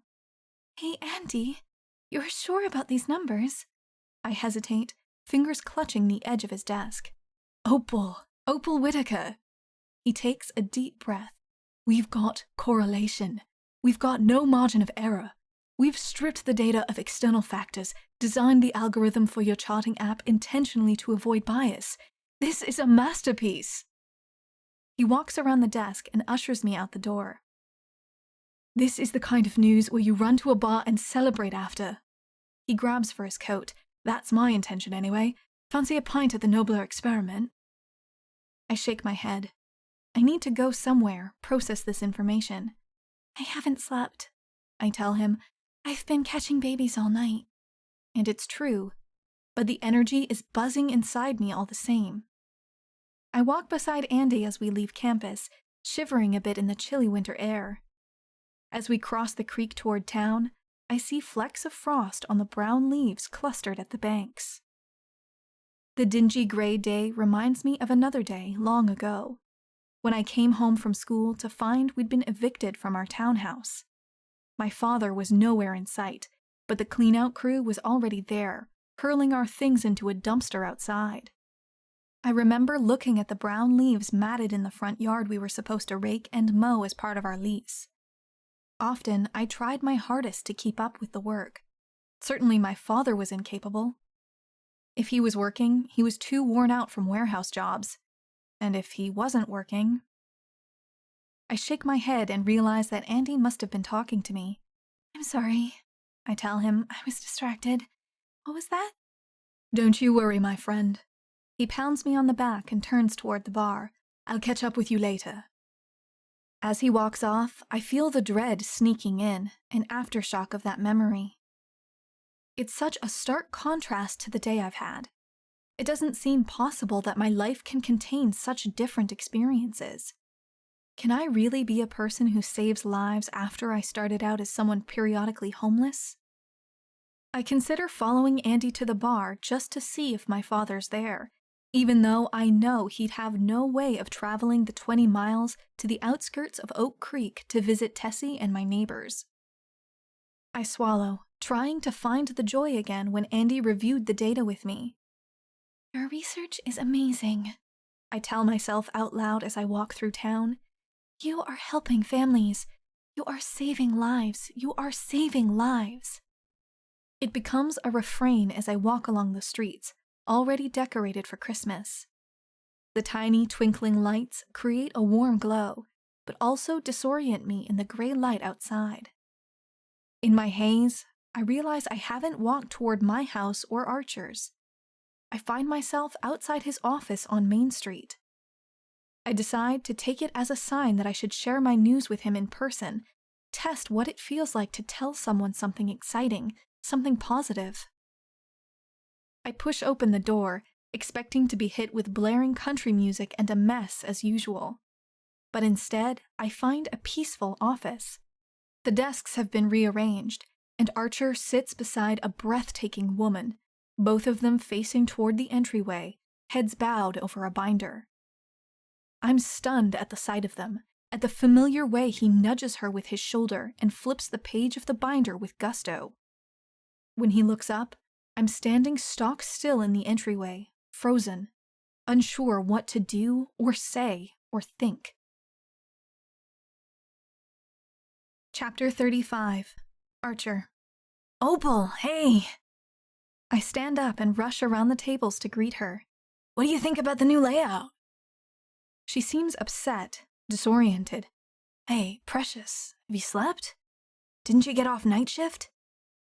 Thistle stands up and slides her hands in her pockets, waiting for me to make introductions.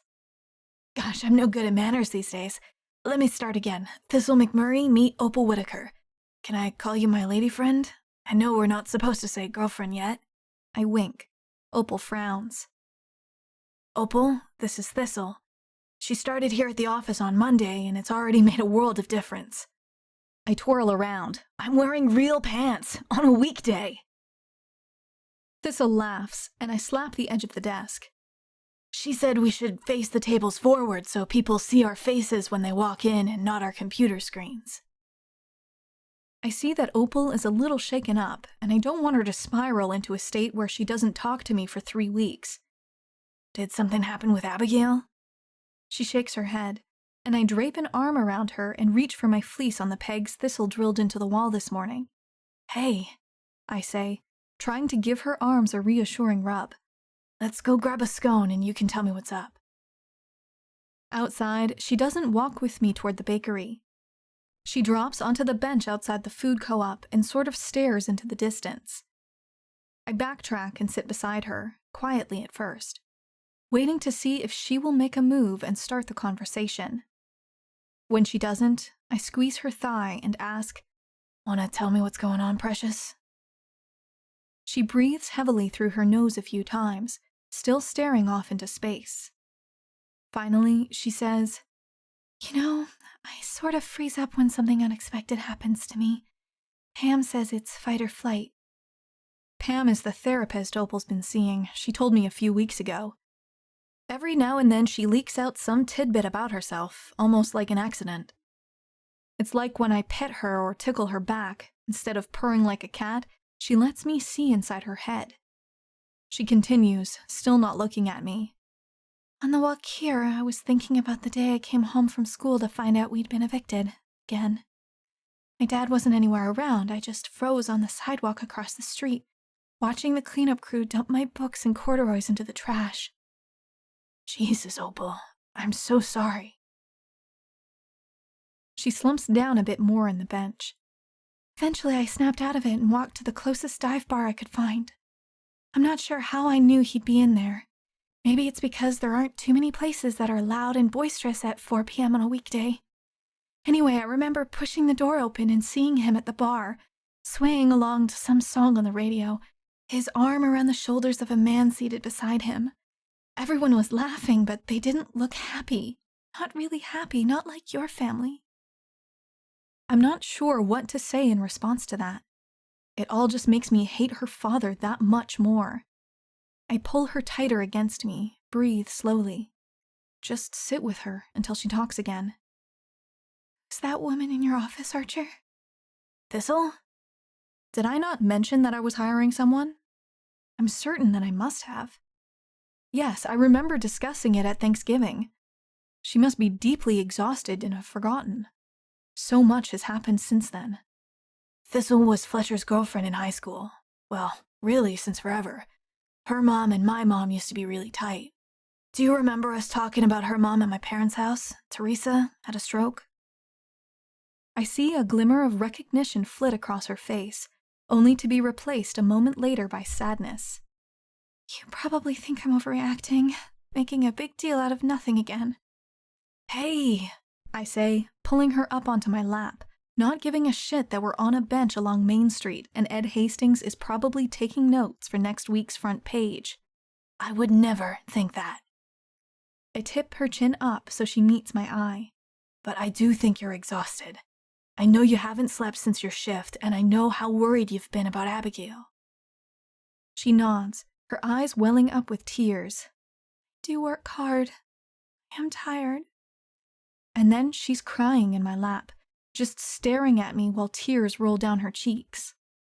I'm not equipped for this sort of thing, but something about her raw emotion right now is tugging at me. "Look," I say, "I don't know what to do right now, and I'm not very good at understanding women, but I'm just gonna put myself out here and say that I care about you. I want you to be happy. I like it when you're at my house, in my bed, and I hate that you feel sad because I didn't remind you that I was getting a female associate in my office." She starts sobbing out loud then, and I can't tell if I've made things better or worse. "Can we talk about this later? Can I bring home dinner after you've slept for a while and we can have a long talk?" She nods, but doesn't make any effort to get up from my lap. "Hey, I say again. I didn't drive today. Let me walk you back to my place so you can sleep. Another small nod, and I'm up from the bench, tugging her along behind me. It's all I can do not to sling her over my shoulder and carry her. As soon as we get home, I tuck her into my bed, smiling when I see that the cat has made himself at home on my pillow. I drop a kiss on Opal's forehead and promise to come back in a few hours when she's gotten some rest. As I walk back to the office, I hope to hell she doesn't disappear before I can return. Chapter 36. Archer. Walking home with takeout, I feel nervous in a way I can't remember ever feeling before. Other people's problems always seem so manageable from the outside. I didn't get worked up when Hunter's first marriage fell apart. I just got in my truck and went to fetch him home. When my clients are facing an audit or a tax bill larger than they can afford, I just show them a long-term forecast and usher them across the street to the credit union to chill with my friends, the loan officers. I see it now, though, the way that stress and worry can consume someone. Hell, when I was preparing for my CPA exam, I just figured if I didn't pass, I would just take the exam section again later. Opal says I'm good at code switching. I always just sort of thought I was easygoing and nobody expected much from me. Not like my genius siblings. Nothing has ever felt urgent or pressing to me the way my concern about Opal does now. She's rattled, and so I'm rattled. I'm new to this. I get to my house expecting her to be conked out in my bed where I left her, but when I open the side door to the kitchen, I hear her sitting in the living room with my sister. I sure as hell hope Diana didn't wake Opal up. I know I shouldn't eavesdrop, but it's hard not to when I have such a difficult time getting Opal to share anything with me. I lean against the doorframe when Diana says, "I'm no fan of cutting men a break, you know this, but I can vouch for the thistle thing." Diana's words are punctuated with the sounds of rustling paper. I peek into the room and see they're going through a folder of paperwork. Diana continues, "So in high school, Fletcher was fully absorbed in this woman. They broke up before graduation, both left for college, and really neither one of them has been back. Fletcher is some sports television producer bigshot. Oscar, scoot, ouch!" Let me see. Opal's voice is steady when she says, "No, don't suck on it, Diana, please. You can't suck on a cut. I have disinfectant in my bag." I hear her rustling around the living room. Opal has piled up all her midwife gear. I like having it here, like having her here in my house. Not that it was some dingy bachelor pad before or anything, but my house feels so much more lived in with her and Oscar here. Purposeful. "Fuck!" my sister yells, and I bite my knuckles so I don't laugh out loud. That stings. Anyway, we definitely talked about the McMurrays at dinner. My guess is you were totally overwhelmed, right? My family's a nightmare. Did I tell you about the time Asa blindsided me and dragged me to a ritual religious dinner with his extended family? I hadn't even met any of them before. I peek around the doorframe again and watch Opal finish cleaning Diana's scratched hand. She dabs at the wound with a cotton pad, biting her lip in concentration. Diana squeezes her other hand and says, "It's okay to be cautious. I've been burned before by a man, but I'll tell you, it's okay to let my brother love you too. You deserve it, is what I'm saying." Both Diana and Opal look like they're going to cry. There's a long pause, and Opal swallows. "It's really difficult," she says. Diana nods. "I've never been able to rely on anyone before." Diana gestures to the papers. For years, I didn't trust anyone other than myself to do a damn thing. Look at me now, reaching out for help with a baby shower, and now asking for advice about getting pregnant. Opal dabs at her eyes, looking teary, while my eyes feel like they're going to bug out of my head. I'm about to swoop in and tell them I'm home when Diana punches her in the shoulder. My brother's a douchebag, but he's okay. And what did Indigo say you call him? The Archduke of Orgasms? "Hey, I'm here," I blurt out. "I'm home, and I brought takeout." Opal looks startled, but Diana makes a face and sticks her tongue out at me. "I'm assuming that's my cue to get out of here," she says, and starts brushing paperwork into a tote bag. You don't have to go, Opal insists, making me wince. I really want to have a talk with her, figure things out. Oscar walks up and starts circling my legs, purring. I bend down to pick him up into my arms, and Opal stares at me, slack-jawed. Meh, Diana says, shrugging into her coat. All this talk about good men sort of has me wanting to go home and demand that Asa impregnate me. I'm going to pretend I didn't hear that, I say, burying my face into Oscar's fur as he rubs his head against my chin. You gonna be around to catch the baby next summer? Diana raises her eyebrows at Opal, who looks like she swallowed a hairball. Remember the family group chat if there's any news about Abigail. My sister laughs and bustles out the front door. I plunk down on the sofa next to Opal, trying to offer her the cat, but he squirms and tries to attach himself to my shirt. Hey, I say to her, leaning my head on her shoulder. I thought you'd still be sleeping. Opal yawns. I just slept for an hour. I figure it'll be better for my body if I can stay up until proper bedtime, get back on a daylight schedule. She trails off, so I start rubbing her leg. I brought us some soup. I thought we could talk. I can be out of your hair by morning, she says, her eyes wide. It might take me a minute to get Oscar. Opal, no, what? That's not what I meant at all. It's not? No, precious, listen.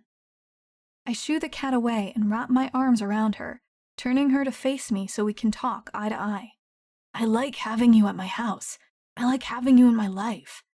I want to talk about what made you upset today so we can figure out how I can do better next time. She blinks at me. You want to do better? For me? I nod. Opal, these past few weeks with you, it's been real different. It's been real. She closes her eyes and swallows. And I know it's new to you, and I know my family comes on strong. But I want to keep hearing about cervixes and watch the sparks shoot out of your eyes when you sit on my couch to compile the data from your patient visits. I don't think we're going to be able to fuck at my office anymore now that Thistle's working there, but... She's all out crying now, and I'm not sure what to make of that, so I stop talking. Am I fucking everything up? Her eyes fly open. You? God, no, I'm just... She takes a deep breath, lets it out. I feel like I need to call Pam. I don't know what to do about today. Do you want me to give you some privacy to call her? I stroke her face, hoping she isn't really going to break contact to go and call her therapist. I feel a wave of relief when she shakes her head. I met with Morley today. Do you all call him that? Is it okay if I call him Andy? I chuckle. You can call him whatever, babe. Archer! She clasps her hands together. He's really excited about the data from the program we've been doing. With the postpartum patients, Archer, I think we are really going to be able to make a difference.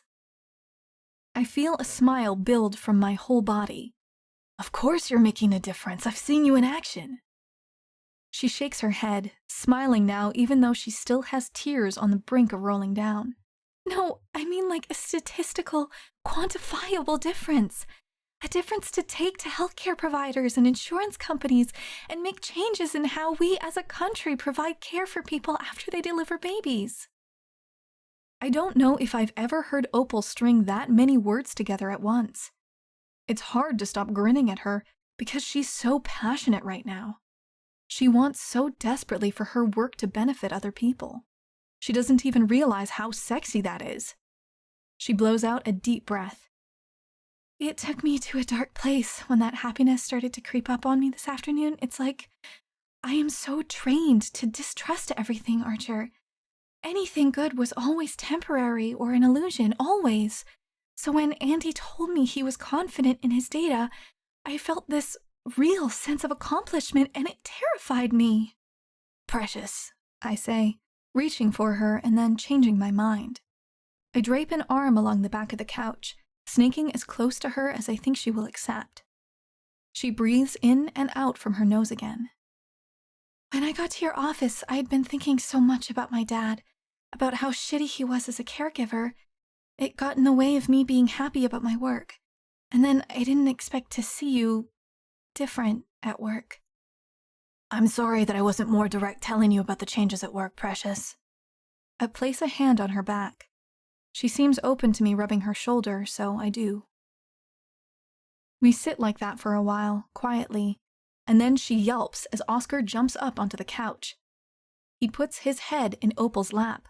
Oh, she says, petting him. He's letting me love on him, Archer. Of course he is, I say. He loves you, precious. He just needs patience. He's been through so much, she says, petting him gingerly and practically glowing when he allows it. I just want him to be happy. Hey, I say, lifting her chin with one gentle finger. You've been through a lot too. As she stares at me, speechless for a minute, I lean in and drop a kiss on her mouth. Just a brief one, to let her know I care about her. And then the three of us snuggle tighter, the house warm and silent apart from Oscar mewling happily between us. Chapter 37. Opal. Archer asks me to pause thinking about moving back to my place until after Abigail has the baby. Between us both working so much, and me helping to translate what the doctors say, and helping to calm Hunter down, Archer says Team Crawford needs me well-rested and well-fed. Daniel delivers casseroles daily. I stand in Archer's kitchen heating one up, a sudden hunger emerging after I worked through so many big, conflicting feelings all at once. I force myself to silence the tiny voice inside questioning whether he's serious when he says I'm a welcome addition to his house. Instead, I stare at the paper white bulb from Abigail's shower. Archer had set it on the windowsill, where the morning light streams in every day. We can watch it bloom together, he says, planting a kiss on the back of my neck. We wait for the microwave together, and he wraps his arms around my waist. Tell me what's going on with Hunter and Abigail. I got about 10,000 phone calls from my family members. Can I just tell you they're going to be okay and fill in the details in the morning? I'm so relieved when he nods that I could melt. He grabs a few plates and we sit at the counter, eating cheesy pasta that tastes so good I forget about all my problems for a few minutes. Archer, I say, watching him dig into his food. What is all this clause nonsense I keep hearing everyone talk about? He says. That's some serious insider Oak Creek information. He winks. I could get into trouble if I tell. Come on, I urge, swatting a noodle off his fork with my own, holding it up in challenge. Well, he dabs at his mouth with a napkin. I'm going to warn you that you're going to think I'm incredibly sexy after I tell you about this. I think I can handle it. He pulls out his phone and scrolls through his pictures, bringing up a shot of a guy dressed as Santa, holding up a sleeping baby. The Oak Creek clause has been a thing for over 125 years, he says. He scrolls through the phone and I see the same Santa with sleeping kids, wide-eyed kids. Every year, Ed Hastings puts up an ad in the Gazette reminding parents that they can sign up to have the Oak Creek clause come to their house and visit their kids. Archer beams as he describes a tradition where Santa Claus gets a list of the names and addresses of all the kids in Oak Creek and goes to each house that signs up. The parents pick one present for the Claus to give to the kids. I remember when the Claus used to come to my house, Archer says. Man, we thought Santa really lived here in Oak Creek. He's quiet for a moment, just smiling. Then he shrugs. A few years ago, I lost a ton of money to Leonard at cards. He said he'd call it even if I took over as the Claus. Archer stabs another bite of his casserole. Been clausing it up ever since. I blink at him. You dress up as Santa on Christmas Eve and go to every house in town to visit the kids and, spread Christmas cheer? He grins. It's not every house, precious, but yeah, pretty much. When I don't say anything for a while, he raises his eyebrows and bumps his shoulder against mine. It's hot, right? Me as the Claus? I furrow my brow and try to think of something to say, but I just am at a loss for words. It's probably the most amazing thing ever, I tell him. This town is really something special. It is. Better now that you're here, precious. He kisses me on the cheek, and then I swoon as he scoops me up and twirls me around the kitchen. Let's get you to bed. No expectations, he whispers as he crawls in beside me. But I want to rub your shoulders for you. "Oh, yes, please," I say, melting into the sheets as he works his strong hands along my muscles. I feel the tension melting away, and I drift off to sleep as soundly as I had in those first days when I was mindlessly screwing him all over town. Whatever release I once found in just blindly demanding a passionate need, I now am getting through this intimate silence, this togetherness. Time to go, babe. Archer kisses my shoulder and offers me a cup of coffee in bed. I squint to try and see the clock, but I can't. What time is it? It's like 7, but you said you wanted to get back to the hospital, and I have this logistics meeting with the acorns about being the claws.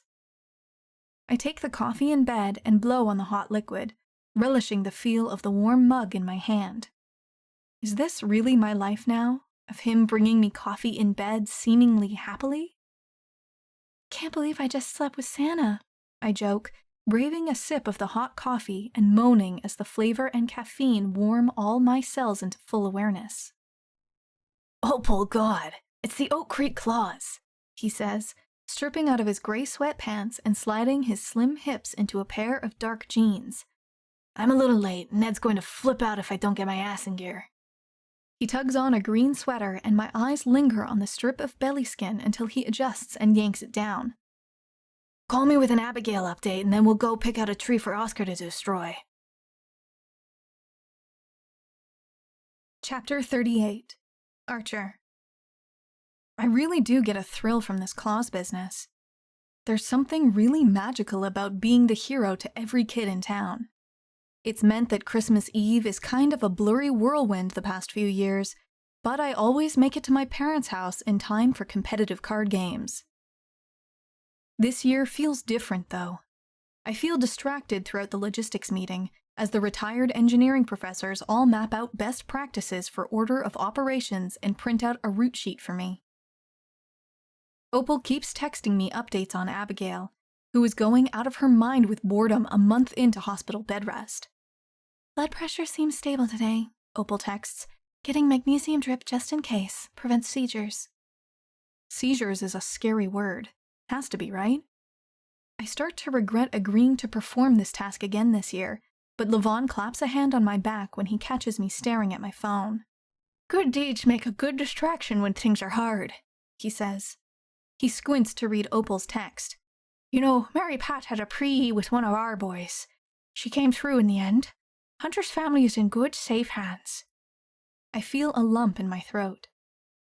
I'm grateful when Levon declares that Operation Oak Creek Claws is a well-oiled machine. He snatches the route list from the printer for me, grabs the garment bag with the costume in it, and shoves me out the door back toward home. I'm sure that he's right about the distraction. Once I slip into the costume, I know I'll be focused on the task at hand, trusting that the rest of my family will figure out everything else. They're good at that. I enter through the side door and toss my garment bag on the table, ready to take Opal out to chop down a last-minute Christmas tree for the living room. I grin, thinking of all the ways the cat will drag needles and sap through my house. Watch, he's the kind of cat who will just sit under the lights and groom himself. Either way, I know Oscar will like to see a little festivity around here. I look into the living room, and all those thoughts go out the window when I see Opal sobbing on the floor, cradling Oscar on her lap. Shit, I mutter, hurrying over to them. What happened, precious? The cat vomits and meows, like he's in pain. Not good. Does he have a virus, or did he maybe eat something? I squat down on the floor next to them and try to pet Oscar, but he groans. I didn't know a cat could groan, but this one just did. It pulls at my heartstrings to see this feisty guy so down. Opal points at the paperwhite we had brought from Abigail's shower. Oscar must have tipped it over and dragged it around before nibbling on the stem. I pull my phone out of my pocket and look up whether these flowers can make a cat sick. Oh shit, baby, I say, looking at the flashing warnings all over the internet. Paperwhites are really poisonous for cats, like really bad. We gotta get him to the vet, sweetheart. Opal starts rocking and muttering, No, no, no, no, no. She sobs a little and just lets the tears roll down her face. This can't be happening. I'll get his carrier, okay, and one of his toys. No, you don't understand, she says. Abigail's water broke. I just came home to change so I can go be with her until the baby comes. I don't know what to do. I chew on the inside of my lip for a minute, drag my hand through my hair. I have about 3 hours before I need to suit up to start my early claws rounds. Surely that's enough time to get the cat to Annika and get her started with whatever helps a poisoned cat. I remember that it's Christmas Eve and I'll need to call Annika and figure out what sort of emergency vet is open. Opal and Oscar are both crying, and it makes it hard for me to think straight. Here's what we're gonna do, I say, tugging her so she stands up. I'm gonna take the cat to the vet. You're gonna go to the hospital and... The back door to my house opens and my brother Fletcher cuts me off mid-sentence. What in good God is going on with this family? He bursts into the kitchen and looks at me, Opal, and the crying cat. Seriously, where is everyone? Who's this? Fletcher. Yes, Fletcher can help. I rush over to my brother, who is hauling 2 duffel bags and shivering in a light sweatshirt. What, did you just get here from the airport? Nobody was there to get me, he yells. Nobody is answering their phone. Opal. I turn back to her. She's standing in the kitchen, blinking away tears, not sure what to do with herself. Babe, go get your bag and head to the hospital. Between me and Fletcher, we will take care of the cat. But what about your Santa stuff? She hugs her arms around her waist and shifts her weight from foot to foot, nervously. I couldn't handle it if I knew you let down all those children. I don't even know how far you have to go to get to an emergency vet, and... Fletcher will be the claws, I say, the idea forming as it falls out of my mouth in real time. I know I make a lot of questionable decisions, I say to him, but this is an emergency, bro. You gotta step up and be the Oak Creek Claws so I can take care of Oscar so Opal can go catch Hunter's baby. Fletcher sinks into a chair at the table and starts tugging on his artfully tousled hair. You're gonna need to back up a minute. He squints at me. Are you high? But Opal seems satisfied with this plan, enough so that she starts gathering the things she will need to meet my family back at the hospital. They're gonna start a Pitocin drip if I don't get there soon, and I know Abigail wanted the opportunity to labor naturally. She rummages around for different lotions and a sack of tennis balls, and I decide that she's all set enough that I can fill Fletcher in on the past month of family emergency. Nobody seriously told you, man? Abigail's been in the hospital since Thanksgiving. I guess that's why Ma and Dad's house is dark and locked up, he says. Once I get Opal tucked into her Prius with a large coffee and a promise to update her hourly if she does the same, I give Fletch a tutorial for how to become Oak Creek's most elusive and beloved tradition. You're gonna have to come around more after this, I tell him. Gotta update those naughty and nice lists all year for the kids and all that. Fletcher rolls his eyes and stuffs his feet into the black boots while I adjust his fake beard. Okay, well you've got this and I gotta meet Annika, so we'll reconvene later. You still didn't tell me who that woman is or why she's in your house with a cat who obviously lives here, he says, hoisting a decorative red sack over one shoulder. Fuck, I always forget how cold it is here. Yeah, we get winter here, dude, every year. Anyway, I gotta go. I scoop up Oscar and gently put him in his carrier. I manage to get Annika on the phone and explain what happened, and she thinks she can help Oscar here in town.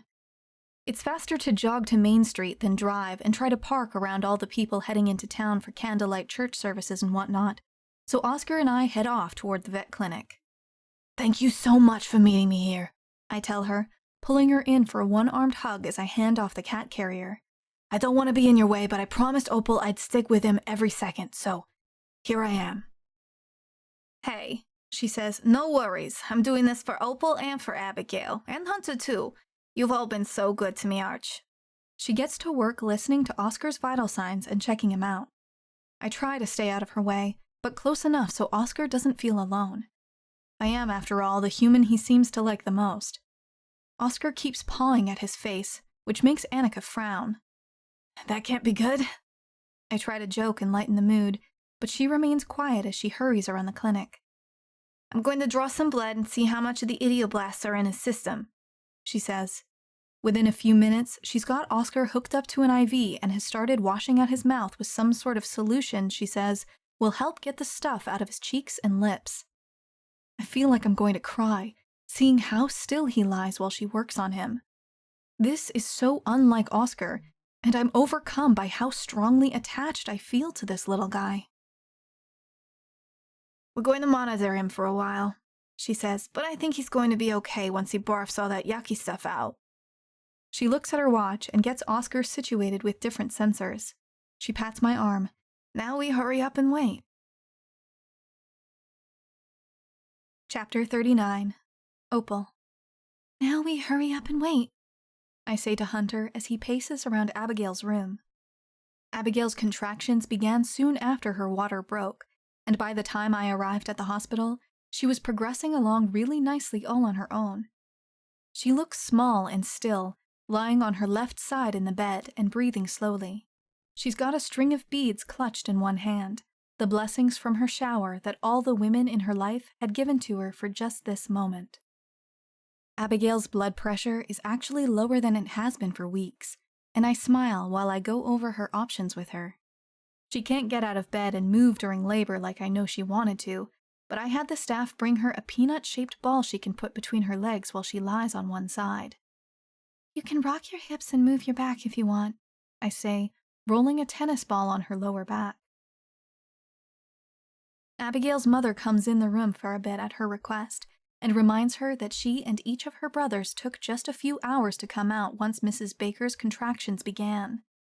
Abigail breathes long and slow and groans a bit before she turns to Hunter and says, "Babe, I need the drugs." I call for the attending anesthesiologist to come in. "I know this isn't what you planned for," I whisper. "You're doing the best you can with the information we have right now." I reassure them both. In this moment, everyone is safe and comfortable. The OB comes in to check on us a while later and seems pleased with Abigail's progress. She's at 6 already? I nod and hold a finger to my lips. Abigail and Hunter have their foreheads pressed together through a contraction. She can still feel the intensity of her body's work through the epidural, and she grips Hunter's hands with white knuckles. "Not too long now," I say. 20 minutes later, I'm gloved up and squatting at the foot of the bed, easing a slippery baby boy earthside. Abigail drops back to the bed, spent and glowing, and Hunter emits an uncharacteristic whoop of joy. I rock back on my heels, giving them a moment to enjoy the fresh miracle on Abigail's chest. These are the moments I live for, the pockets of joy and happiness I file away and draw upon when I feel twitchy and anxious, when the darkness of my childhood comes rearing up to gnaw at me. When I have a good day, it's because I start my morning remembering times like this. I'm lost in thought when Hunter suddenly grabs my hands and starts dancing around the room. "Opal, you saved them," he says, tears running down his face. "You kept my family safe." He pulls me into a tight hug, and Abigail says, quietly, "She definitely did." I feel like I didn't do much, especially since she's been at the hospital. The obstetric team has really brought Abigail over the finish line, and I open my mouth to say so when Hunter shushes me. "You kept me calm. Do you know how unusual that is? Feel like I need to hire you to assist me through 100% of my future ordeals." Abigail squeals in delight as her son latches onto her breast in his first attempts at nursing. Even a few weeks early, the little guy is wide awake and sucks voraciously. The nurse attempts to pull the baby for his weight and measurements, but I place a hand on her shoulder to delay her. Those assessments can wait. Hunter is back at his wife's bedside, looking on in awe as his tiny son tastes his first meal. "Can we go with Louis?" he whispers, and Abigail nods. Hunter grins at me. "For Louis Pasteur, you know, the famous biologist?" I do know, and hearing the name of the famed vaccine inventor reminds me that I haven't been checking in on Oscar. "Excuse me for just a minute," I say, but the Crawfords are in their own world. I duck into a dimly lit corner of the room and check for my phone. It's 11 p.m., still Christmas Eve. I dial up Archer and he answers right away. "Precious!" He and I talk over top of each other, asking how everything is going, and then laughing, both saying everything is fine. "You first, babe." His voice is echoing strangely, so I don't think he's home. "Abigail had the baby," I whisper. Louis, they're calling him Louis. I look over and see the nurse is weighing and measuring him. We're going to check her blood pressure and likely continue the magnesium drip, so she will be a little out of it for Christmas this year. My brother has a kid named Louis, Archer breathes. That's amazing. Hey, so Oscar is gonna be fine. He hadn't ingested much of the paper white and he puked most of it up. Annika says I can take him home in like a half hour. Really? I sink to the ground, finally feeling the heavy weight of my fear for Oscar, for what could have happened. I feel so guilty, Archer.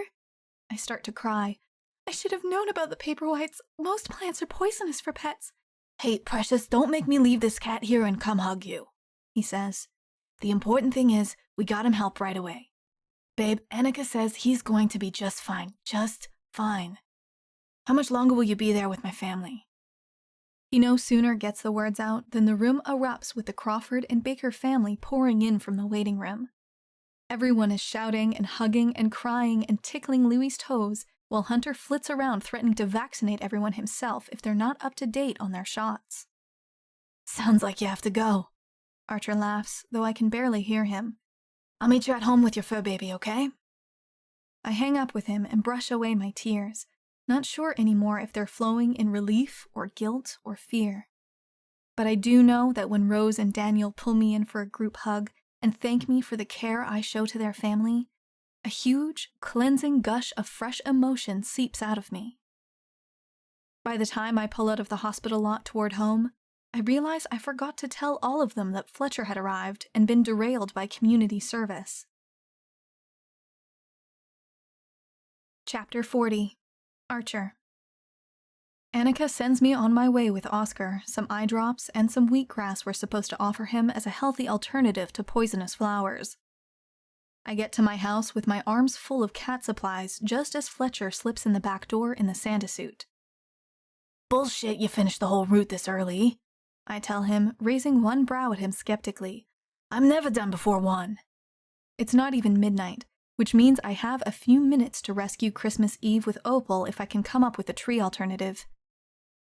Not quite done yet, big brother, he smirks, but I am clearly more efficient than you at this work. I make like I'm going to punch him, and he pulls me in for a hug. Come give the claws a squeeze, he says in a fake deep voice. Ho, ho, ho, Archer Crawford. He pulls me into a headlock. Did he get this much stronger than me, or am I just so exhausted that I can't push him off? Have you been a good boy this year? Come on, dickweed. I'm shouting into his red velvet armpit, and even the cat is perking up to see what's going on. Fletcher releases me abruptly, and I stumble back. He holds up one gloved finger. I had some helpers along the way, he says, and then he pulls a 2-foot-tall tree out of his sack, the kind that comes in its own pot so you can plant it outside if you feel like it. I heard your feline friend wants a tree to knock over. Fletch. I have no idea what to say to him, especially when he pulls out a new package of solar-powered twinkle lights. Fletcher uses his teeth to pull off the claws gloves and winds the lights around the little tree. These are from Matthew and Annika, he says. They're pre-charged, because of course they are. He flips a switch and the tiny tree lights up. The two of us just stand there for a few minutes in my kitchen, staring at the glowing tree. The cat slowly climbs out of his cat carrier and makes his way toward his water dish, lapping at the drink, and then, just as I suspected, he sits back, grooming himself and gazing at the little fir tree. The kitchen smells like Christmas. My brother drapes his arm around my shoulders and says, "When did you get a cat?" I don't look at him, but I say, "He belongs to my girlfriend, but he likes me better." After Fletcher and I review all the Crawford drama from the past year in more detail, he heads off to my parents' house, hoping they'll be coming home soon to at least unlock the doors for him. I offer to let him sleep over, but my heart isn't in the invitation, and he can tell. I'm too excited to get my arms around Opal. I crouch on the kitchen floor, gently stroking Oscar's fur as much as he will let me. I brought some towels and a blanket down for him to nestle into so he doesn't have to venture far from his water. The back door eventually creaks open and she finds me there, cradling the cat and gazing at the tree. She claps her hands together over her mouth, taking in the sights in the room. I missed you, I say, patting the ground beside me. Did you bring a picture of my nephew? She rests her head on my shoulder. I'll trade you the phone for the cat. As I ease Oscar into her lap, I feel Opal practically thrumming with joy to see him doing so much better. Is it wrong that I'm happy to be holding him, even though I know he's only allowing it because he's sick? It's okay to enjoy being needed, I tell her. I start to run my fingers through her hair, the phone forgotten. Think I'm better when I know people need me. We sit that way for a while longer, and I watch as the clock passes midnight. Merry Christmas, precious, I whisper, and I pull her in for a kiss. Opal asks if I think it's nuts if we sleep downstairs with Oscar, and I shake my head. Not nuts, I tell her. Let me go get some more blankets. I rush upstairs and yank everything off my bed, inhaling as I head back down the steps. My pillows smell like roses now, like Opal's shampoo. I want them to always smell this way, like I want her to always be here with me in my house. I lay everything out on the floor near the cat, and we lie down, still staring at the tiny tree. This is really nice, she whispers into my chest. I say. I'm tired to my core, but I have so much I want to say to her, so much I need her to hear. Everything is nice when you're here, Opal Whittaker, I mumble. She rises up on one elbow and looks at me. It's true what I said before. I'm a better person when people depend on me. Work is better now that I have to get my shit together and be organized with Thistle around. This house is better now that there are people and animals who need it to be a certain way. To punctuate my point, I prop my feet up on Opal's work bag that she set on the ground near the kitchen table, across from where we're sprawled out on pillows and the comforter from my bed. I don't know what my place is in this town, I tell her. I'm not a genius, I'm not an entrepreneur. I feel like I've been drifting around sorta aimless until you cascaded into my life, Opal. I can see her breathing, see the pulse tick in her neck. She swallows but doesn't say anything. I need you, Opal, and I know that's hard for you, that it's asking a lot for you, but I want you to stay. Stay? Stay. Here. Not just until the smell is gone and my family's healthy. I want you to stay with me. An eternity passes while she stares into my eyes, licks her lips, considers. I want that, Archer, but I'm scared. I know you are, precious. I kiss her hand, and then I groan as she stretches up to kiss me on the mouth. This time, her kiss is the one that's demanding, searching for something. She's asking for something as she explores, and I want to help her find it. We fall asleep that way, kissing, stroking each other, quietly lying down with Oscar as he drifts off to sleep beside us. It's the best Christmas I've ever had. Chapter 41. Opal. Indigo sends a massive group text to all the Crawfords, inviting us all to the inn for Christmas breakfast. Since the Bakers are all staying there, it's become the new headquarters for updates on Abigail and Louie. Daniel and Rose seem a bit out of their element not playing host. Daniel sends a series of emojis with different facial expressions, and I laugh as Archer's phone chirps with each new incoming message. Did anyone ever find Fletcher and set him straight? I'm not ready to stand up yet, and I'm pretty sure my entire body will seize up if I try to move.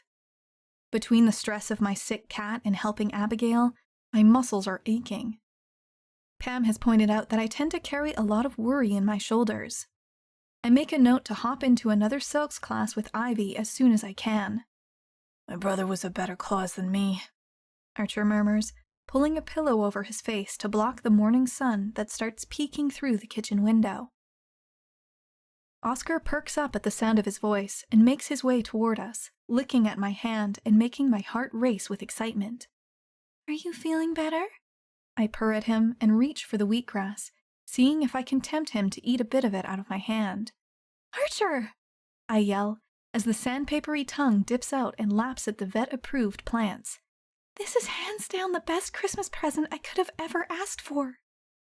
I usually get to sleep until noon on Christmas, he murmurs, still not pulling the pillow from his face. I yank it away from him and kiss him, unaccustomed to waking up feeling fully content, but reveling in the moment while I can. Come on, lazy bones, I tease. It's not like you were up all night doing good deeds like your brother or anything. He wrestles me onto my back and pins my arms above my head, nipping at my neck. "Take it back," he says. But before he can carry out whatever he had planned, Oscar climbs in between us and settles himself on my chest. By the time we make it to the inn, we're the last ones there by a long shot. Sarah and Indigo are circling the room, passing out pans of freshly made cinnamon rolls and bacon. "I've got turkey bacon for Asa," Indigo yells. "Let me just go and grab it." "Oh!" She spots us as Archer helps me unravel my scarf. "They're here!" The din in the room halts and everyone turns toward us. Abigail's mother leaps off the bench and nearly knocks me over as she wraps her arms around me. Mr. Baker starts to cry and twirls his coffee cup uncomfortably amid the din in the room. "Opal," Rose says, her voice carrying above the noise until everyone quiets down. "This family," she gestures around the wide web of people in the room, not all of whom are related to one another, "owes you a great debt of gratitude." Hear, hear. Daniel bangs his mug on the table. Rose clutches at her chest and continues, "Not only did you sense something wrong with our Abigail, but you followed through and you helped all of us understand. Through the whole process, we all knew what was going on."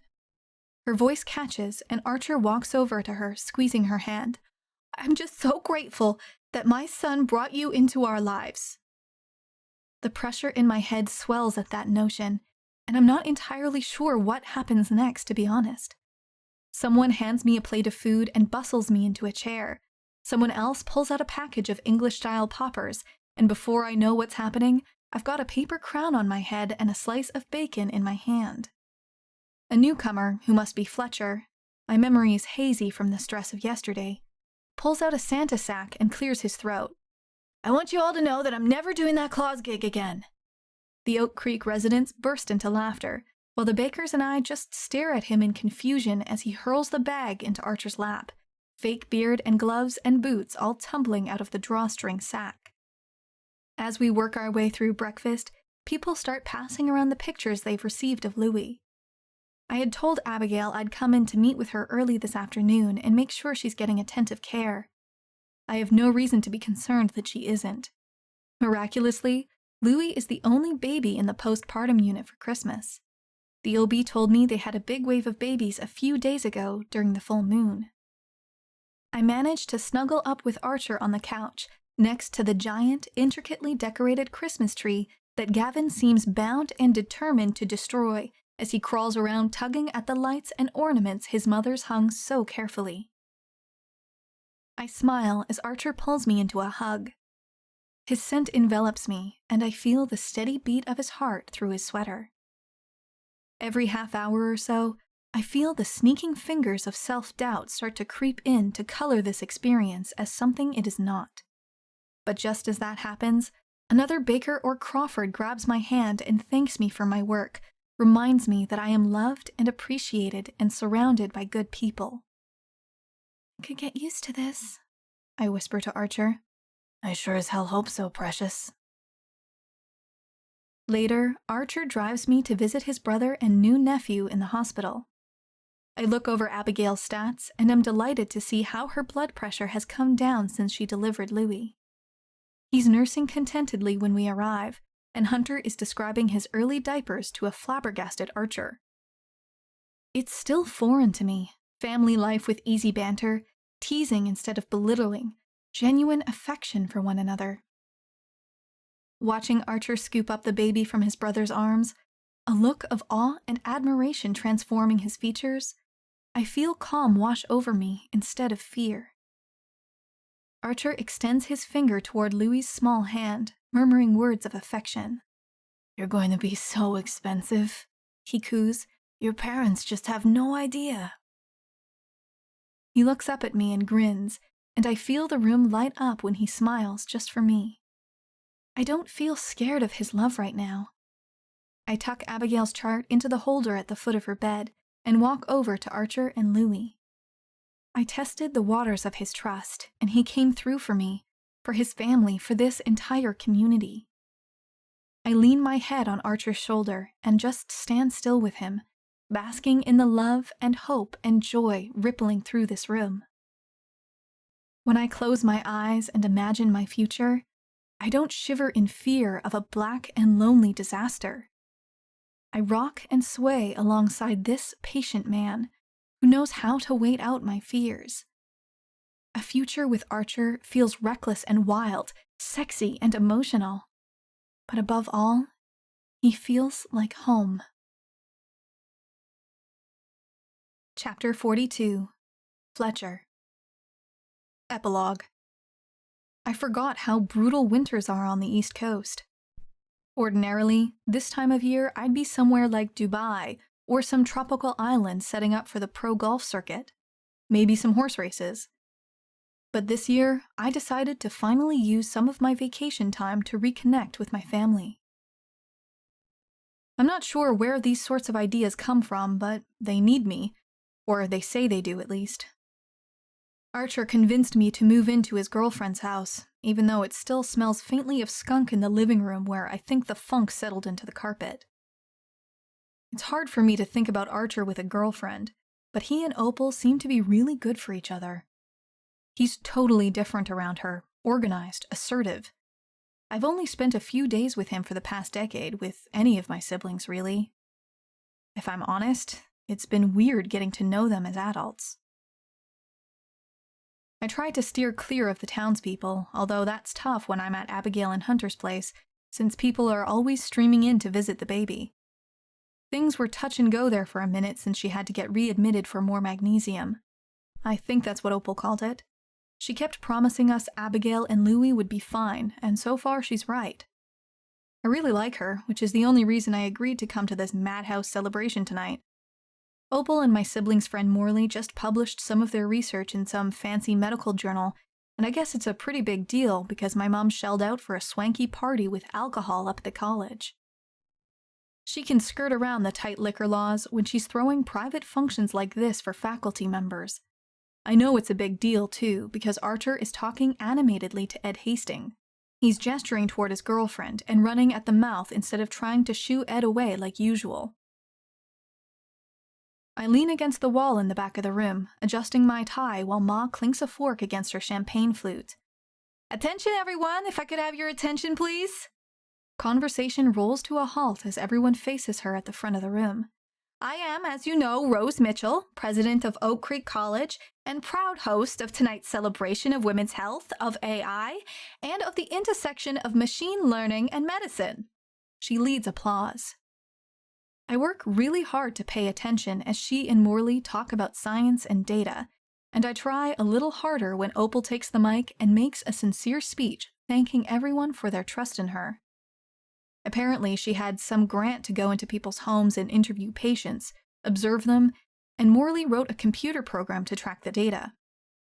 We dedicated this paper to Abigail Baker Crawford, Opal says, pointing at my sister-in-law, tucked under Hunter's protective arm as she bounces baby Louie over one shoulder. Patients like you are the reason we do this, Opal continues. Thank you for trusting me enough to get close to you so that I could tell when something was wrong.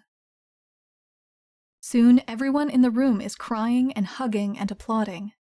I'm not sure when this turned into a wedding reception, but someone cranks up Faith Hill and Tim McGraw's It's Your Love, and suddenly Archer is twirling Opal around in a slow dance while a bunch of scientists and townies wolf whistle. I push off the wall, intending to walk over for another drink, but I'm cut off by the twirling couple of the hour as Archer steers Opal toward the side of the room. I love you, precious, I hear him say into her hair as he pulls her close. I love you too, Archer. I take in the scene around me, my siblings and their obvious flaws, and this entire town here celebrating and embracing them anyway. Nobody cares that it's weird for someone to slow dance to a country song at a party celebrating the publication of a medical journal article. I've spent a long decade trying to forget about this place, about a time when people here were less quick to forgive and forget people's mistakes. I'm not so sure I'd get the same reception if I asked my mother to throw me a party for one of my television production awards. Feeling bitterness rise in my throat, I work a little harder to get over to the bar. Stomping over there with my head down, I almost run into the woman in front of me. I hold out a hand to steady myself. "Sorry," I mutter, pulling my hand quickly from her shoulder. She turns around, and I feel my blood freeze in my veins. It's Thistle. "Don't worry about it," she says, giving me a shy smile. She glides off to talk to someone before I can say anything else. Hunter and Morley join in on the slow dance in the middle of the room, and everyone else starts laughing. The mood shifts, and soon people are paired off, crooning along with Tim and Faith. I look around and spot Thistle again, standing with her mother, whispering and pointing toward Archer and Opal. "Don't worry about it," she said, as if it's so simple to forget. This has been The Midwife and the Money, Oak Creek, Book 3, written by Lainey Davis. Narrated by Lee Daniels. Copyright 2019 by Lainey Davis. Production copyright by Lainey Davis.